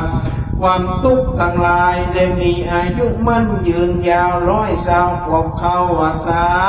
ก็ยิงอิดหย่อนตามบุญมีเสียงอันเป่งนุ่มเหมือนเสียงนกกาละเวกก็จักเอาก็ไปด้วยกำลังแรงอันมีอายุ100 ปีพวกเขาวาสาก็โดยอานิสงส์ได้แป่งได้ตานได้ฟังธรรมเรากาบุญทีนั้นนี้จะแลกันว่าเต้าพญาเสวยลาชาสมบัติมักดีก็ห่างได้ยิ่งกว่าพญาตั้งหลายอันได้ฟังธรรมนี้จะแลแม้นว่าบ้านเมืองก็จะได้เจริญรุ่งเรืองกันปุ่งรุ่งเรืองสัมปติเข้าของเต็มบ้านเต็มเมืองเต็มบ้านเต็มนาบ้านนี้ก็เต็มไปด้วยพ่อแม่ไก่กาเทิงตานแม่นว่าผู้ฆ่าตั้งหลายแม่นว่าโจรมาหาป่าก็กระทำร้ายบ่ใดก็โดยอานุภาพแห่งธรรมโลกาภูธินั่นแล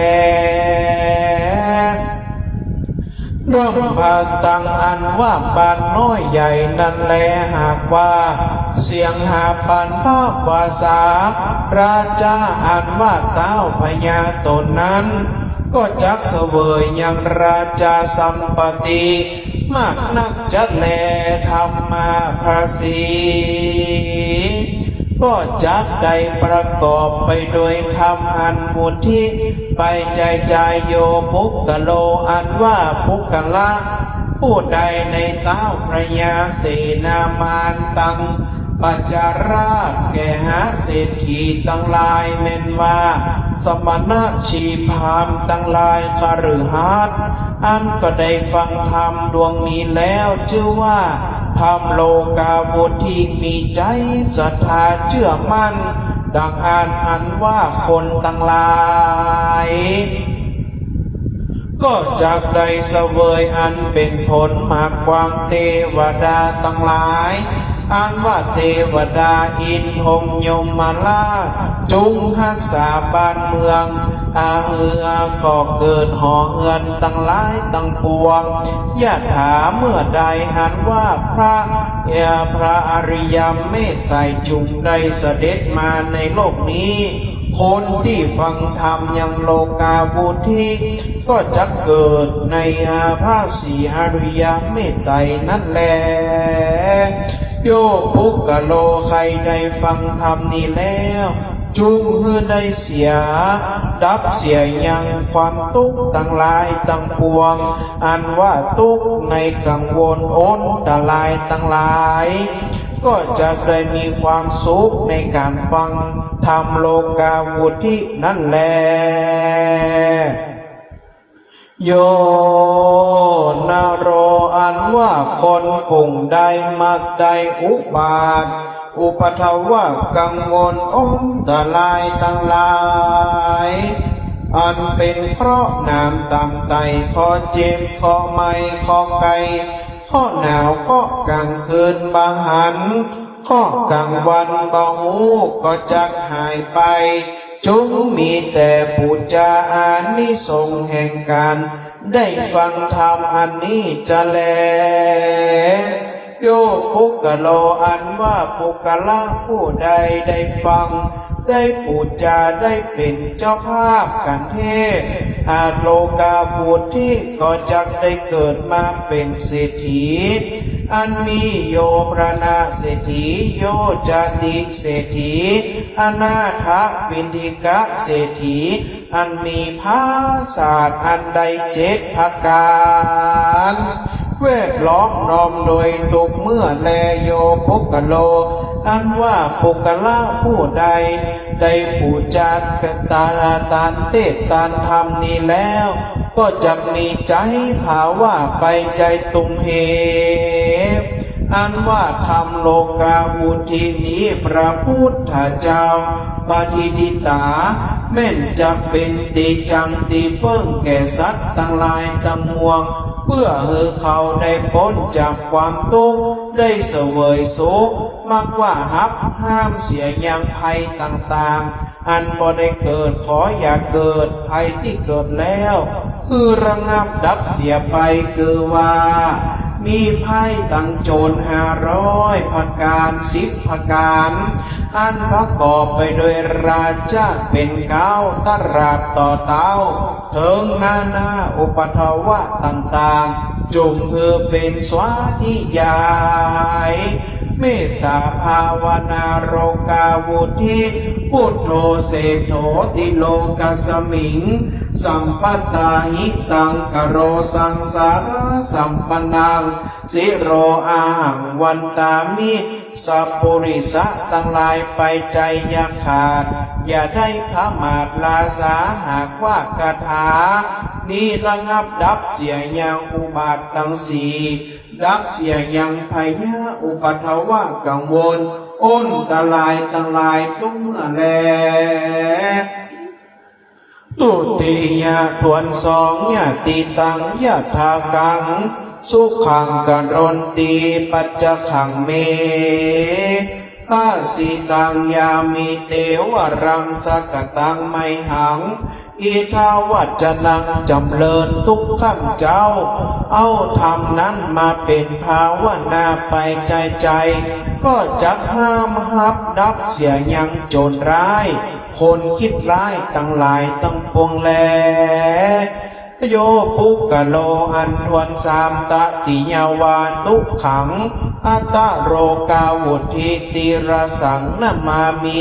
ติรัตนังภเรกรณสุขังอนุภาโวติ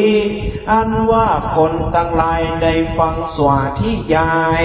ทุกข้ามเจ้าเอาทำโลกาวุธิเป็นกรรมฐานเมตตาภาวนาไปใจตราบต่อเต้าก็จักได้พ้นจากความทุกข์ทั้งหลายตั้งปวงแลโยปุกกะโลอันว่าปุกกะละยิงใจฝูงใดได้ฟังธรรมโลกาวุธินี้แล้วได้บูชาได้ฟังกันเตก็จะมีความสุขกายสบายใจอันมากนักจะแลโย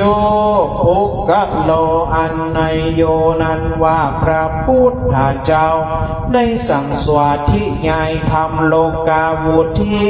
โยปุกกะโลอันว่าปุกกะละผู้ใดได้ฟังธรรมโลกาวุธินี้ด้วยใจศรัทธาจงชื่นปิติตื่นยินดีก็จักห้ามหับดับเสียยังความทุกข์ไรเห็นใจตั้งหลายทั้งปวงห้ามเสียยังอุบาทอันมีนรกเป็นตนขึ้นสู่นิพพานเป็นที่ยอดบ่อาจารย์และนาโยปุกกะโลอันว่าปุกกะละผู้ใดได้บูชากันเตได้เป็นเจ้าภาพก็ดีจักมีอายุมั่นยืนยาวตาว่าติงสาได้ปันปีติเป็นขนานอายุแห่งจันฟ้ายามาวาตุสิตาเทวาได้2,000 ปีอายุตุสิตาได้4,000 ปีขนาดอายุนิมานรดีได้8,000 ปีปริมิตสาววตินังเตวานังสุตวาจันตาวติงสาปริมิตาได้6,000 ปี16,000 ปีติดจะแลส่วนปุกกะโลอันว่าตายจากปุกกะละผู้ใดก็มีได้อายุมั่นยืนยาวตายไปเกิดเป็นเทวบุตรเทวดาตายไปอยู่ในจันทร์ฟ้าแล้วก็เกิดมาในเมืองคนก็จักได้เกิดในตระกูลอันประเสริฐคือว่าตระกูลท้าวพญาอันมีเศรษฐีเป็นต้นเป็นประธานบ่มีกรรมทุกข์ยากไร้เข็นใจสักเมื่อแลตมเหอันว่าตันตั้งหลายที่ได้ฟังพระธรรมเทศนาอันสุดซอยตายที่สุดแห่งพระธรรมเทศนานี้แล้วอันว่าตันต่างหลายก็จังได้ริรอมเข้าของบ่คืนมักชีวิตลุ่มดอนคนตะลายต่างๆมาผู้คนพัวพานเพื่อฟังธรรมโลกามหาวุฒินี้โดยใจจงชื่นใสศรัทธาอ่อนน้อมเคารพยำเกรงต่อพระธรรมโลกาวุฒิก็พ้นจากกังวลต่างๆนานาตั้งแต่ปัจจุบันภาวาจาตราบต่อเต้าบ่อาจจะและนา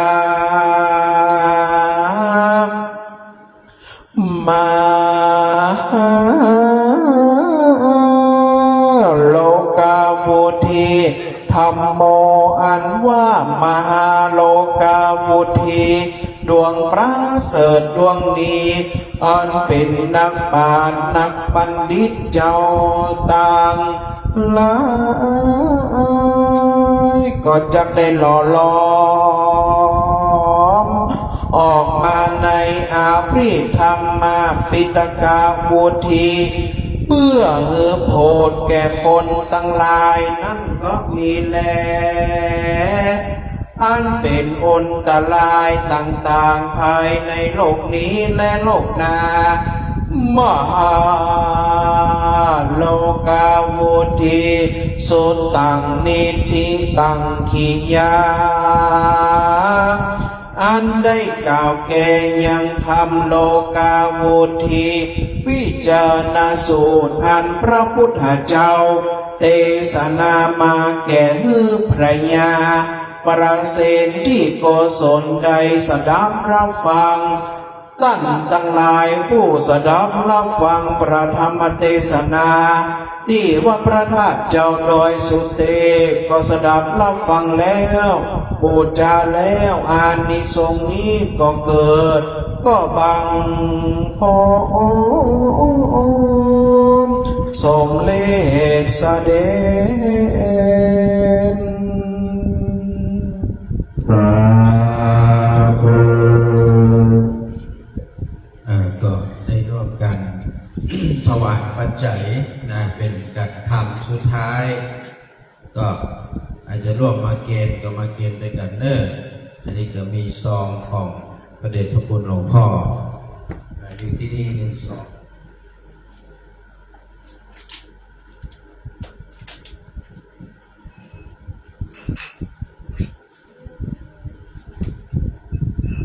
ใครจะลุกมาเกณฑ์ด้วยกันก็ลุกมาเนอะ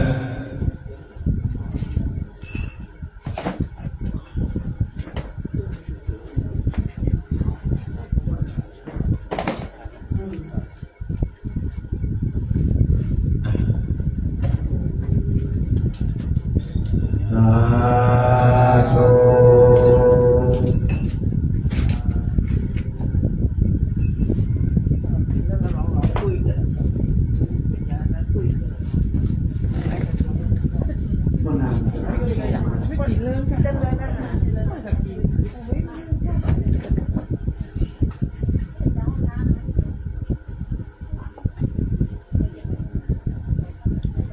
ปกสุดท้ายก่อนจะได้ทำวัด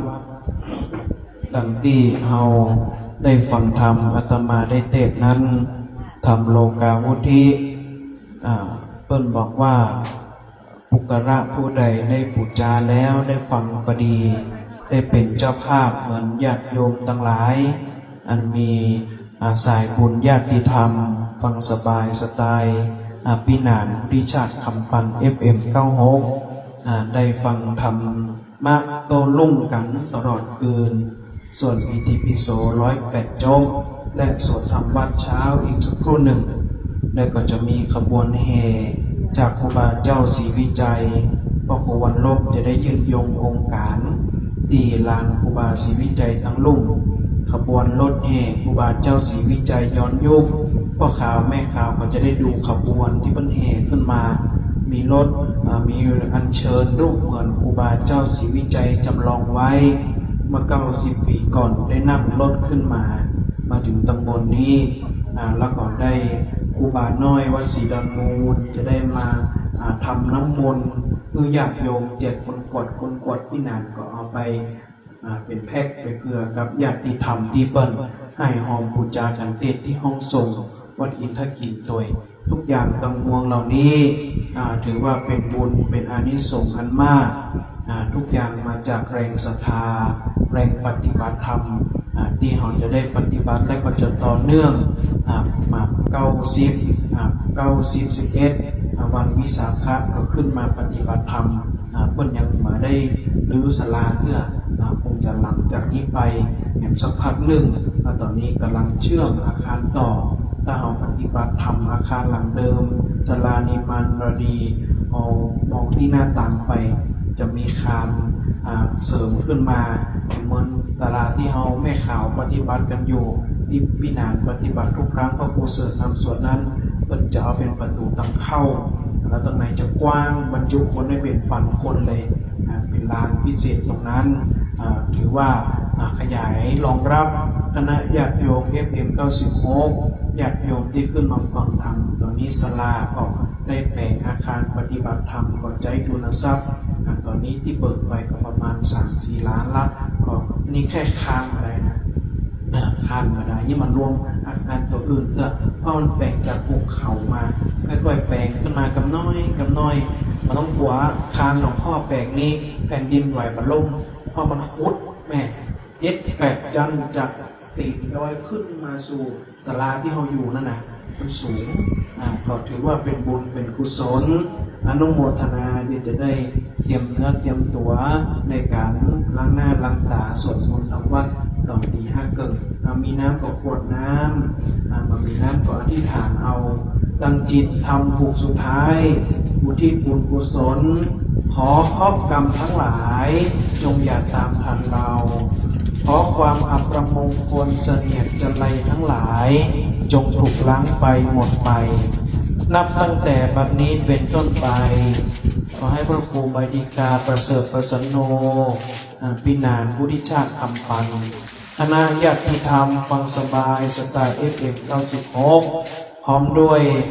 ญาติโยมพ่อขาวแม่ขาวที่นั่งมณฑลพิธีนี้ที่ฟังอยู่ในออนไลน์ก็ดีจงแต่ความสำเร็จสมปรารถนาให้มีแม่บุญดวนแม่คุยคำโยมคัจจรีโยมพ่อขชนรวมไทยและญาติโยมญาติหลายคนหลายท่านที่ได้ร่วมบูชากันเต้นตั้งอกตั้งใจกวดน้ำฮับบอนอุทิศให้สัมภเวสีผีตายเก่าเน่าเมินวิญญาณทั้งหลายที่ตั้งแต่บนขุนช้างเขี้ยนจนถึงอุบาสีวิจัยอุบัติเหตุอุบัติภัยจิตใจเปิ้นวางอารมณ์อะไรไปบ่จ้างได้เป็นผีวิญญาณหลอกหลอนอยู่แถวนี้กุมารีกุมาราเด็กน้อยทั้งหลายเหล่านั้นโดยเนิ่ตั้งใจกวดน้ำยะถาวาริวหาปุราปาริปุเรนติสากรังเอวะเมวะอิโตตินังเบตานังอุปกปปติอิชิตังปฏิตังตุมหังคิปเมวะสมินจันตุสเปปุเรนตุสังคปาจันโทปนะระโสยะถามณิโชติละโสยะถาเอวังหุนตุดีเลอัญจในวันนี้ก็หากเป็นวันดีสรีสุภระอันประเสริฐล้ำเลิศยิ่งกว่าวันและยามตั้งหลายบัดนี้ไม่มีมูลราชสตาอันมัทะปนาตั้งไว้มีปีนานพุทธิชาติคำปันพร้อมด้วยคณะญาติธรรมฟังสบายสไตล์ FM 96ธรรมะโต้รุ่งพร้อมด้วย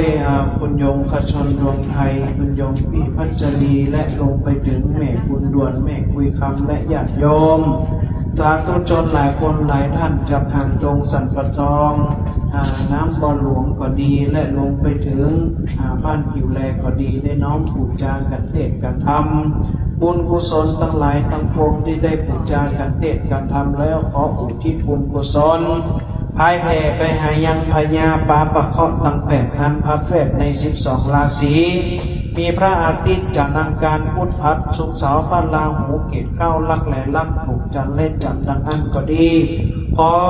เคาะตั้งหลายกับกายเป็นสมะตั้งหลายมีโจบพุทธิภาวะไปใจขึ้นเจริญบุญที่เอาสัพพทุกข์สัพพโศกสัพพโลกสัพพภัยสัพพเคราะห์เสนียดจันไรอุบาทคึดต่างๆนานาจงได้หมดไปหายไปอันคำว่าคึดคำว่าบดีอยู่ในตัวตนเฮาอยู่ในบ้านจองหอเฮืองก็ขอให้หมดไปหายไปนับตั้งแต่บัดนี้ขออุทิศบุญกุศลไปหายังเจ้ากรรมนายเวรเจ้าเกณฑ์ชะตาพ่อเกิดแม่เกิดจัดใดจัดหนึ่ง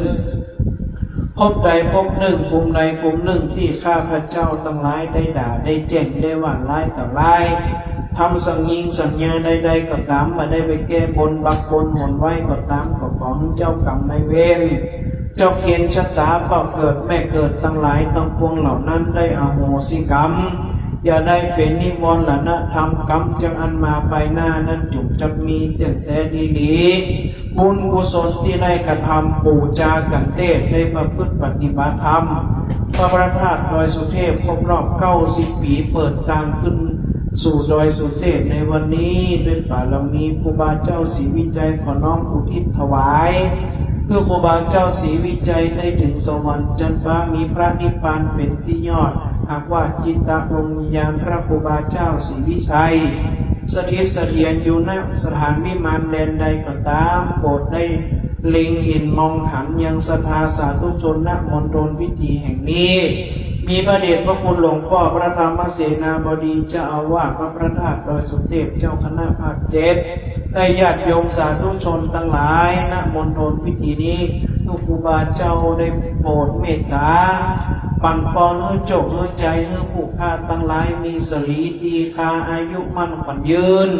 หมดทุกข์หมดโศกหมดโลกหมดภัยเปิดบุญเปิดดวงชะตาเปิดวาสนาเปิดบารมีอายังติดขัดในชีวิตให้หมดไปหายไปต่อจากนี้ไปจงสำเร็จสมปรารถนานึกอายังขอให้ได้สมปรารถนาจงทุกประการสลีตีคาอายุมั่นยืนยาวขอให้มีลูกหลานมีแต่ความกตัญญูต่อพ่อต่อแม่ข้าพเจ้าดับจิตไปขอให้จิตถึงสวรรค์ชั้นฟ้าอย่าได้ทุกข์อย่าได้เจอโรคภัยโรคร้ายโรคภัยไข้เจ็บทั้งหลายอย่าได้มาเกิดแก่ชีวิตข้าพเจ้าที่เจ็บก็ขอหายที่หายแล้วก็ขอให้คลายดียิ่งขึ้นไปนั้นจุกจักมีเตียงแต่ดีอายัญจโคทัทินะทินาสังกมิสุปฏิริตาดีคารตังหิตายะสถานโสกปฏิโสยาติธรรมโมจะอายังนิทัสสิโตเปตนะบูชาจักตาอุลาลาภลัญจะภิกุณมนุปตินังตุมเฮหิปุญญังปสุตังอนะปะคันติใจยะสิทธิตานังลาพังโสติปะปะยังสุขังพลังสิริอายุจวันโนจะโภคังวุธีจะยะสวาสตาวัสสาจะอายุจะชีวสิทธิปะวันตุเตภวะสปีติโยวิวัตชันตุสัพพะโลกโควินาสันตุมาเตภวะตวนตรายโยสุขีตีขายุโกภวะอภิวาตานาสีริสนิจังวุธาปัจจายโนจัตตาโลธรรมาวัฏันติอายุวันโนสุขังพลังนะโมตัสสะภะคะวะโตอะระหะโตสัมมาสัมพุทธัสสะนะโมตัสสะภะคะวะโตอะระหะโตสัมมาสัมพุทธัสสะนะโมตัสสะภะคะวะโตอะระหะโตสัมมาสัมพุทธัสสะขออัญเชิญพระคาถาปาลัมมีเก้าชั้นครูบาเจ้าศรีวิจัยจงได้มาสถิตเสถียรณสถานที่นี้ในบัดนี้เตสาธุสาธุพระปัญญาปาลัมมี30ตัสสาธุสาธุพระปัญญาปาลัมมีบังแวดล้อมวิริยาปาลมีร้อมระวังรีศีราปารมีบังหอกดาบเมตตาปาลมีผาแป้ยังปืนตาหน้าปาลมีเฮอเป็นผืนตั้งต่ออุเบกขาคือก่อเป็นสลีเวียงแก้วสัจจาปาลมีล้อมละวังดีคือเป็นไม้ไตคันติปาลามี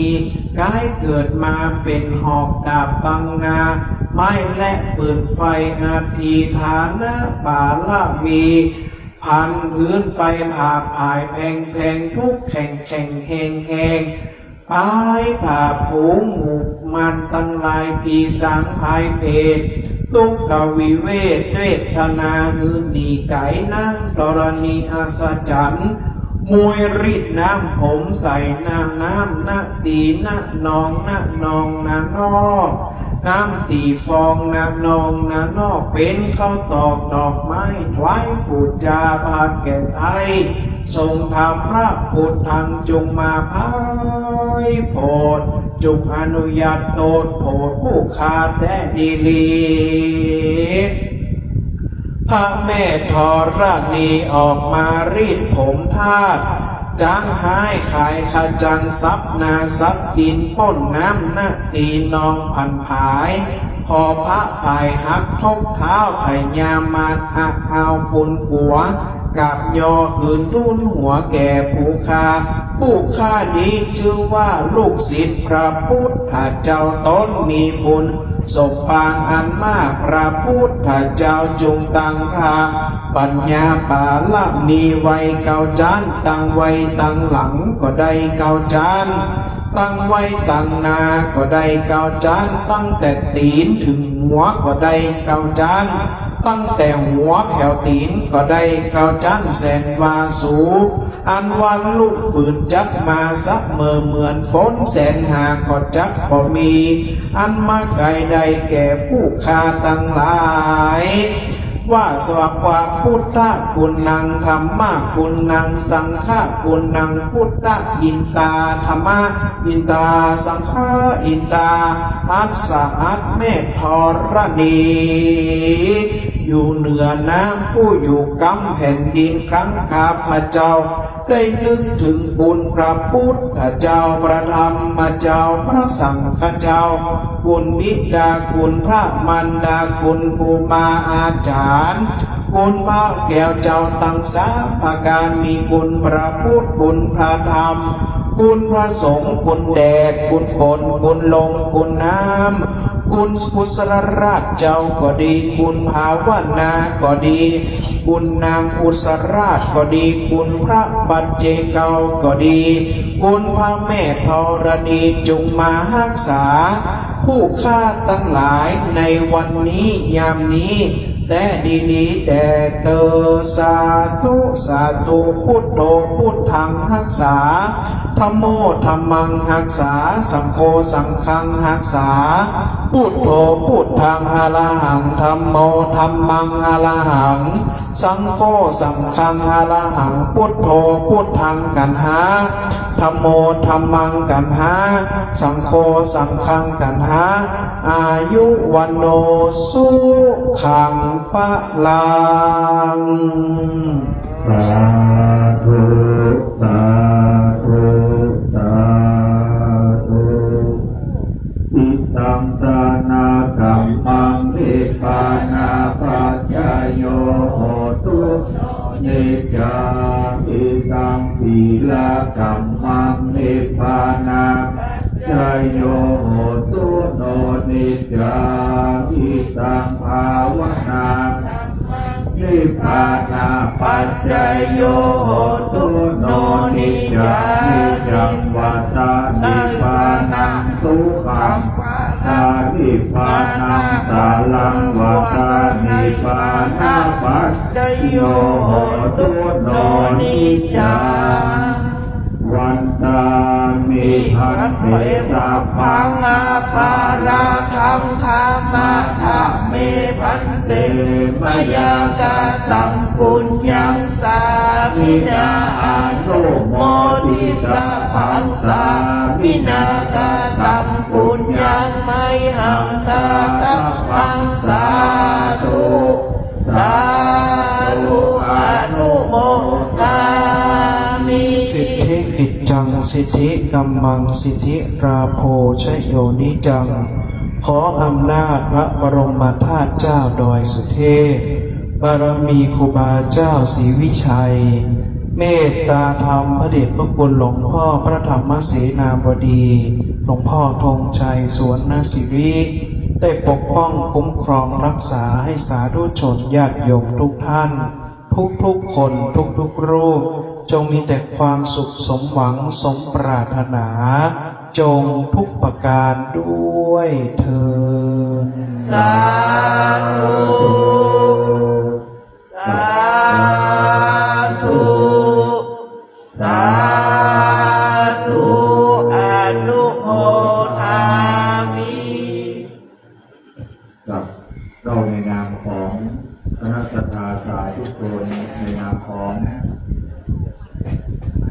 พระเดชพระคุณหลวงพ่อธรรมเสนาบดีไหว้สาขอบคุณในเมตตาธรรมของท่านอาจารย์สุรเดชสุรเดโตนามใหม่ในพระพุทธศาสนาท่านได้นามว่ากิจปวินสุรเดโตพิคุนะครับ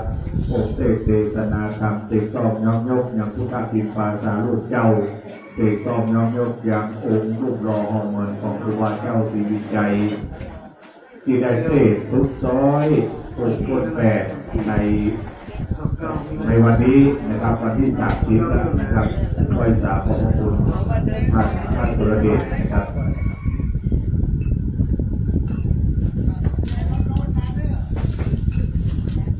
กับตอนนี้ก็เวลาตี 5แล้วนะครับตี 5:08 นาทีแล้วอีกสักครู่หนึ่งนะครับพระสงฆ์เจ้าวัดพระธาตุเจ้าดอยสุเทพสามเณรเจ้านะครับจะได้มาทำการทำวัดเจ้าและสวดมนต์เป็นสวดมนต์คล้ายๆกับสวดมนต์สายสวดมนต์สายเจ้านะครับ ก็เวลาประมาณ5 โมงครึ่งจะได้นั่งมากับไว้อยู่นะครับ ที่มันมีเป็นก่อนหน่อยก็อาจารย์นำผมบอกว่าพักก่อนเด้อถ้าเกิดชั่วโมงมาวัดนอกเนี่ยคุณบุญพักสนุกชั่วโมงได้แต่เดี๋ยวสัก4-5 เกินเดี๋ยวเราก็คุยกันบอกว่าวัดกาแฟมีขนมมีห้องซ้อมก่อนเนาะคือการทำโต้รุ่งแล้วก็มาทำประเทศเวลาเมื่อจ้าเวลาพอดีเพื่อเวลามันเหลือครับวันนี้ก็ควรแก่เวลา ก็อาจารย์ก็บอกว่าเอาทุกคนก็เป็นเนื้อเตรียมตัวกันที่รับก่อนตื่นได้แล้วตื่นเนอตื่นแล้วเนอเก็บข้าวเอาครัวปั่นปอนตัวพี่นานมัดผูกข้อมือเป็นตัวเนาะอนุโมทนามัดมือปั่นปอนตัวมัดมืออันนี้งามเด้ออนุโมทนาคุณนายแม่จันพิมพ์เพิ่นผูกแบ่งข้อมือมานี่เส้นเป็นเส้นเดี๋ยวลูกตู้จะขึ้นไปทำวัดกับหลวงพ่อก่อนแล้วก็ส่วนนี้เดี๋ยวทำวัดที่นี่เป็น2 ชุดเนาะเมื่อเจ้าถ้าลงใส่บาตรตังก็จะมาบิณฑบาตข้าบาตรด้วยกันเนอะโอวัลตินกาแฟขนมกาแฟโอวัลตินมีเนอร์เอามาอันนี้ก็ได้เนาะมีน้ำร้อนก่อนกาแฟนี่กาแฟ